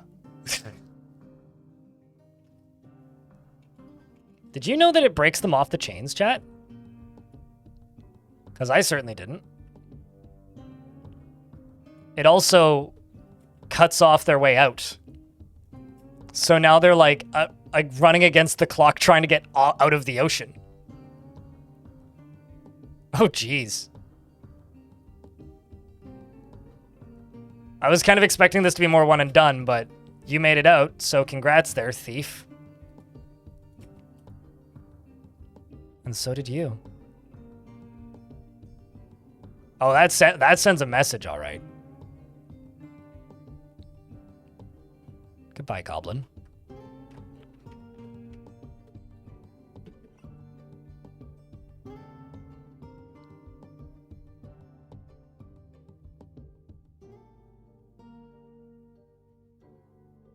Oh, they'll tell a tale after all.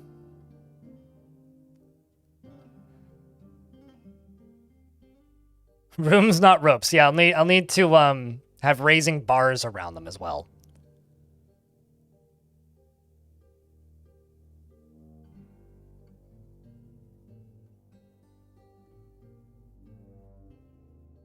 What does it look like in ASCII? Here's what it looks like in ASCII. The neat thing about seeing this in ASCII is you can actually see more of the map at once. So you can watch it start coming in from the edges. There goes one. Boosh.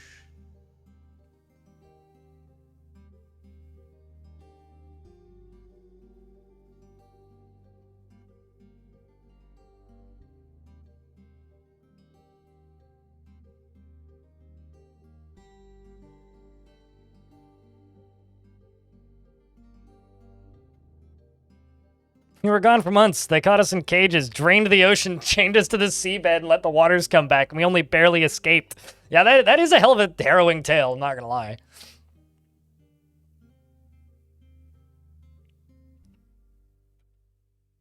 How does what even work? Oh, look at that.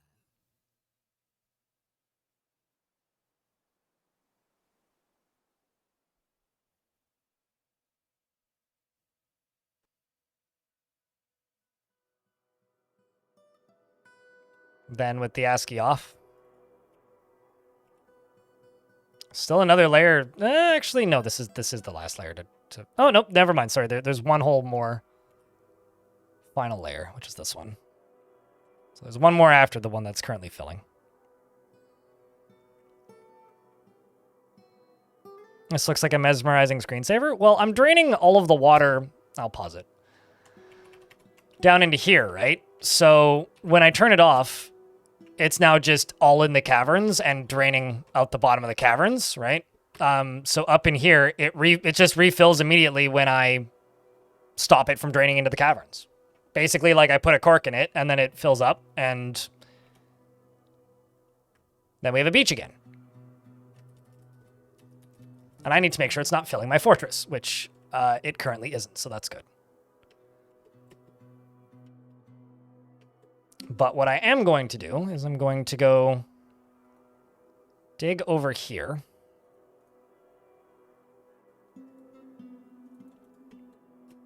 So I need a drain for this.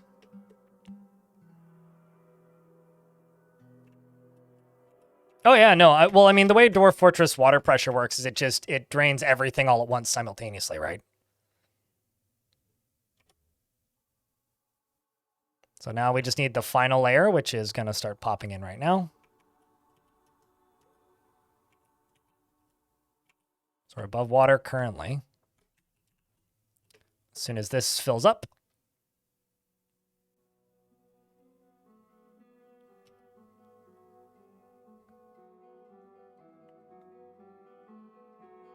the bottom of the caverns is like an endless drain. Yep. And the edges of the ocean are an endless source. Yes.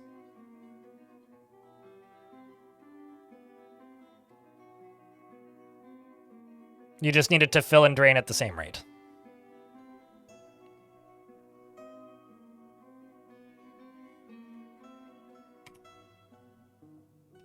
And then this is the last one that needs to fill, because this is where the water's filling from.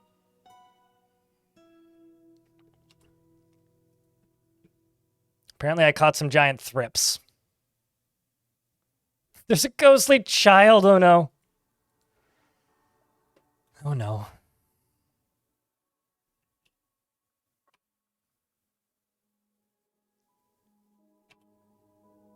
Sending the miners outside. How are the dwarves today? Great, I would say. Chat, how are the dwarves today? How is the chat today, even? How are the chats today? Probably on Smoko, if I had to bet, actually.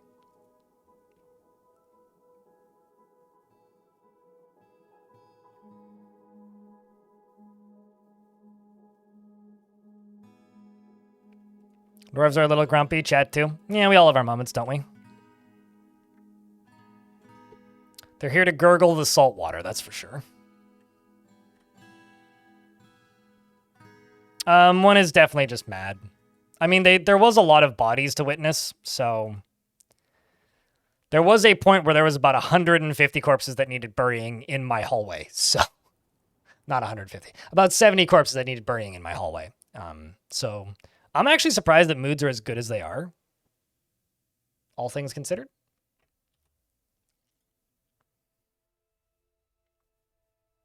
That's the surprising thing to me.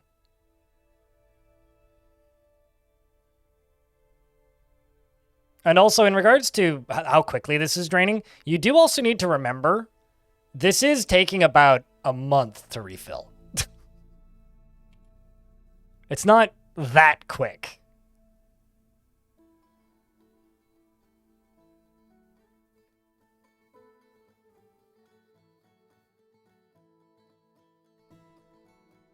Bury them on the dry seabed? Ooh, that would be cool, yeah. Well, I mean, I'm not moving tombs. Moving tombs is very dangerous because it immediately causes them to come back as murderous haunts. So I don't really want to, like, have a bunch of dwarves get killed by ghosts. It's not exactly the wisest thing to do.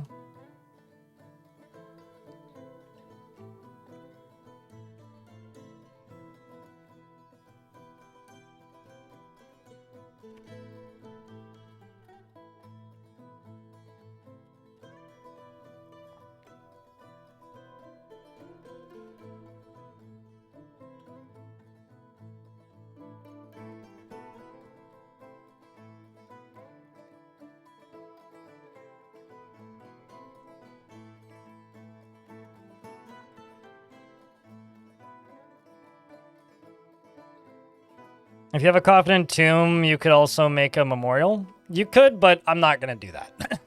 Not to be lazy or anything, I kind of don't feel like replacing, because you still then have to like topple the tombs and remove the bodies from them, which wouldn't exactly be good for dwarves. I would rather just fix problems instead of creating new ones for myself. I mean, I could make new tombs down there.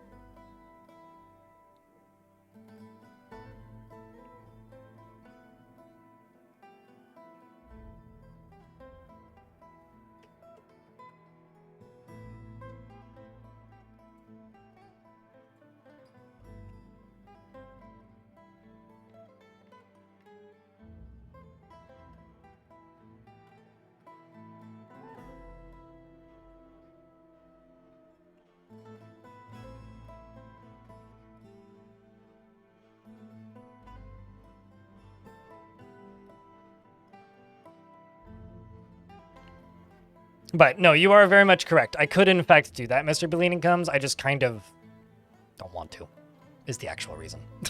I just kind of don't want to. Because if I do, then I will have to compensate for it. And I don't really want to do that.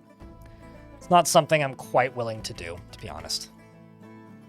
As the last of the ocean fills up and the waves begin to hit the shore.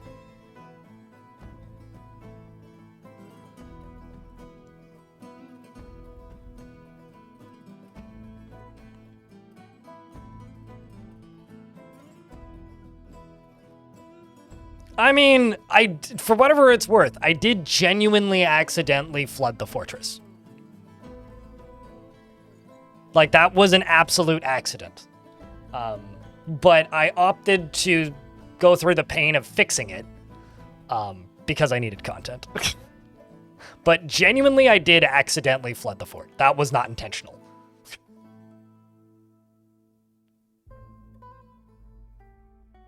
With creature-sized fish?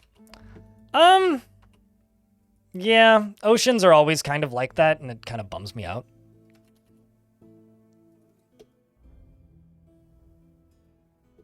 It does actually kind of bum me out.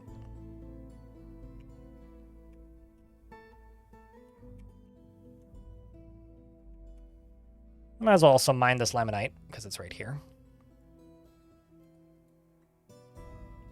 There's also some coal over there. And then what I'm going to do is I'm going to fortify all of this once all of this is dug.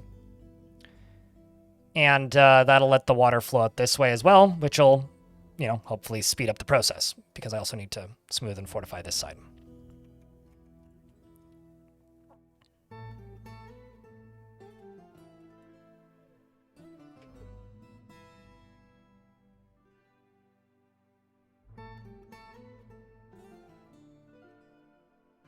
We are actually getting creature-sized fish, though, Deep. We've gotten several gigantic squids.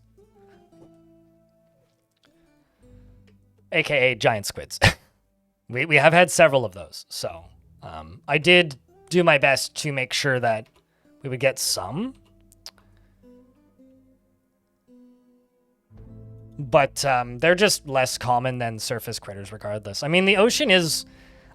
Okay, I've seen Blue Planet, and I know Dwarf Fortress isn't a documentary, okay, so I'm not trying to claim that it is. But I've seen Blue Planet, and usually it's like schools and schools and schools of fish to like one dolphin, right? Which doesn't actually seem that too far gone from the way Dwarf Fort does it.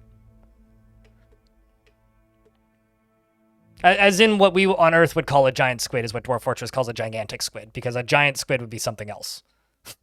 A giant squid would be a big variant of a normal squid. Whereas a gigantic squid is what we would refer to as a giant squid in real life. And a giant squid in Dwarf Fortress would be bigger than a gigantic squid by kind of a lot. I know that there's a lot of like asterisks on this, but a gigantic squid. You heard me.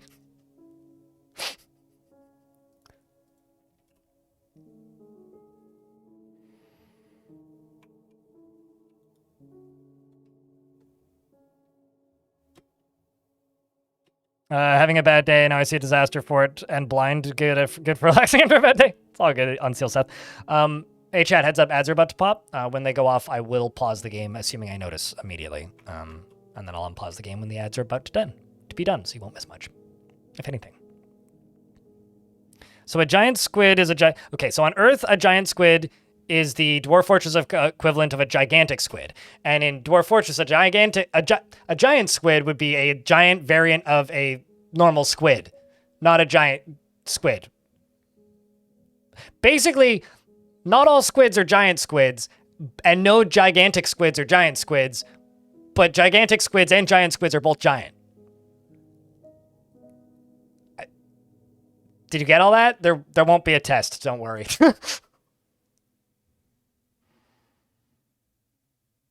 Finally got in-camera colossal squids. Oh, hold on a second. The fuck's a colossal squid?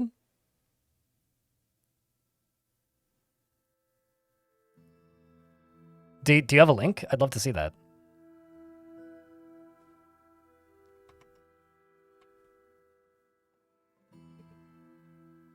Also, YouTube folks, thanks for the likes. Appreciate you guys.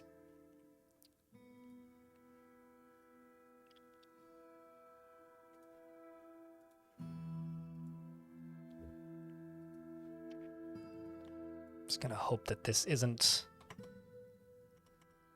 going to get me content smacked, but I'm gonna go take a look.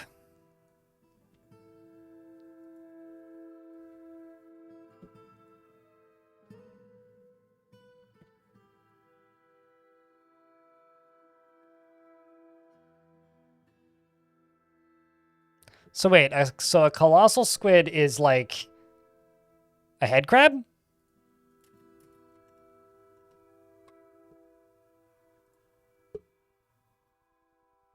Looks like head crab.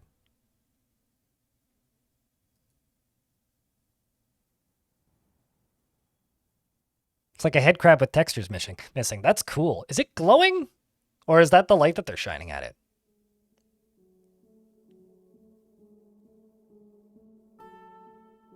Your new dwarf drown again tomorrow? We'll do.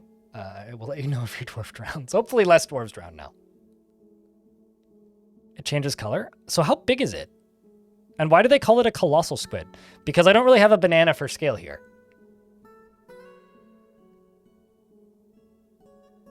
Also, hold on a second.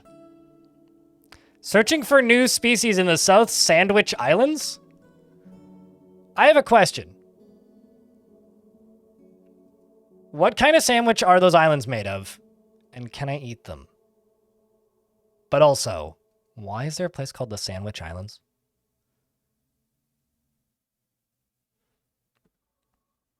Tis little squid baby? It does kind of look like baby squid.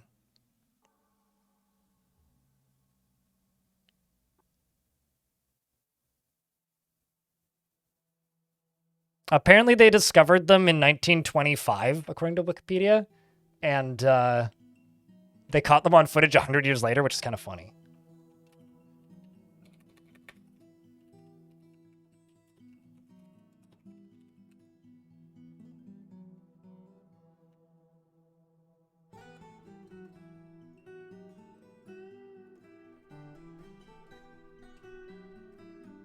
Colossal squid shares features to all squids in the mantle of locomotion. Unlike most squids, colossal squids is an abyssal gigantism. It is the heaviest living invertebrate species. They weigh 495 kilograms. Holy shiz.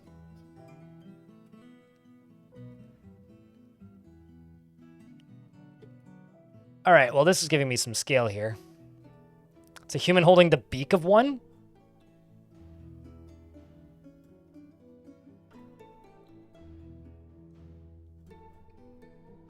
I'm sorry, what? A young squid are found between 0 and 500 meters in length. An adolescent squid is 500 to 2,000 meters?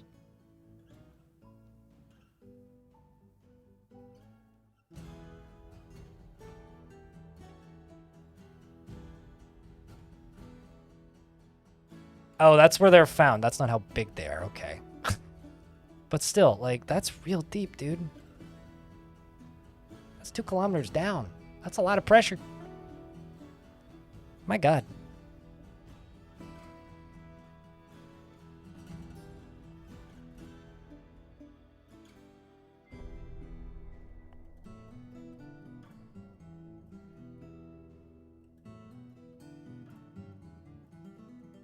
Okay, can we get bronze colossal squids in Dwarfport? Just asking. This is an important request.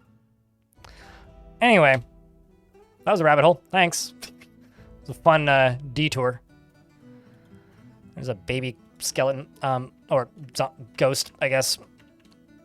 Okay, well, should be all shallow enough now that I can drain this pretty soon, but let's just get this done. I'm not going to bother memorializing that child.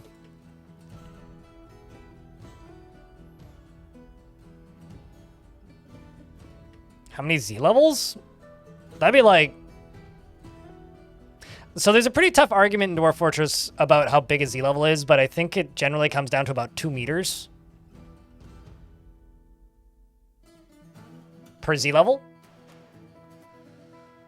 So not the depth of Dwarf Fortress. You couldn't actually get deep enough within Dwarf Fortress to get to a colossal squid.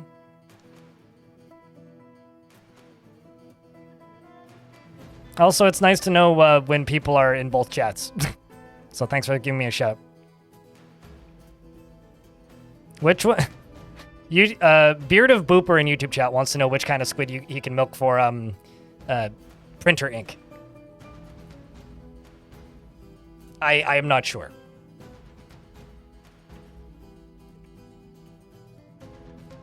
Also, I appear to have dwarves that have gotten stuck on the wrong side of the flood. Well, geez.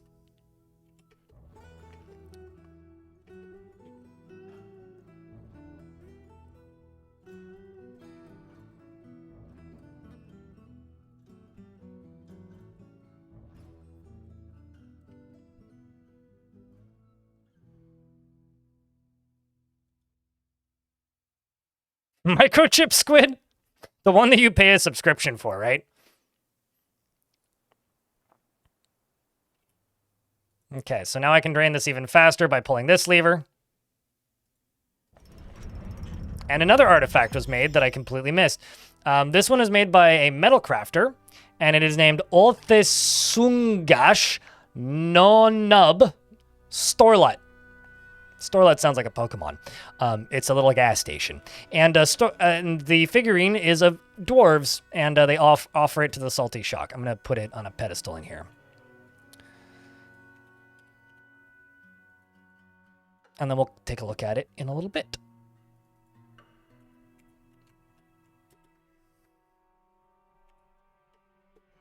And let's see if we can drain the rest of this.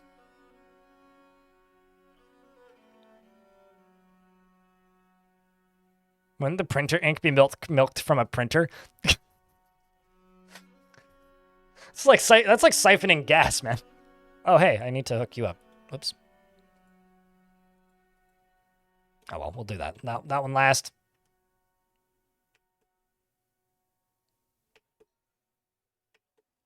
I should have actually taken an opportunity to get rid of this first, but oh well. I didn't.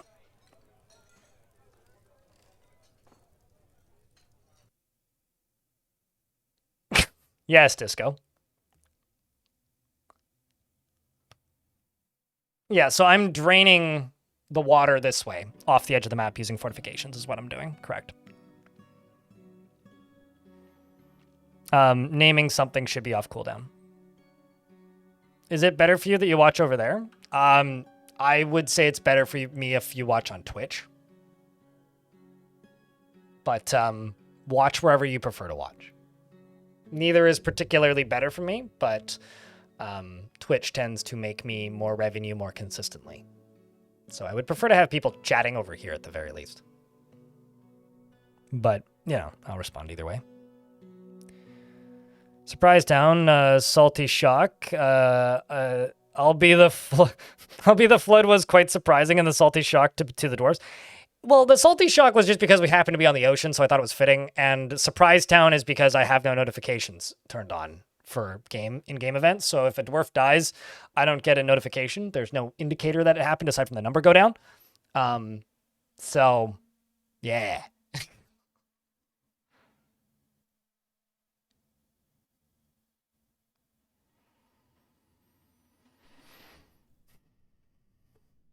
Your squid. A 3D squid her.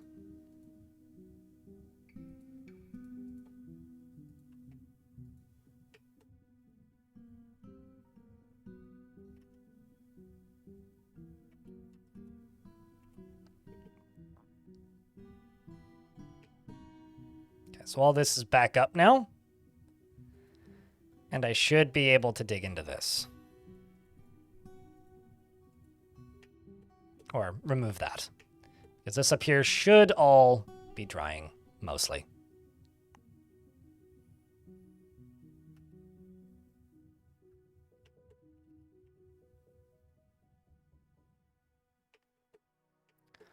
Drying and draining. And this over here is just additional swim training.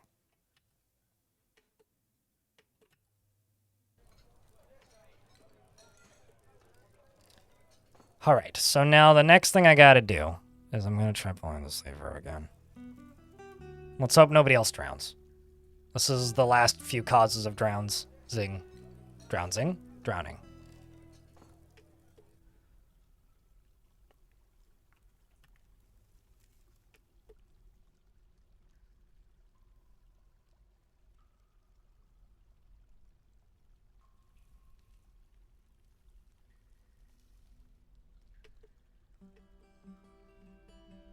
But this should drain pretty quick. Ideally. Ideally. I'm kind of expecting to just like pan the camera down here and just see a dwarf down here. I do like the way the flowing water looks in here though. That looks really nice.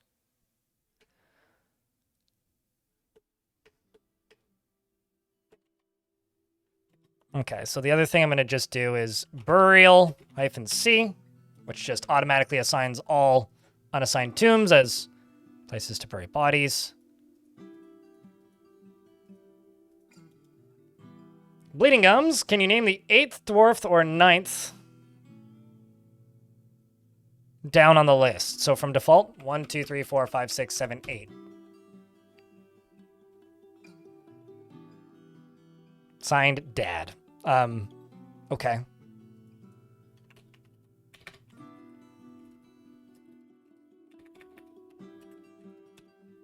Signed, Dad. She never becomes angry and is very greedy. She is pleased by her own appearance and talents, and she doesn't cling tightly to ideas and is open to changing her mind.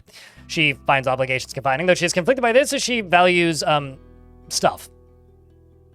because I lost my place, and that's why I just said stuff. Because she believes in the importance of the rule of law. She often feels discouraged and prefers to present herself modestly. Thanks for the beers, Joshua. And she is curious and eager to learn and finds helping others to be emotionally rewarding and likes to take it easy and is often cheerful. Tries to keep her things orderly and her hands are animated when she's surprised and she needs alcohol to get through the working day and doesn't care about much anymore. She dreams of mastering a skill and personally sees guile and cunning as indirect and somewhat worthless, and views loyalty unfavorably and does not really value skills related to fighting. She likes crystal opal and donkey hoof, as well as phantom spider silk in the color dark pink, crossbows and horses, and for their strength and the sound of the flaxen lilac and the sight of the indigo aquamarine, and when possible prefers to consume strawberry wine and horse's milk and oat flour, and absolutely can't stand brown recluse spoders. Her best friend is dead, and she worships the god Azkurad and wants to acquire an object. Welcome to the fort.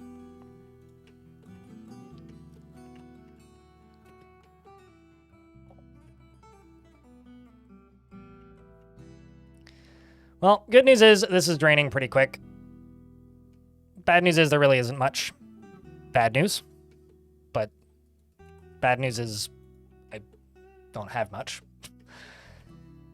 Good news is up here is now more functional, and it doesn't seem like dwarves are sliding down here and dying, which is also good. And unforbid all of this rock. And I do have power here. I don't know what I'm going to do with it, but I'll think of something.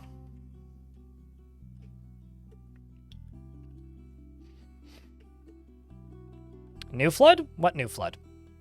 There is no new flood. I'm still draining the original one. I'm just draining the other half of the fort now. So no, there is no new flood.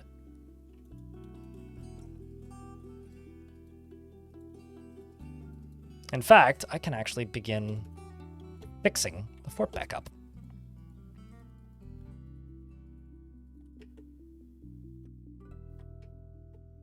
Your dog farted and it smells so bad. That's a very dog-like thing to do.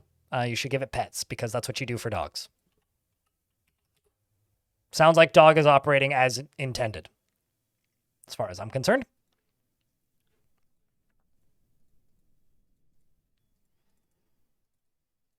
Definitely not a reason to return your dog. That's for sure.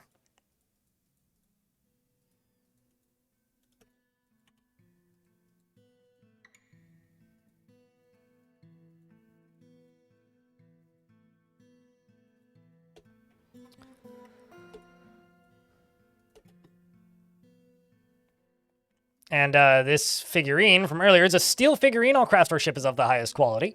It is a masterfully designed image of dwarves in steel by Minkot Giduzon. Sure. The dwarves are laboring. The artwork relates to the foundation of Surprisetown by the salty shock of the hammers of dance in the early spring of 1050. It is encrusted with rectangular limestone cabochons and decorated with pigtail.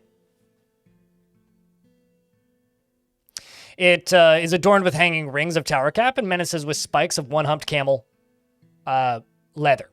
On the item is an image of dwarves in steel. The dwarves are traveling. That relates to the founding of Surprisetown by the salty shock of the hammers of dance in the year 1050.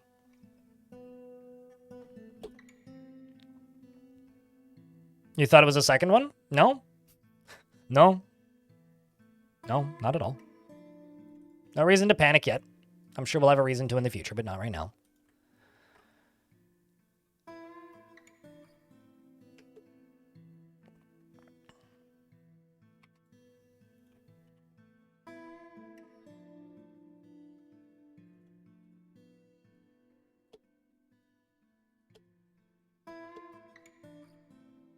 But no, I'm just draining out the other half of the fort. If anything, this just means that the fortress is much better off now because I'm able to drain the water out now.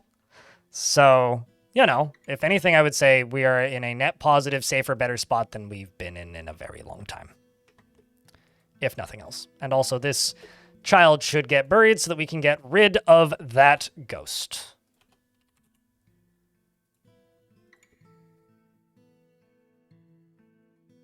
There's someone quarreling in pain. That's not new. They've been doing that for a while. What's the craziest thing I've seen in the game from my years of playing? I guess you'd have to define crazy.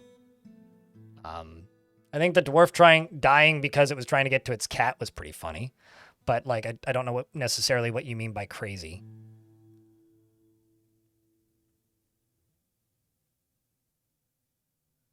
Maybe, like, discovering that I could compress lava was pretty crazy. I think the combat log from version 47, when a viewer of this stream was trying to fire dwarves so hard at the side of the map that they would leave the map, the combat log said that the dwarf collided with himself. That was pretty crazy. Reading a snake stands up never gets old and is also kind of crazy in its own weird way. So that kind of stuff is generally pretty crazy.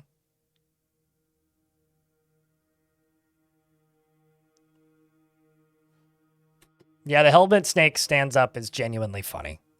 It's like, helmet snake has been knocked over. The helmet snake stands up. Oh no, whatever shall we do? Where did it get legs?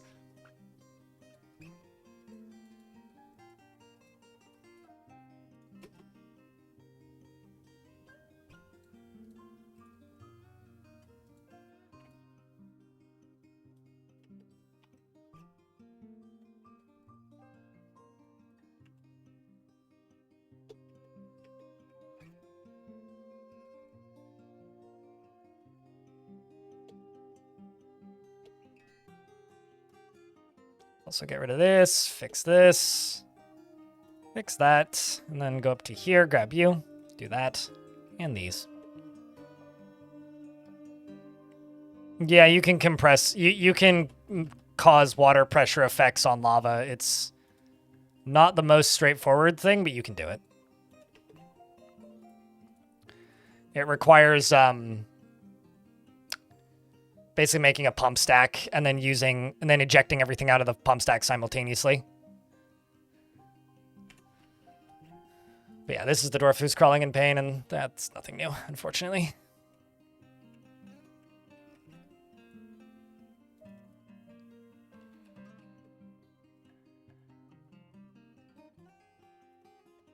This is going to be kind of a kerplunk.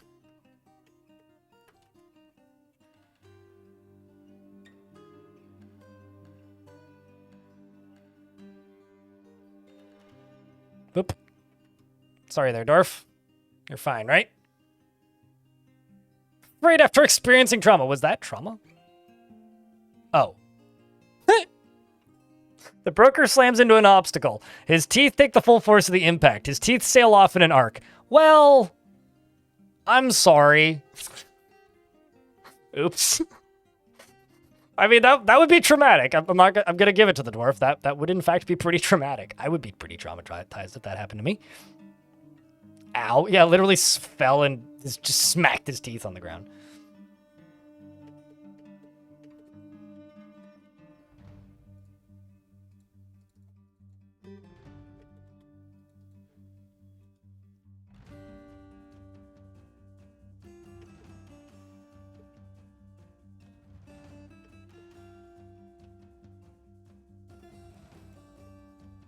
I'm just gonna see if I can block this off.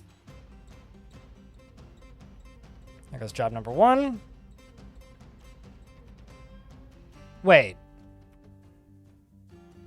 It's the Forgotten Beast song.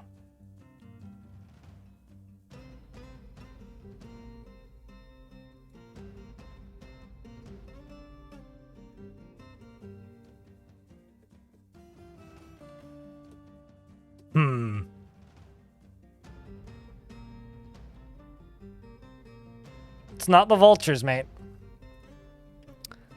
It's not the vultures.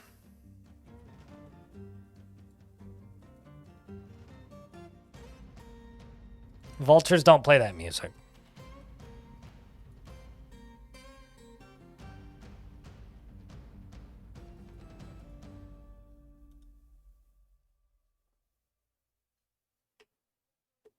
Combat in general? No, that song only plays if a Forgotten Beast is on the map. The good news is I don't think it has any way up here if it is in fact on the map.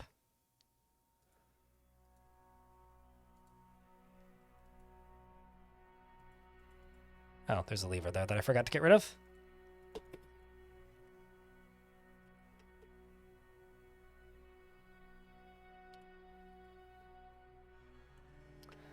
Well, I'll need to keep an eye on that.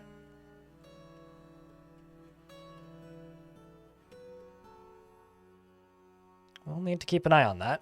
This can also get deconstructed, this can get deconstructed, and this can get deconstructed, and I'm just going to clear out all of this.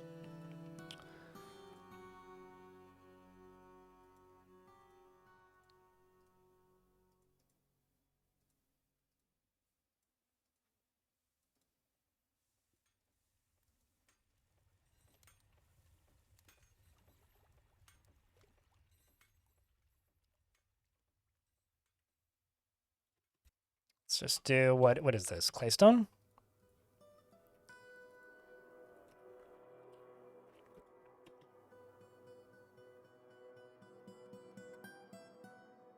Is it stuck in the caverns? No.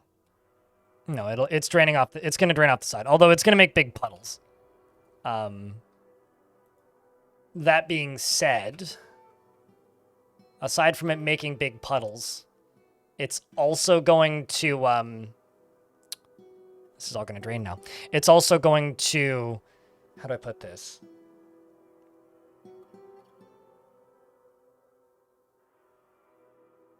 Cause like more permanent flooding than was there before, but it's not going to block the line of sight of the Forgotten Beast.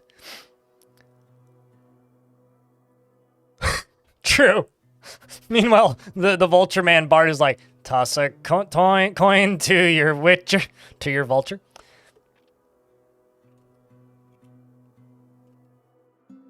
So I do in fact have a saltwater source down here. This does have access to the fort, but that's okay.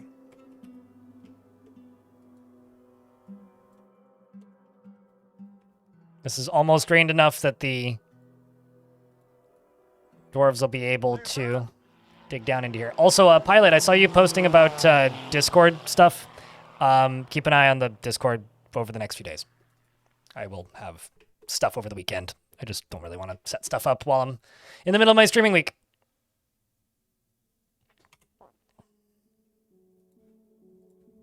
You guys can follow this dwarf for a moment. Is it possible to build a base on water? Your idea is to build a tower delving down into the ocean surrounded by glass windows like a huge living aquarium? Sure. You either need a lot of pumps or some very fun creativity. But yeah, absolutely. Very easy if you do it in an area where it freezes in the winter. I'm going to take a real quick toilet break. I'll be right back.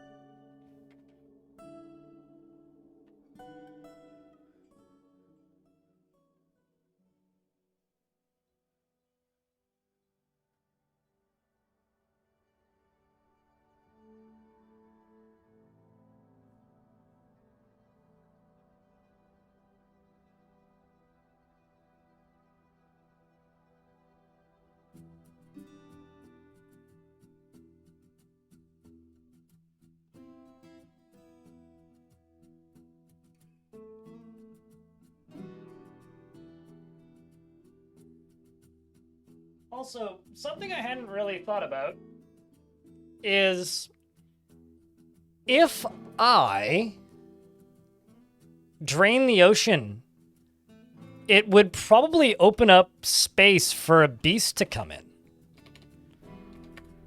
Like,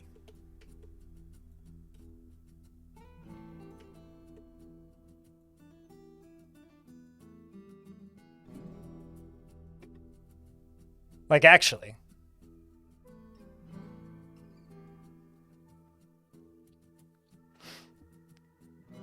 A tree up the street from you got hit by lightning last night? Oh, that's exciting. That is exciting.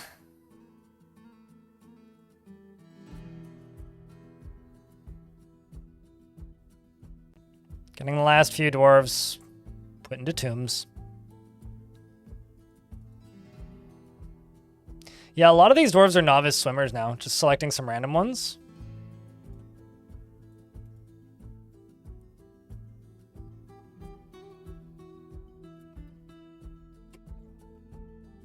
You're burying English. You're burying that dwarf.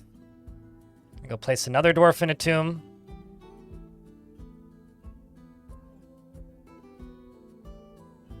Drains the ocean. Look at the room for all the activities. I mean, forgotten beasts don't need to breathe air. Oh.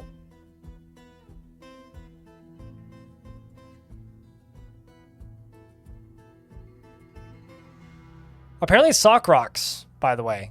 Is that like pop rocks?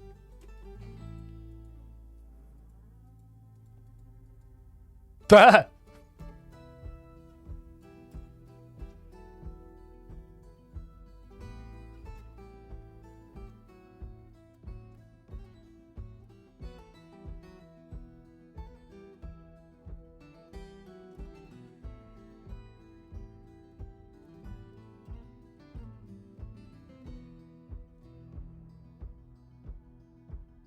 Hold on a second.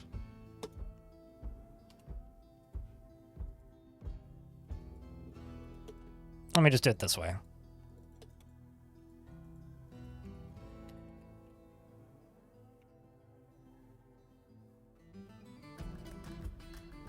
So this is a human necromancer named Dwarf Kalatsi. Their first name is Bill. I know it's only one L, but that's funny. Bill. God damn it, Bill.